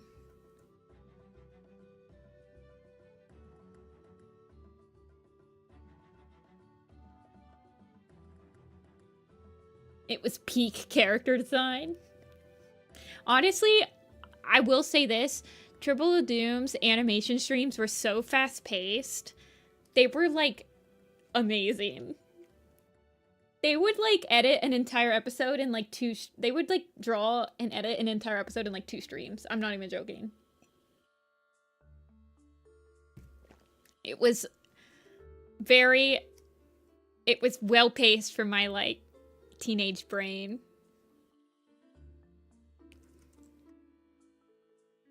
Okay. No, you're fine, Thelia. I like seeing all these old characters. Sky.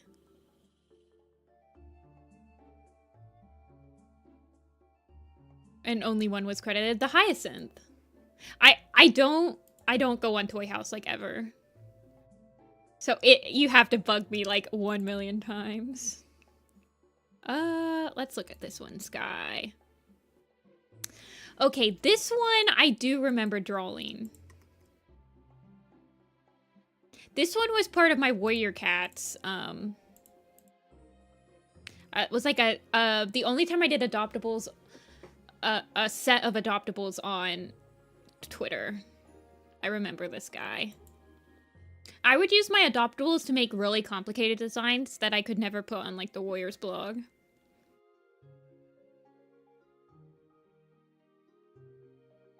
Probably also making it, like, hard to ever commission somebody to draw them. More like Choro. You did draw a lot of Choro. But to be fair, my Ace of Diamond folder had a lot of Miyuki in it, so that's a trade-off.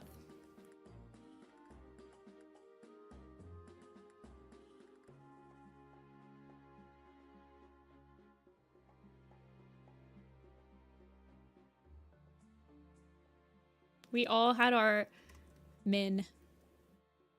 moments.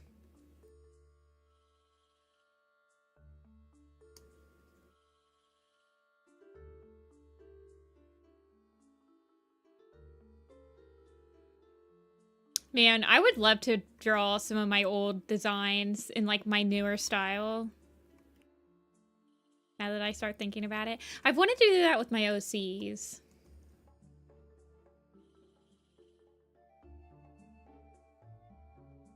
Some of my old Miyuki art.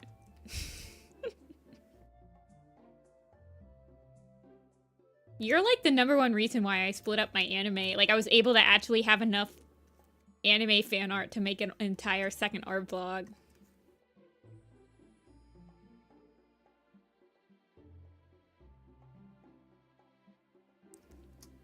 I mean, I did draw JoJo stuff, but I didn't draw nearly as much JoJo stuff. But my friend that watched JoJo with me wasn't an artist, so... It really helps when you have, like, 2 art buddies that are into the same thing. You guys just keep drawing stuff.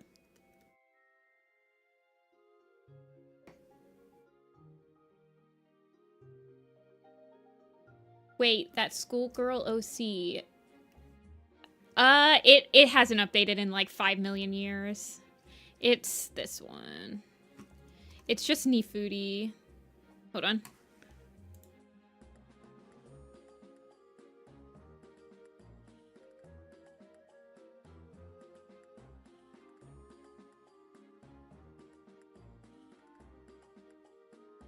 Let me... It's, like, super old. But it's literally just, like... cat. It's just humans. And I haven't updated it in like 50 million years. I don't think anyone should follow it. It's like the deadest blog ever.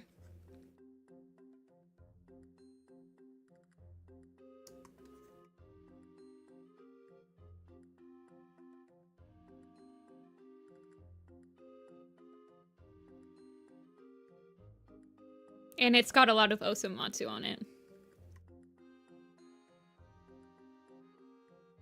Have I ever drawn Splatoon characters? I have, actually, Mion.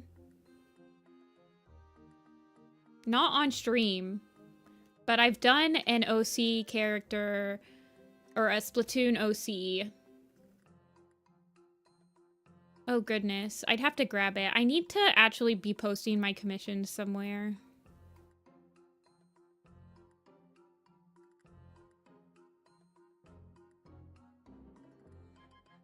You saw your side account. Yeah, you should, Telia, because I literally don't remember it. I've lost a lot of OCs throughout the years because I just got on Toy House. And I'm not very good at putting all my OCs on there. Thank you. I gotta see her.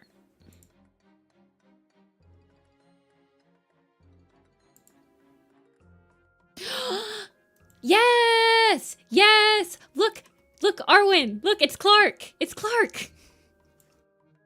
It's Clark's sister! Wait, hold on. Yes, I forgot! Yes, I've drawn her before. I've drawn her. I draw her much taller. I usually draw her like this. With the brown hair. But this is the one Arwen drew for me. That's Clark. I don't remember what I named her. I think I named her like Susan or something. I think it was like Susie or something like that.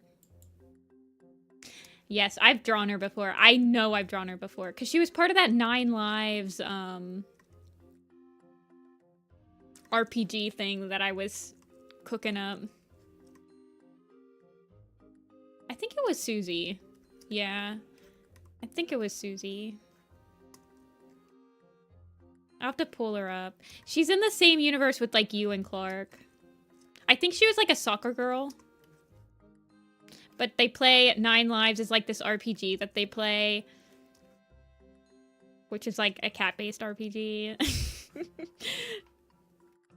It's basically cats, but it's World of Warcraft.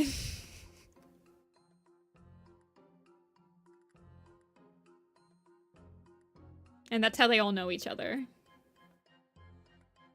And then, like, adventures ensue, I guess. But it's called 9 Lives, because that's the RPG name.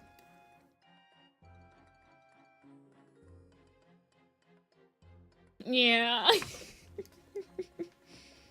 I'm gonna have to find that stuff. I need to post art, you guys. I draw so much, and I, like, barely post anything.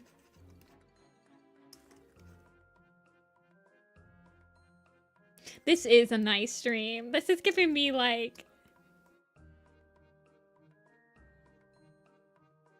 giving me the nostalgia hit I needed.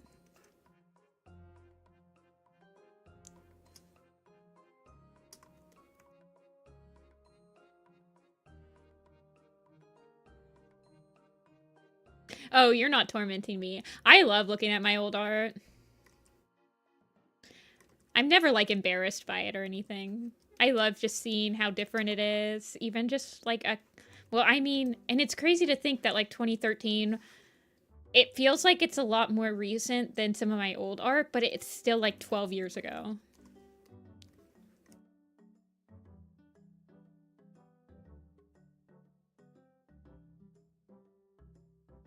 I love seeing the, like, improvement, or just, like, remembering how I used to design stuff, or, like, I don't remember.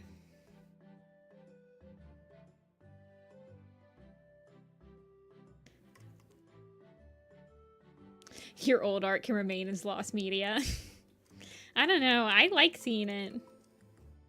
Even if you, like, I don't really cringe. I'm like, I understand that it's bad, but I still remember making it, and I like reliving that memory.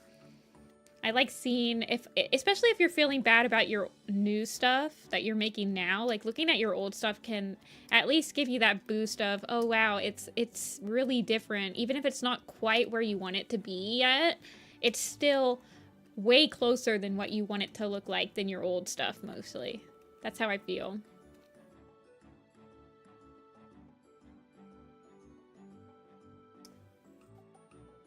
It can give you that, like, boost to get you out of an art block, or if you're, like, really overthinking yourself and... I don't know.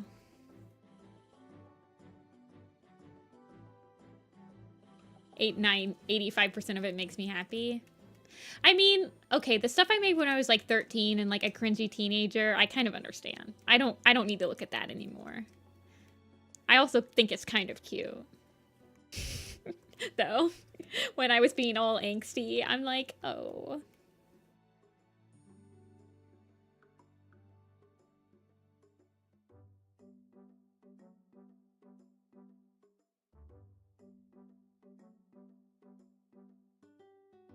To draw my fave characters, yeah.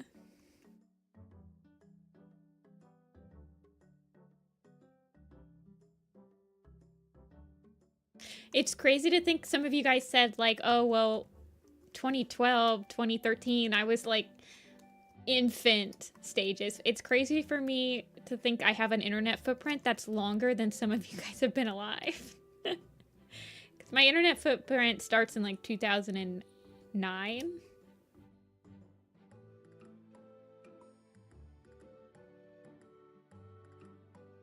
Nuked me out of the algorithm. Yeah, I don't even know how the algorithm works on YouTube anymore.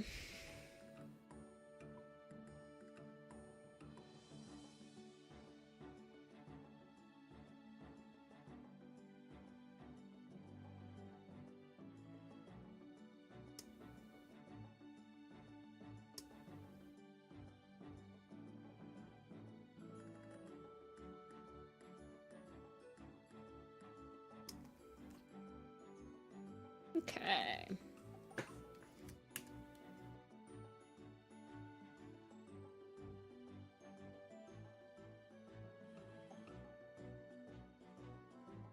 The lie about your age. I did not start the internet until I was like 13. So I didn't have to lie too much about my age. I do remember iScribble had like a hard 15-year-old, you had to be 15 years old to have an account limit. That I was probably 14 when I joined.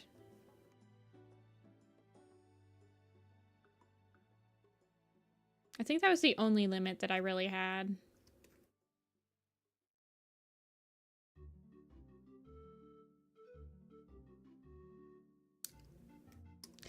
iScribble was like randomly really... Okay, the fact that iScribble's like age limit was higher than DeviantArt's was the reason that everyone lied about iScribble. Yeah, I don't have to lie about my age anymore.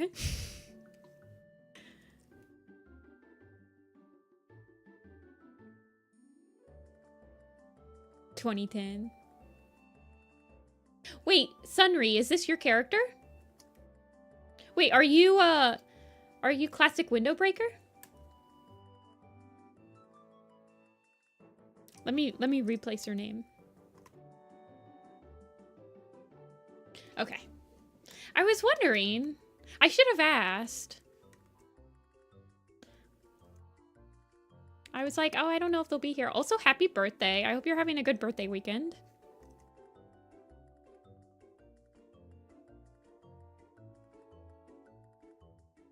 That's true. I can't run for president yet, so I'm not super old.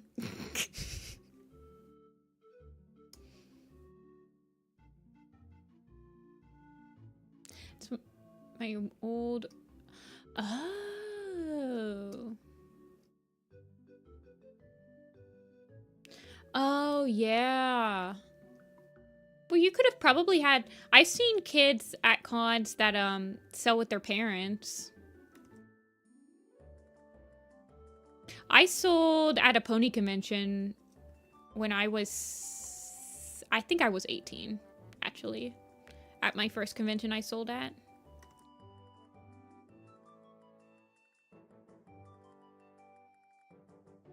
Yeah, is it 37 or is it 45? I think it is 37.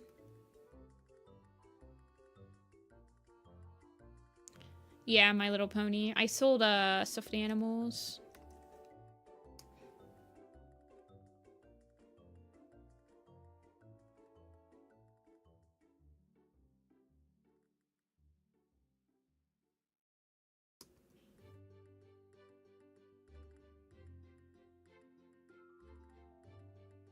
I don't know if I was a pony artist per se. I did have pony prints, but I mostly sewed pony stuffed animals. I did it to pay for college. I spent a lot of that money on college.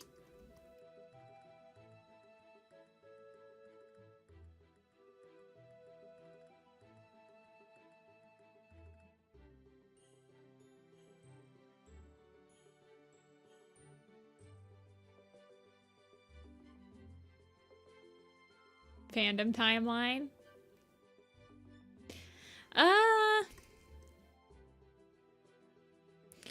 I usually kind of stuck with the fads, really. Like, I got into My Little Pony when it was popular to get into My Little Pony. I got into Warrior Cats when it was popular to get into Warrior Cats. I've stayed in Warrior Cats a little bit too long, but whatever.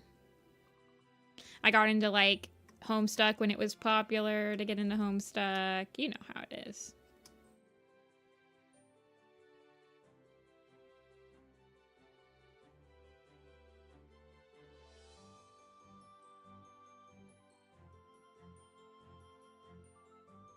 The Warrior Cats one's the only one that I have not been able to escape.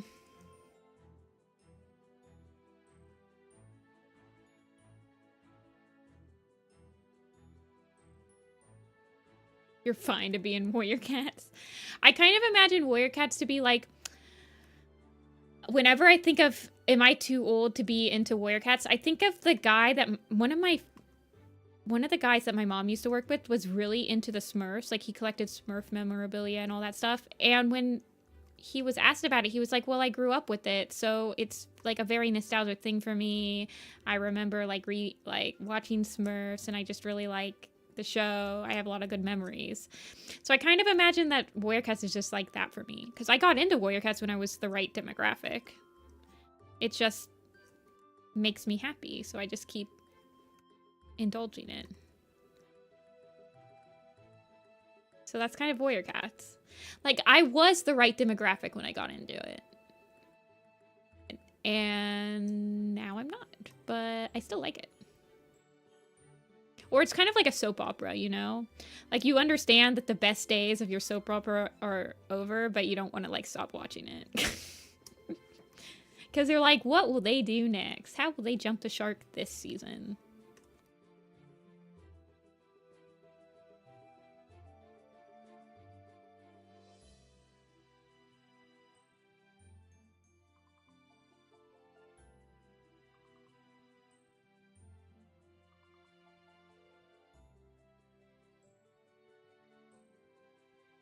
We're flying the shark? I don't think so. I feel like if some people think that they're trying to start the multiverse in the newest Warrior Cat book, and I'm like, first of all, there's no way. There's no way. If they actually start the multiverse, that's when they'll jump the shark to a point where I'm just like, oh god, why are we still here?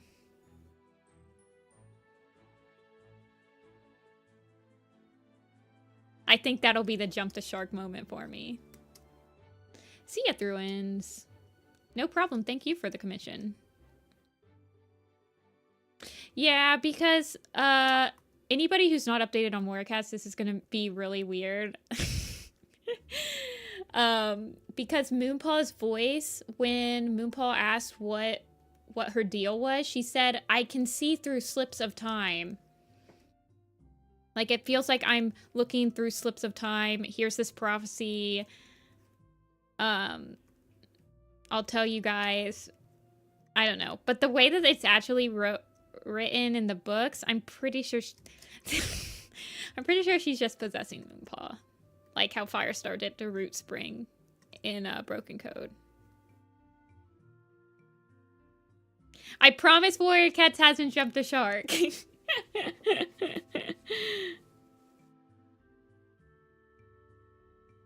I say with my straitjacket on.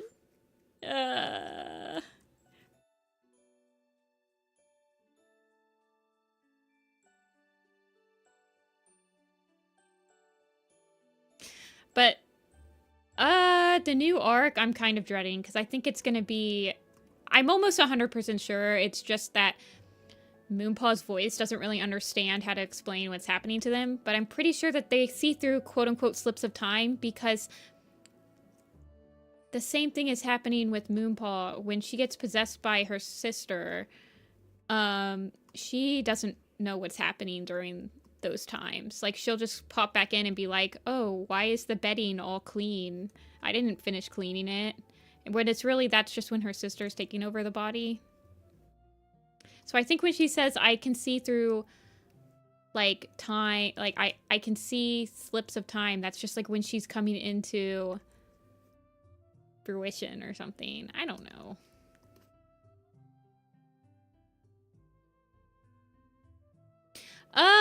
Yeah, the possession thing was really new. I felt like they did it enough. Like, I didn't think it was jumping the shark too much because it made sense how they explained it. They introduced ghosts in A Vision of Shadows, and then they introduced ghosts being able to possess bodies in Broken Code. So, I don't know. I don't know if it's dissociation. It's hard to explain.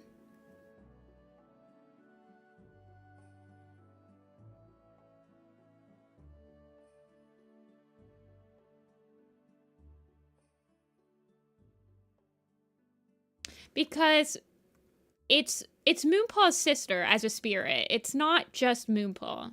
Moonpaw's sister is an entirely separate entity.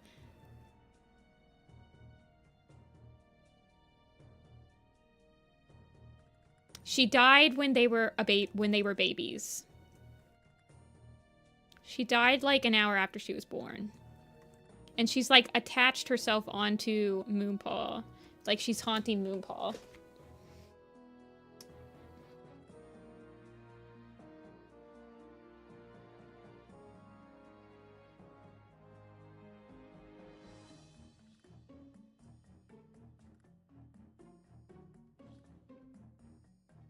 But the fact that this is going to be another territory change arc is like, I'm kind of dreading this arc, I'm not going to lie.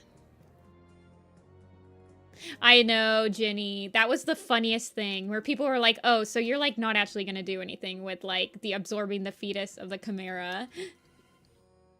I think that people don't want it to be like that, Telia, because they're afraid of what the Warrior Cats writers will do to... I don't know. They're not very good at, like, writing nuanced stuff. So they're going much more supernatural with it than, like, mental illness type stuff. I know. I know. So everyone's hoping that they're doing more supernatural, which it seems like that's what they're doing. It really reminds me of, like, the supernatural stuff that was happening in the Broken Code arc.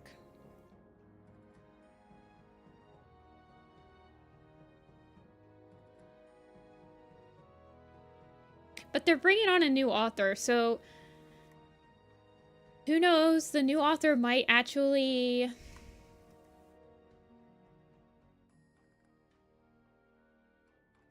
who knows? I'm pretty sure that it'll be a Changing Territories arc. They're hinting that the moon pool is probably gonna get destroyed, and they're, like, building this giant, like, hotel or something next to the lake.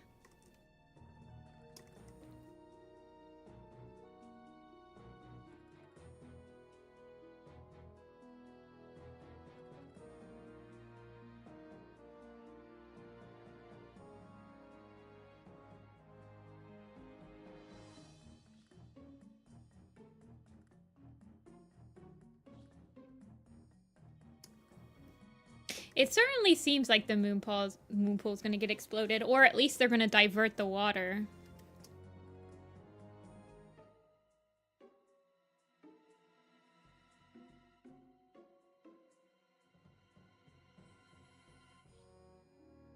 Actually, I think I'm gonna make her...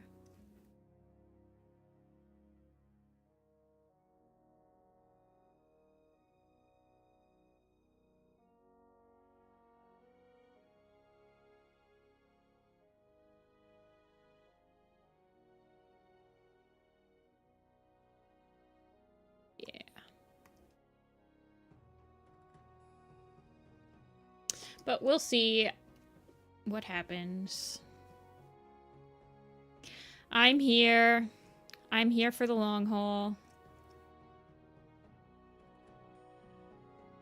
Yeah, Telia, that's my issues. But at the same time, they've gotten very I feel like the lake territory is very stale compared to the forest territories, and they're kind of realizing how stale it is with how many even though chronologically speaking for the cats, they haven't been there very long, for us as the readers, they've been at the Lake Territories for like 75% of everything that we've gotten from the arcs. And it's just like, it's a stale territory. There's not enough action happening. The clans are too separated. Like, there's not much that they can do. So, I'm okay with them changing territories now. At first, I didn't want them to do it because, yeah, they haven't even been there for an entire cat's lifetime, basically.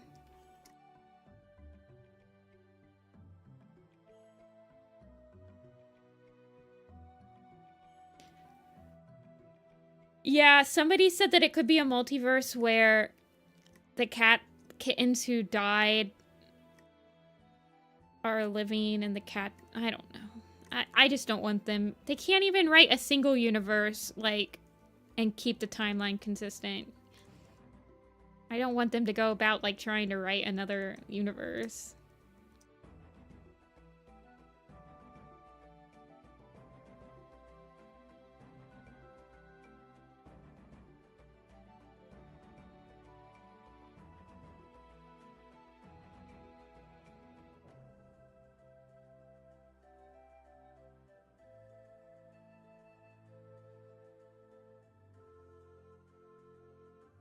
I don't know. RiverClan to try Seafish. I think they try... Doesn't Ice Star or Icewing try Seafish in Ivy Pool's Heart? And she's like, wow, it's way too salty. She doesn't like it.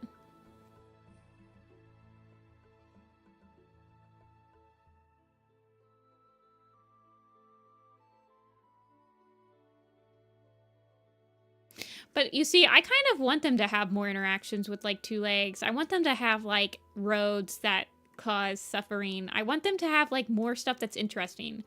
At the territories they're at right now, nothing ever happens. Like, we got a badger in the new book, but, like, we don't get like, we really don't get foxes anymore. We don't get, like, dogs. We get the rare dog. We don't get rats. We don't get anything. It's boring. I want them to have some danger. I want Snake Rocks back. I want Sunning Rocks back.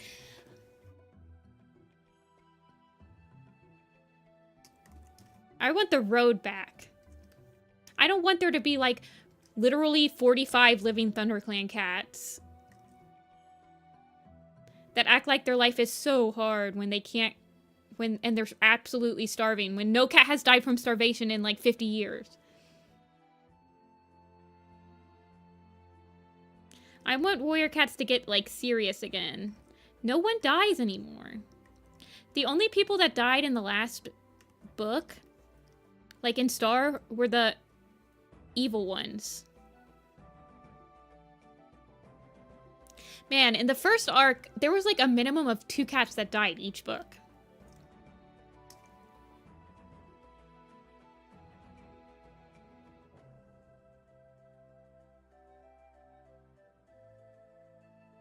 There are never any casualties. That's why we have like 40 cats in ThunderClan. I want pain and suffering. It's a soap opera.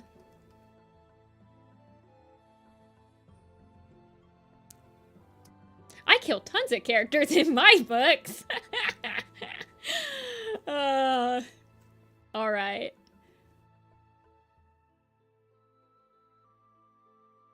I will. Yeah, Leafshade who? Plumstone who? Eagle Wing who? SMH, SMH.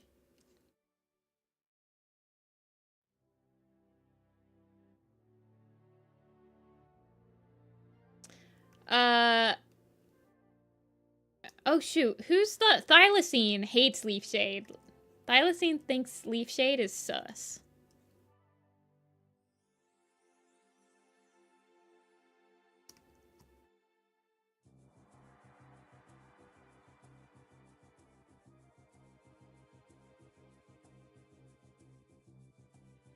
Yeah, they would. I know that they are upset because they only kill like minor characters now and then like bad guys. But the fandom loves when cats die.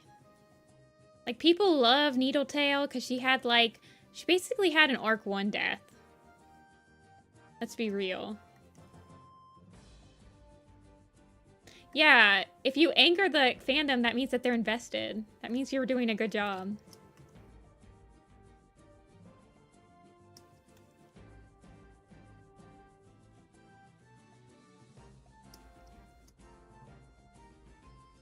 Like, I feel like people don't make crazy maps and stuff about the newer arcs because there's not really... I don't know. People like feeling sad. People like when cats die and it's like a satisfyingly sad death.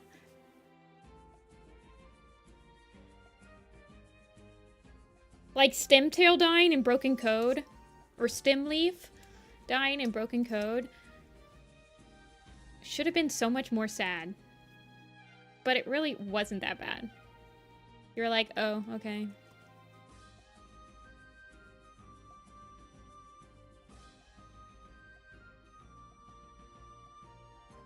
People loved Bristlefrost. Bristlefrost's death was like the best thing that they've done in ages.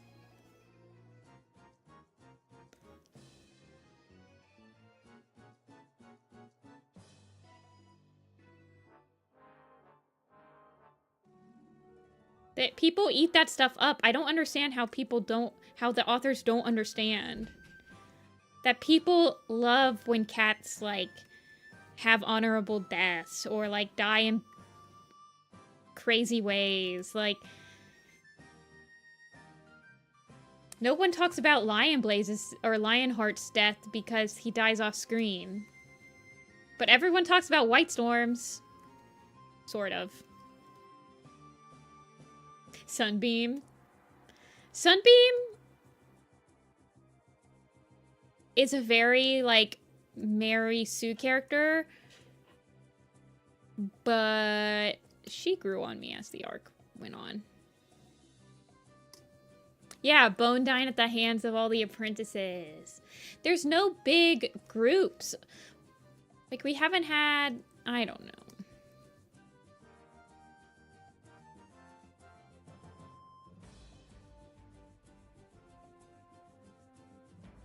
People... See, I like Dawn of the Clans because there's stakes again. In Dawn of the Clans, people die left and right. Like, it felt like they were actually living... Like, they were fighting. They were in the wild. They were trying to carve a path. And there was, like, pain and suffering when it happened. That's why I like Dawn of the Clans. Because it feels like the stakes are real.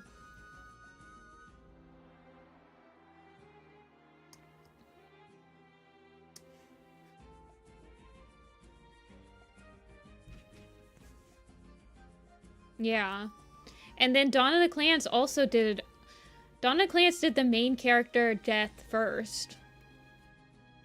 Like, the protagonist, the point of view death first.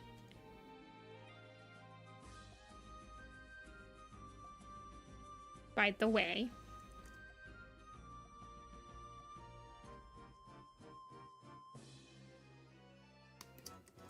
And Dawn of the Clans showed me that they can... I know that Dawn of the Clans isn't for everyone. But Dawn of the Clans showed me that the new editors can make cats, that we can make completely new cast of characters that we can grow to like just as much as, like, the old cast characters.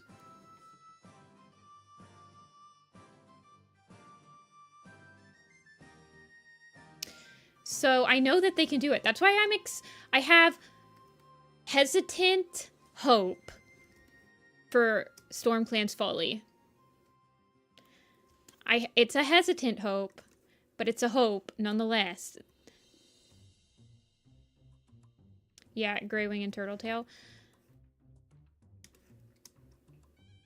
I want them to do something, but no one reads Dawn of the Clans. No one does.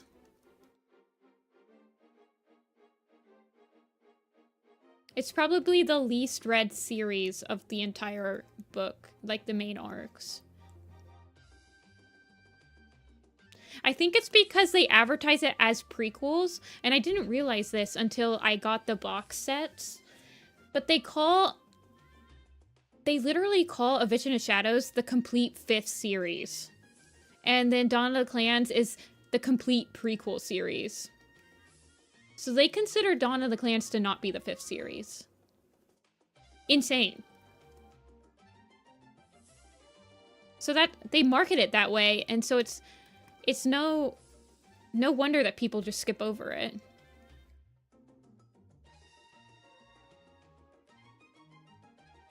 Yeah, they did kick it to the curb. It sucks.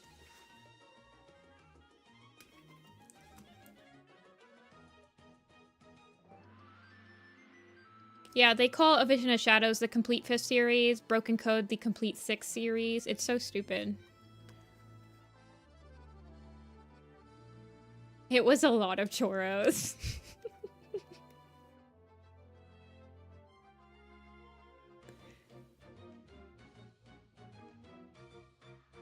I just put one of my old churro shirts into my Goodwill bag. Because it didn't fit me anymore. Yes, we're on the 9th arc. Changing Skies is the 9th arc, but they're marketing it as the 8th arc.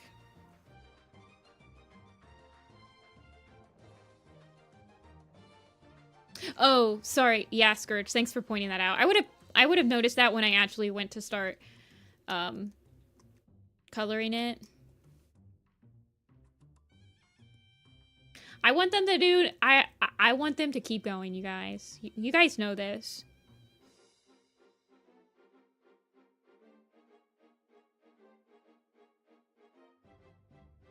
I'll be the last one here.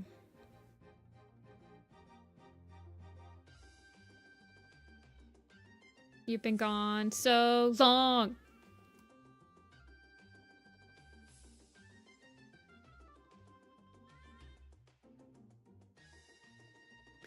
Yeah, Boomtown. I definitely understand.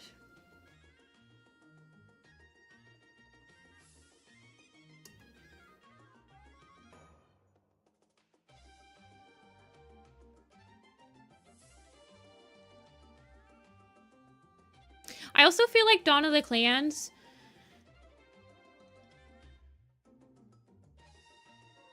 Dawn of the Clans is the arc that's the most similar to the first series. Period. There's, like, no question about it. But I almost feel like if somebody got caught up with the books and then they read the arc, that's almost better, because then you just, like, found a hidden gem, you know? But I also want people to read it because it's so good.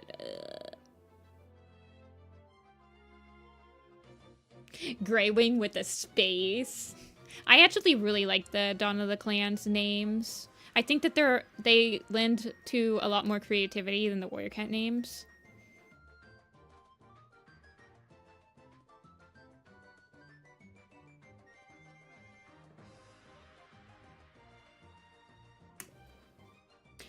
Does she have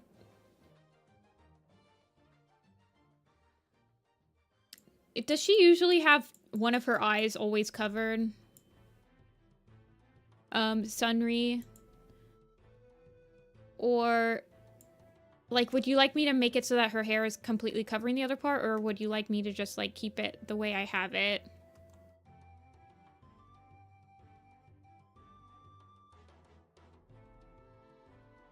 And, like, make her eye spot symmetrical.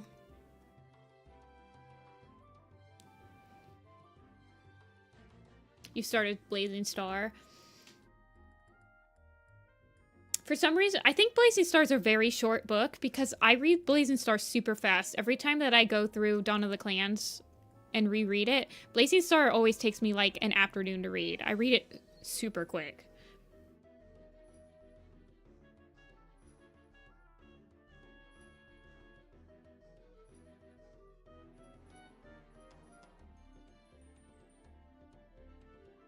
Oh my gosh, reading Path of Stars first. Oh, but Path of Stars has my favorite chapter they've ever written, ever put down in any Warrior Cat book, period. That last chapter of Path of Stars is some of the best writing they've ever done.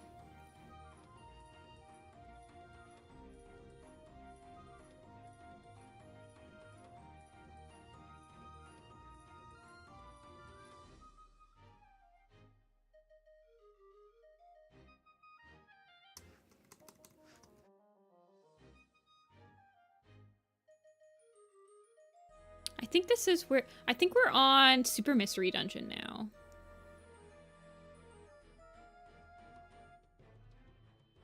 Yeah, we are. Man, Pokemon Mystery Dungeon has some good music. Aw, thanks, Scourge. I'm pronouncing your name like Scourge, even though it's not... It doesn't have the E at the end.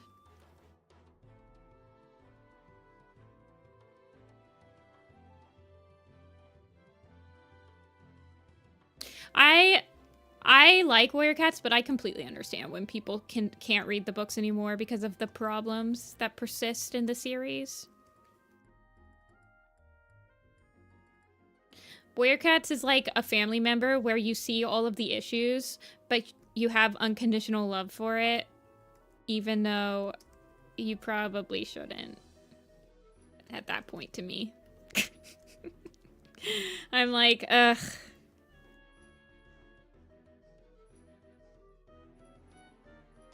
I'm like, I can't fix you, but you'll be in my life.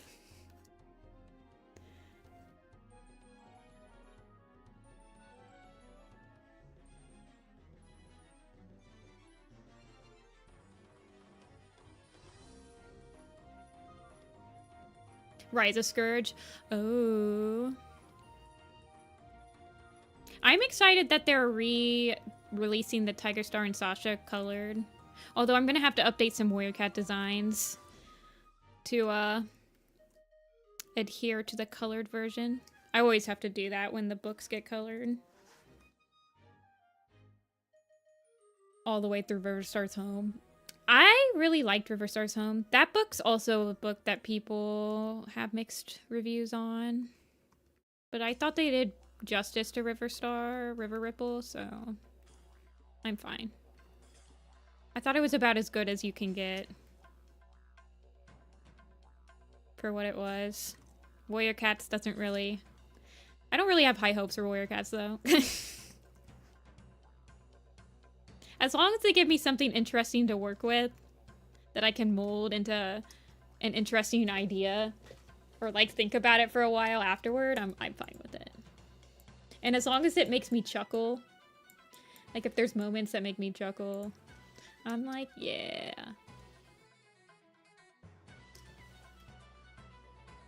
Okay.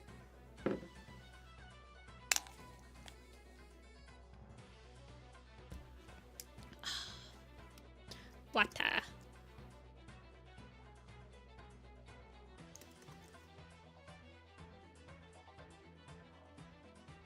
Okay, let's see if I can get this sun pattern right.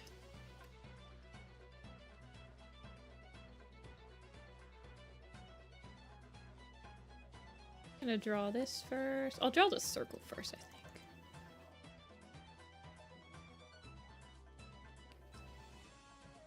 Okay, I will. I am not...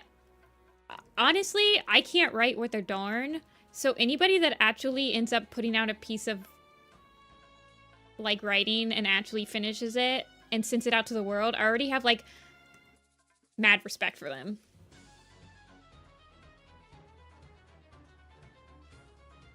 That's probably why I'm okay with Warrior Cats, because I can't write.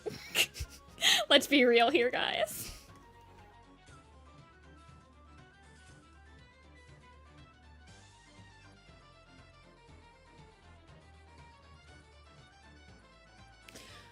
The soup store vid? I do. I think I have it in my memes. Somebody was talking about one of the memes that we made the other day.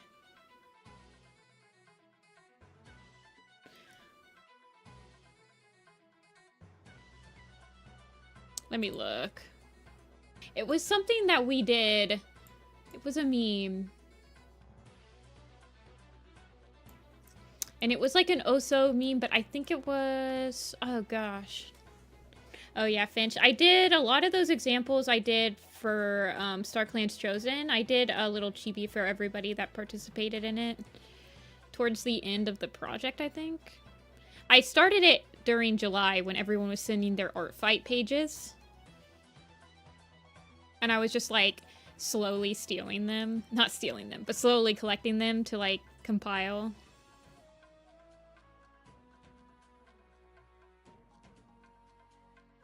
So some of those commission examples weren't actually commissions. They were like gift art. But that was my way of participating in an art fight without actually participating. Because I can't actually participate in an art fight because it gives me anxiety. Like, I would want to repay everybody that drew me something, but I don't know if that would be feasible. And I don't want people to feel like they have to repay me either. So I just gifted it.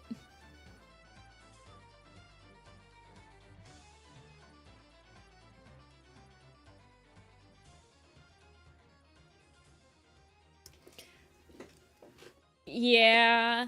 I have one friend that does something like that, and I'm just like, holy crap. Some people get really into it. Which I wish I could be like, but I'm pretty sure I would burn myself out as well. Accidentally.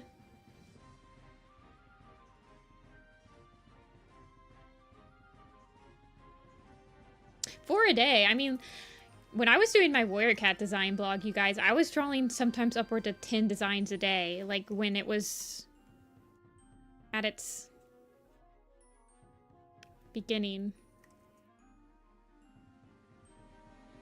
It was COVID time, though. I didn't have a job. And I had just graduated. I graduated college in the winter of 2019. So it was like right when COVID was about to start. It was an insane amount. I can't do that now, Kindling, for sure. I still can't believe I did that. That's why I have to say it to you guys, because I'm like, I don't think I actually did this. But yeah, I remember drawing Code of the Clans, and it was like, I probably finished all of Code of the Clans with in 2 weeks, which is insane.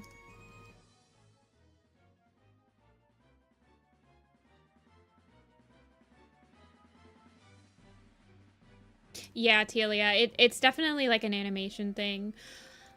I treated the Werecat design blog as like gesture drawings too, and when you're really deep into like drawing every warrior cat, you don't spend a lot of time thinking about the design before you post it. Nowadays, I can go back to specific designs where I'm like, okay, now I realize... I was also reading the books for the first time. Some of the books I was reading for the first time. So I would be like designing main characters without really fully understanding like their part in the plot and stuff. Like that happened with Puddle Shine. So now I can go back and like really fine-tune the design to something that I would like that actually work for me.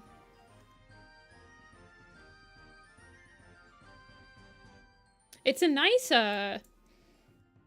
it's a really good exercise though, to like loosen up your style and I don't know, just see how far you can push some things.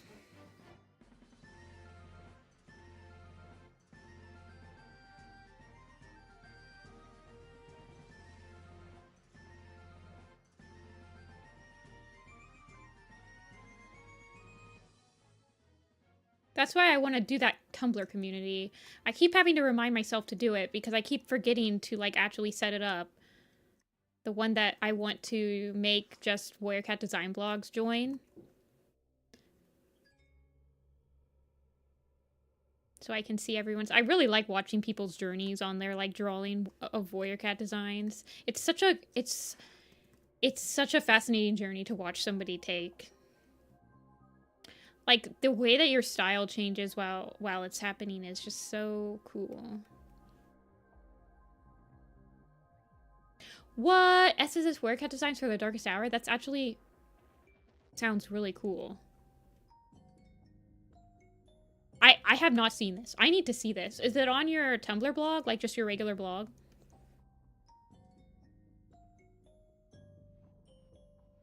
I used to never leave art unfinished because I hated the idea of wasting my time. Yeah. I still am like that. That's why I try to finish everything.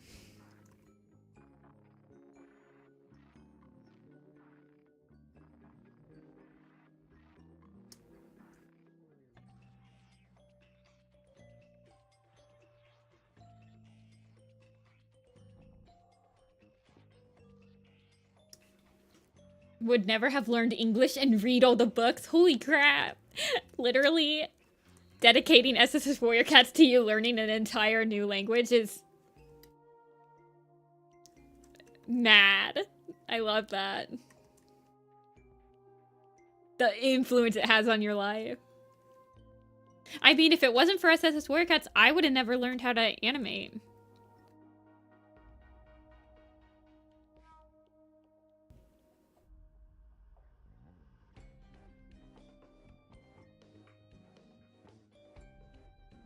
If I didn't get into Warrior Cats, I'd probably be a Pokemon fan artist now. Let's be real.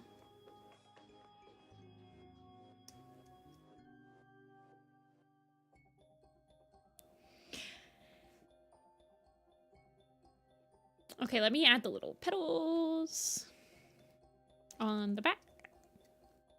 I also need to add the white. But I keep on forgetting about the petals, and I just remembered them, so I'm going to add them now.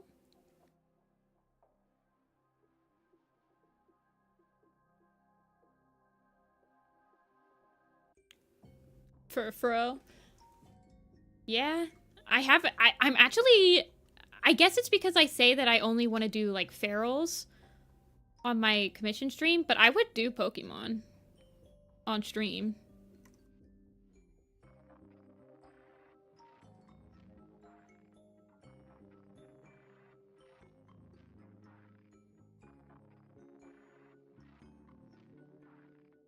I've done Wings of Fire stuff, too. Make you draw Furfuro for no reason. Somebody asked me once if I was going to do the draw every single Warrior Cat, but it's Pokemon. Which is actually, if you draw every single Pokemon, I think it's a shorter challenge than drawing every Warrior Cat.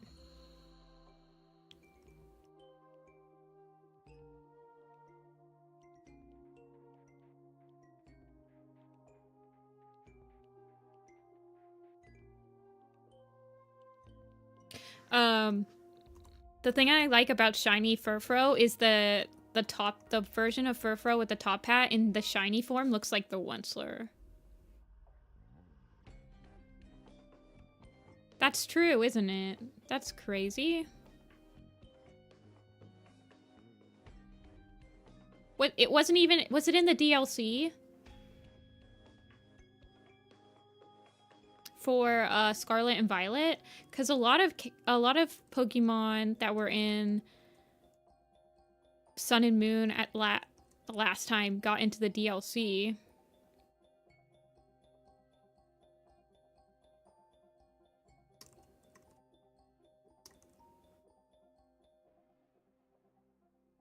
I haven't played the DLC either, but I remember that like Toucanon and Pikapeck or whatever its other ones are named, it hadn't been in a game since Sun and Moon, and it got in the DLC.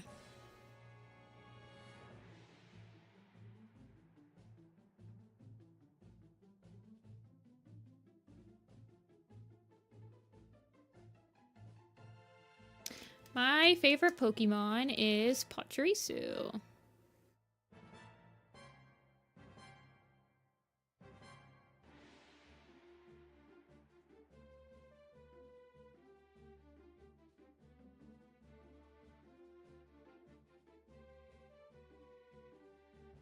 Litten, I like Litten. Litten's probably my favorite starter, but I don't like Incineroar. I never evolve it. I just keep it Litten the whole time.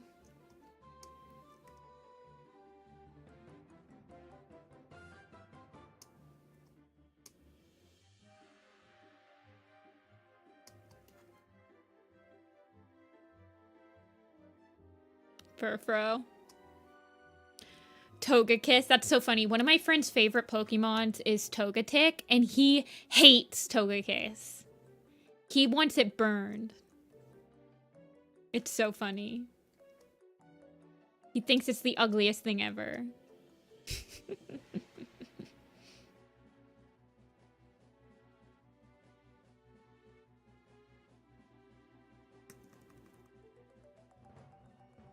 You can. Torterra. Turtwig is okay. I don't know. Togetic is pretty cute.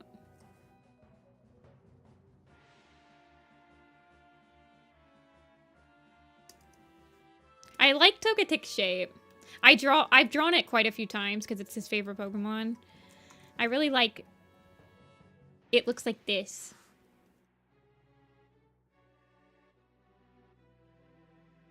And it's got the little head. And it's got the little body with the little wings.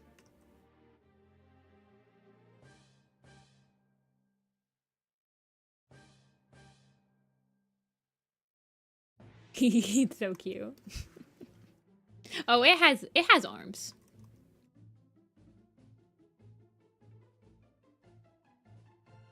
It's cute.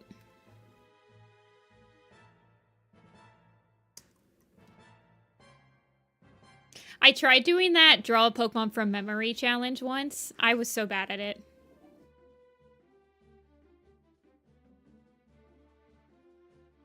Where you like just get the name of the guy and you draw it. Some people are really good at that. Noivern's good. I like his shiny. I think I was shiny hunting Noivern or Noibat in Sun and Moon for a while. I don't think I ever got it though. I want to say I got like a shiny Doug trio before.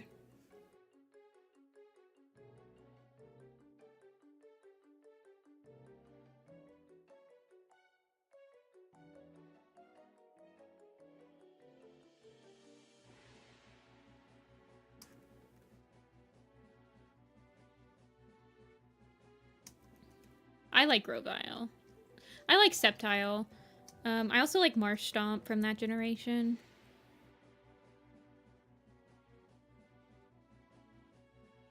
But Sceptile, I've grown to appreciate a little bit more. I actually don't like any of the starters from... I guess I like Snivy from Gen 5. I'm a Piplup picker from Gen 4.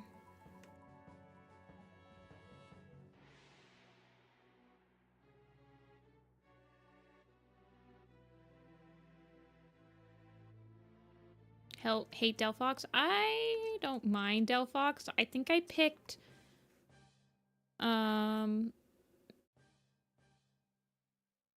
Froakie though.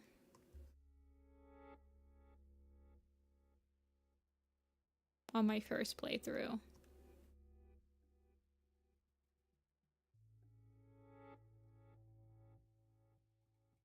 And then what? I think people just don't like Delphox because it's like Servine. Yeah, I definitely pick Snivy when I play Gen 5.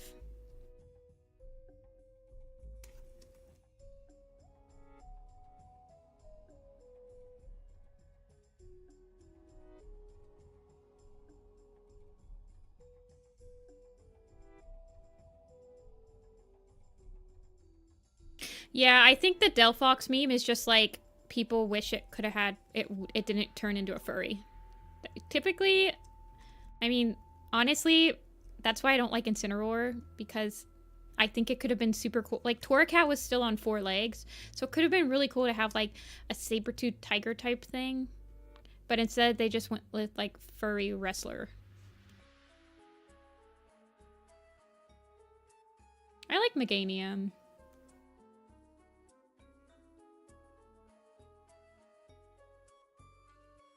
It's the same reason why I don't like Sprigatito's last evolution. But I understand more when, like, the second evolution is already on 2 legs. So the second evolution of Sprigatito is already on 2 legs, but with Incineroar, Torracat was still on 4 legs. And I just want my kitty cat to have belly rubs. So I just keep I think I keep Litten as either Torracat or just Litten the whole time. Sprigatito I never evolved.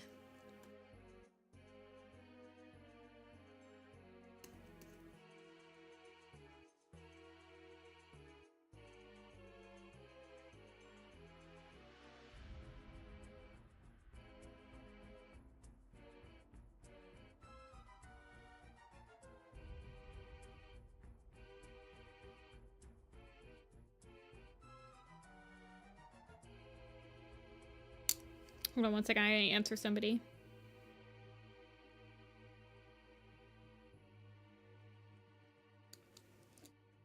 Weed cat. I named Sprigatito after my sister's cat.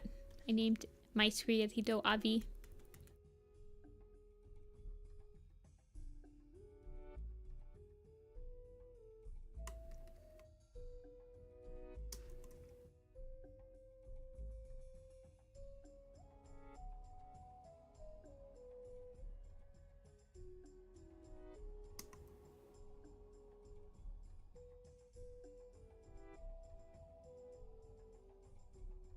It is the glass animals. It says how to be a human being at the bottom.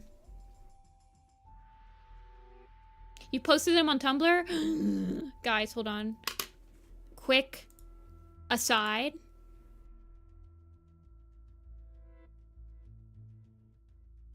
I click. Whoa!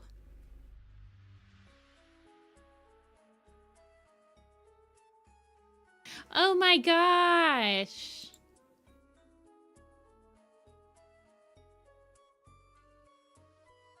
These are so good. Look. See ya, Luna. That's not it. Sorry, guys. Telia's stuff is amazing. Oh, that's Brindle? I'm trying to remember who gave Firestar lives. Did Brindleface give him a life? That's Running Wind, I think.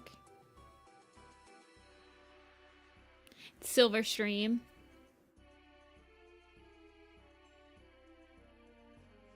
God. Wait, guys, look at this Scourge.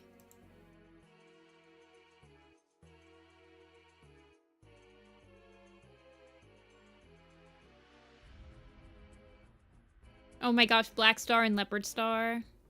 Bone. Okay, you're gonna have to help me with this one. You're gonna have to help me with this one. Boulder. Okay, okay.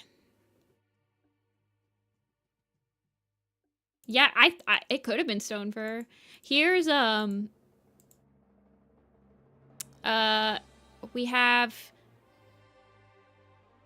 Stone. We have Storm and Feather.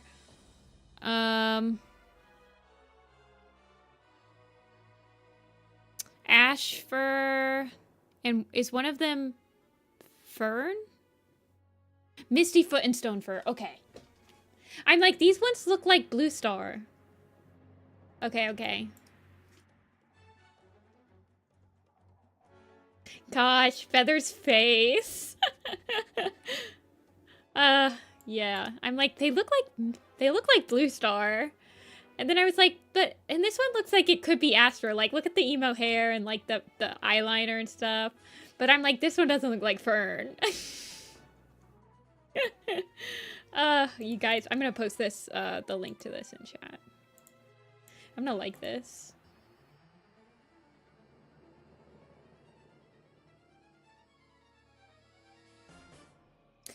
Oh, yeah. I remember. Okay, okay. Dude. Look at Leopard. Absolutely killing it. Look how long his claws are!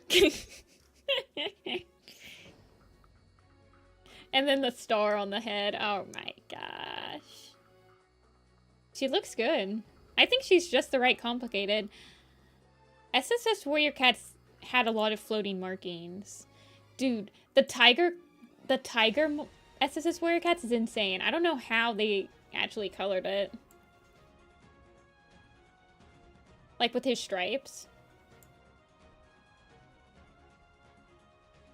Okay, back to regularly scheduled programming.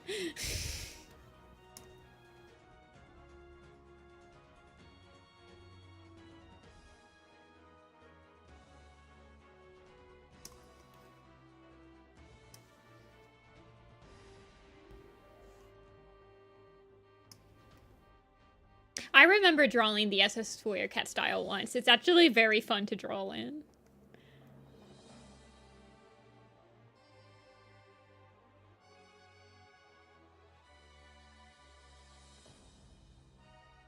Oh, he barely has any stripes? Yeah, but the stripes have, like, they're very wonky looking.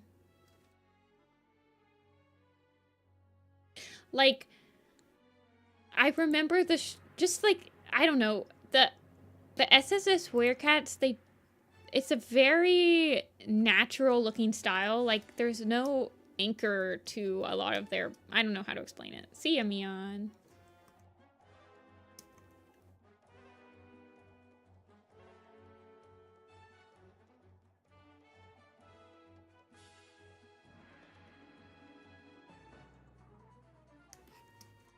I don't know. There was never really any anchor points on SSS Warrior Cat design, so I guess it's just like really hard for me to imagine drawing the same thing over and over.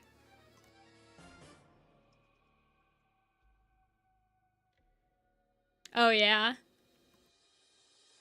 They're good. The brindle face with the little hint of brown really adds it. I like when people have brindle face have the hint of brown on her. I think it helps a lot to distinguish her from like the other tabbies.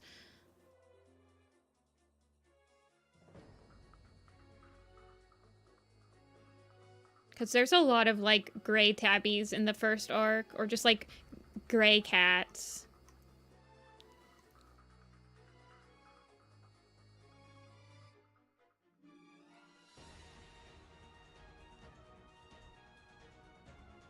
Give her a brindle face. Yeah, I've been giving her brown freckles lately. Okay, hold on. Scroll down to the next post. Oh, wow. Wait, hold on. You have to tell me who this is. This guy looks... Is this Barley?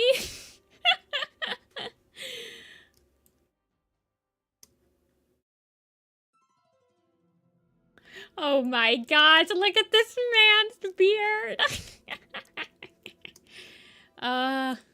Okay, this is Dust. Is it Dust?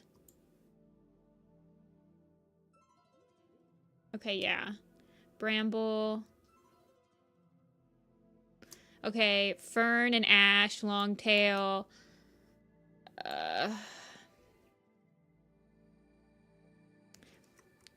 Brightheart and Cinderheart. Oh, Cinderheart, okay. Or Cinderpelt. Cinderpelt. Had to make him blonde. Fair enough. Okay, and then Swift. At first I thought this was Swiftpaw, I'm not gonna lie, because you have all the other apprentices here. This was Sand, right? Or is this Mouse? Is this Mouse Fur? I can't remember. These two are regular ones, right? That's Sand. No, that's Sand. Oh my gosh! Gray Stripe has a freaking mustache! This is Dust. This is Mouse and Running, right? That's Running. We just saw Running. Yeah, that's Running. That's Mouse Fur? And Bracken Fur. Oh,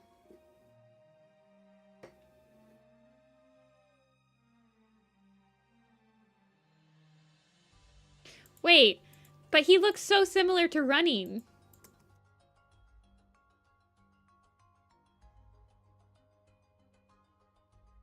You're gaslighting me. You should just make him like Lionheart's colors, honestly.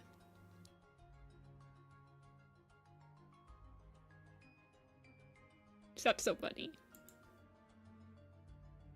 Brackenfur. He's or you can make Brackenfur or Thornclaw one of Lionheart's colors. Because they're both supposed to be like golden tabbies. I usually make Brackenfur a more of a dark, generic brown tabby though, just to like distinguish Bracken and Thorn a little bit.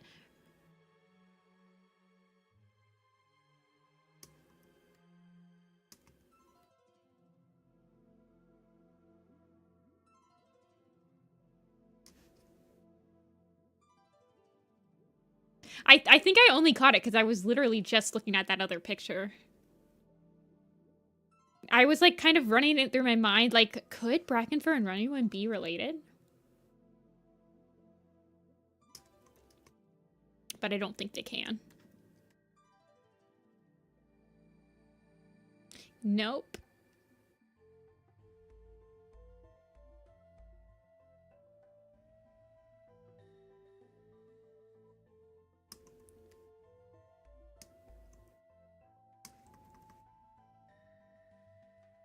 Okay.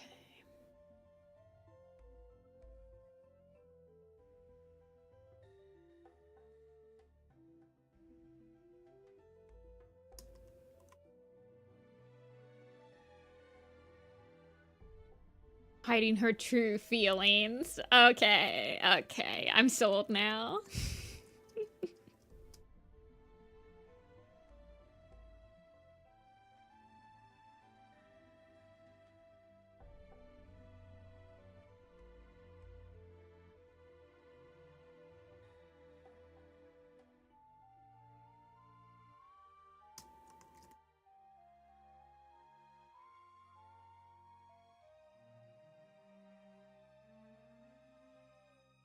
Okay. Erase some of the extra bits. Merge it down.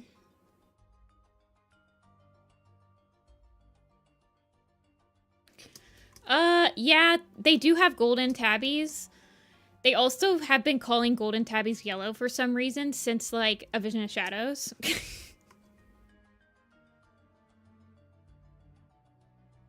But we did get a cat that's described as golden that was just born. His name is Golden Paw.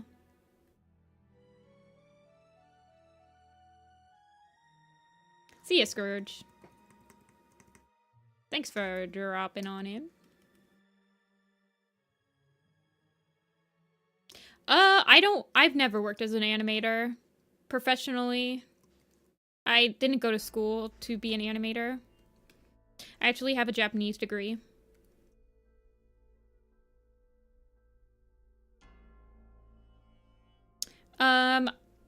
I've been trying to get a resume going for becoming a layout artist. So that would be like doing backgrounds and stuff. But I've never really wanted to animate as a job. Whenever I animate, it's always like as a means to an end. I do art full time. It's a long story.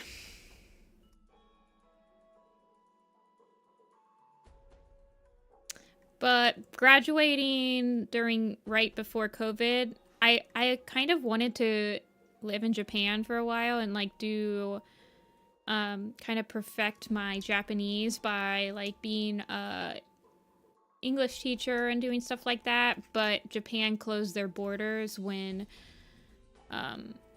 COVID happened, and they closed it for a really long time, so it kind of stopped that from coming to fruition for me. So I had a studio art minor and I have an associate's in art, but I really been trying to build up the confidence to actually do art as like my full job, and I've been doing that the last couple years. I do conventions, and I've really worked with my confidence a lot. I still have some sort of like imposter syndrome because I didn't go to school for art or anything, but I'm working on it. Hey Ferret, yep, this is the last commission, so we're almost done.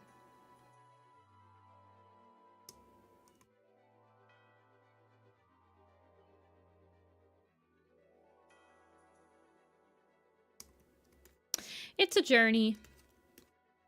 Life's a journey.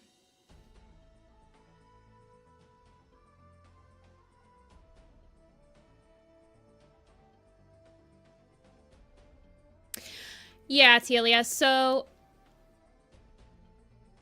when I was initially, I did have, I think I had a 3D animator degree, and I really didn't like the professors that I had. I went to a studio, state college, so I didn't go to art school, like one that's just for art. He was very much into fine art, and he really discouraged anyone from doing, like, commercial art in any way. And so I remember going to my advisor and being like, I don't know if this is right for me. I'm having like second thoughts. And I showed her some of the stuff that I had done on YouTube at the time. And she was like, well, the stuff that you're making on your own is already like solid foundational work. Like, it's like the stuff that you would be creating in these classes, you're already creating on your own. So you don't need to have a degree. And so she's the one that pushed me to switch my major and minor if I didn't feel like it was going to be a good fit for me. But lately I've been actually trying to put together a portfolio and like try to find people to help me. Like, I've been absorbing, I work on the Warrior Cats Animated. That's helped me with my confidence a lot, working on the Warrior Cats Animated, because it's very professionally run. So it's a way for me to dip my toes into working on like cartoons and stuff in a professional setting without me, like, I'm basically learning how to do it. Yeah.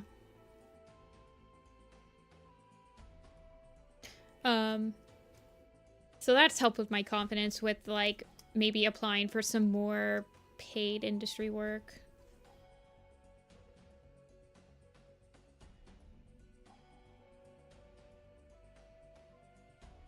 I'm also getting some connections and stuff, and like I am I'm an assistant director, so I'm very involved in like how things are set up and how things are. I really like the management side of like managing a team and like training the team and stuff.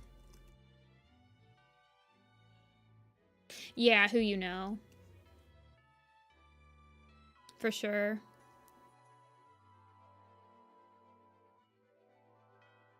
I think the main markings are done.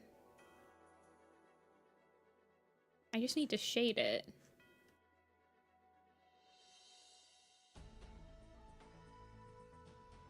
Yeah, Warrior Cats Animated still going.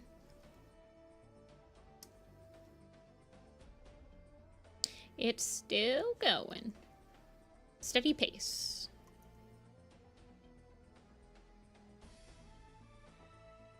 I can't say much more, though. NDA.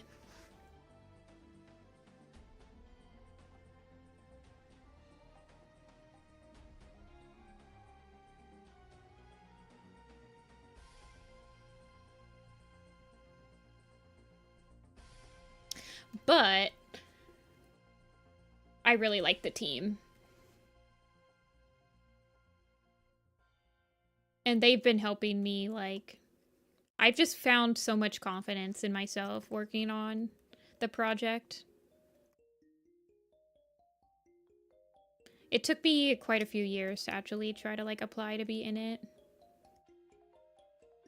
Yeah, I know what you're talking about, Wanter. No, it's still going. I don't want to get into too many specifics on stream of like the whole situation that happened with Little Dragon Studios and stuff like that, but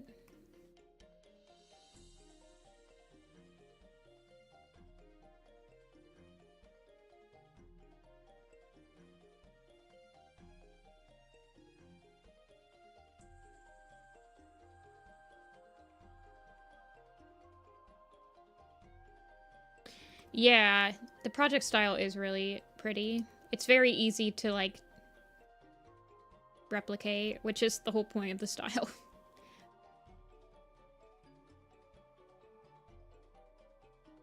What? I have no rates, because I've never actually scheduled myself. But I would love to. I have no idea what proper rates would be. I'd have to ask some of my actual friends. Not actual friends. My actual friends. My friends who are actually layout artists.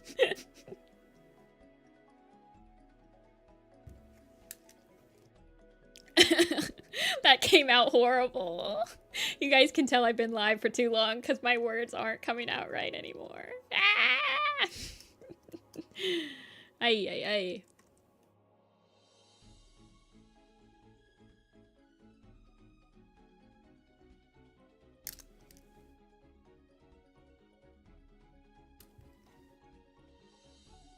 Time for another cup of coffee. I don't know, it's 6 o'clock. I usually cut my coffee to like 5:30. Like, I'll drink whatever I have left, but I won't fill my cup back up after 5:30. This is the last commission, so I think I'll be fine.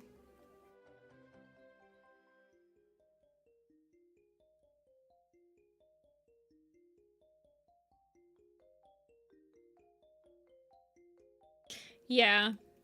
You might have to do that. Oh, I mean, like, I'll still drink coffee after 6, but I won't fill my cup up. I'm like, you don't get any more, but you'll get whatever you had in the cup. But my cup is currently... Oh, there's a little drink left. Now it's empty.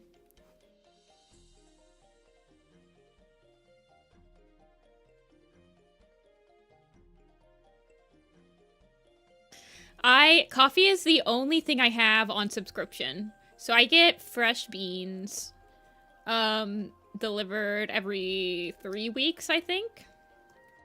And then I grind them and I make a pot. And a pot usually lasts me 2 days. I'm like a filthy, I leave the coffee in the pot overnight and I just heat it up the next day. I'm so bad.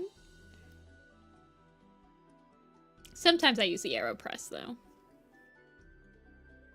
But coffee beans are the only subscription service I have. Because I get fresh roasted beans from the local person.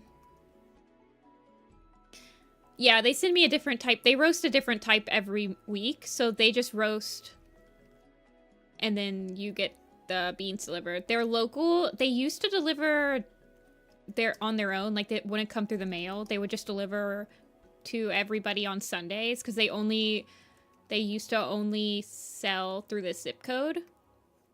Or actually, I think they only sell to Ohio, but they would hand deliver people that were in the same zip code as them. But now they just deliver through the mail.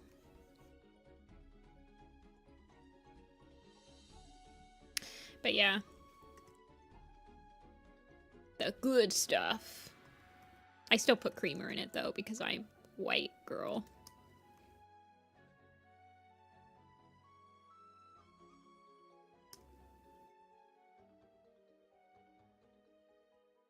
I'm pumpkin spice normie.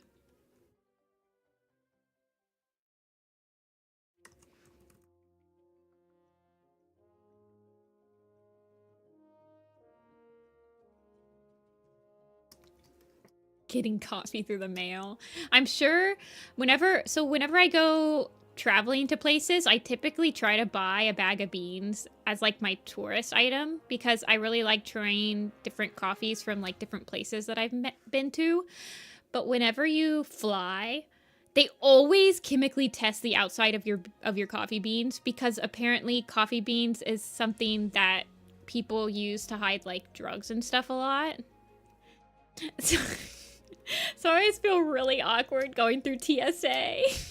Because they always have to, like, they swab the coffee bag, which is, like, a completely opened, not completely unopened bag of coffee, and they have to, like, do a chemical test on it to be like, yep, no drugs. I'm like, yeah, it's literally just beans.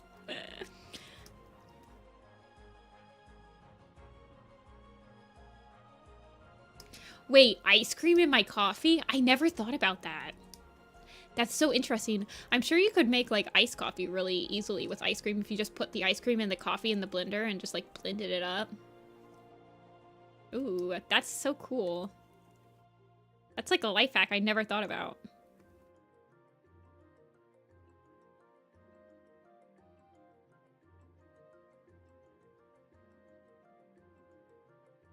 A coffee milkshake. Oh man, I'm gonna have to try that with like my leftover coffee. I bet that would taste really good. Do you just put like vanilla ice cream in it, or would you do like chocolate ice cream and stuff? Like an affogato? Maybe.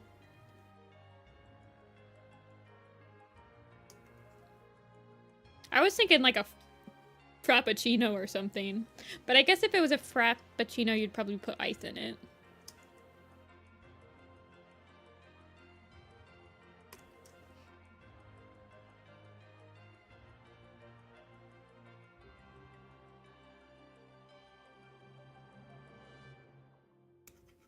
What the heck?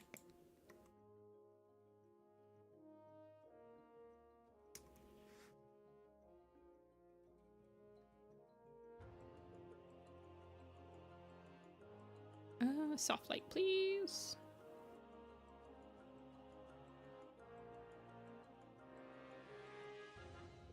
And then I think I want to warm up the shadows.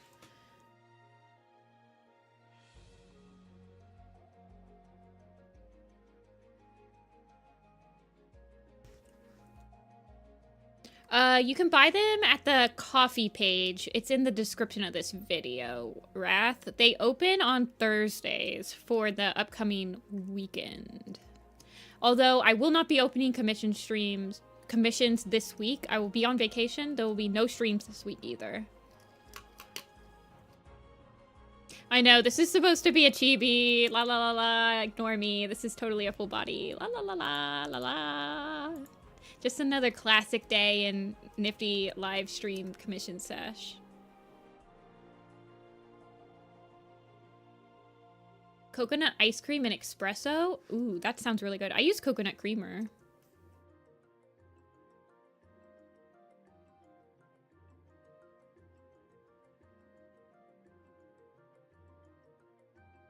The birthday upgrade. This is true. Yeah, shrink the image really small. True. Alrighty, I think it's done. Sunray.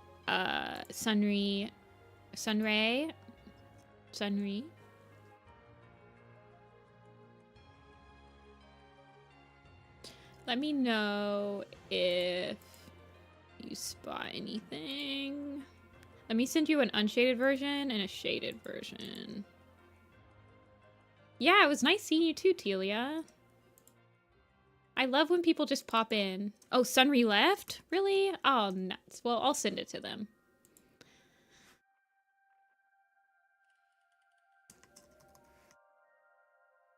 I must have missed that. Hey, alien. You're like joining at the very end of the stream. I will tell you that.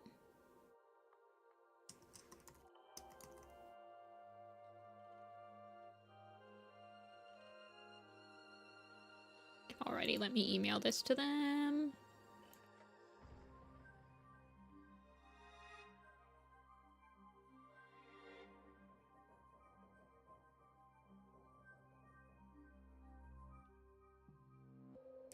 Let's see. It's a sad day. I'm sorry. I know... I have no idea, but I think there's probably other people that... Do a lot of people draw, like, live stream while they draw? In the Warrior... I feel like people used to do it all the time in the fandom. But that was when we had, that was when we had Google Hangouts.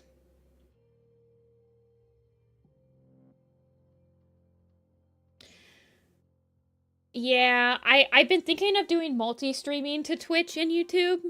I might look into that. I really like that Twitch gives you custom emotes and, like, badges and stuff.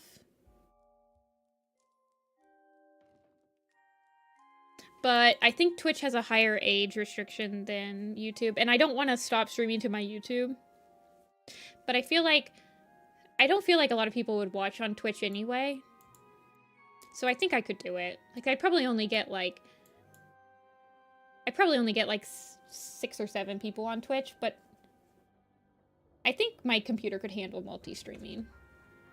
These emotes aren't good enough. So, my problem is, I can't make, like, channel members or anything on this YouTube, because I have too many copyrighted videos. Because I make, like, maps and stuff, and they're all copyrighted stuff.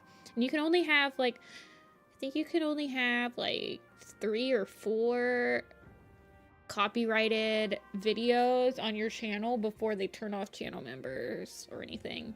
And if you don't have channel members, you can't have custom emotes on YouTube. They backed up and regretted that. I remember that. I don't know. I think, like, just multi-streaming to Twitch and YouTube would be fine. I don't get too many people watching me, so I don't think it would be hard for me to keep up with both chats. Because I don't think that the Twitch chat would be going very quickly. But I do like the custom emotes that Twitch gives you. It gives you, like, so much more, like, of a sense of a community. I don't know. I've been looking into it. But my main demographic is on YouTube, so I don't want to, like, just switch over to Twitch. I want to stay on YouTube.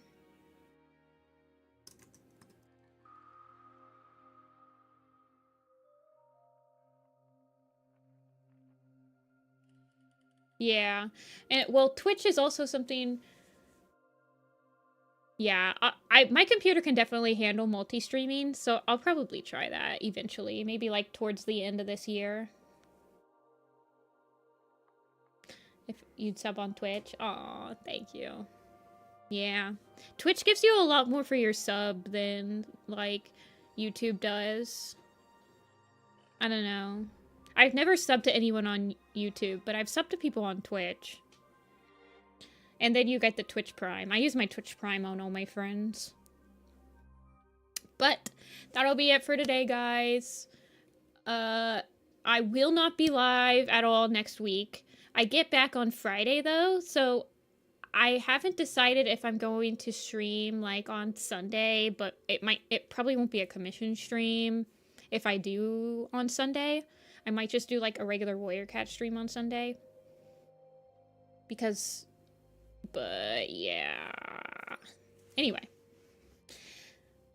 I could do an OC stream.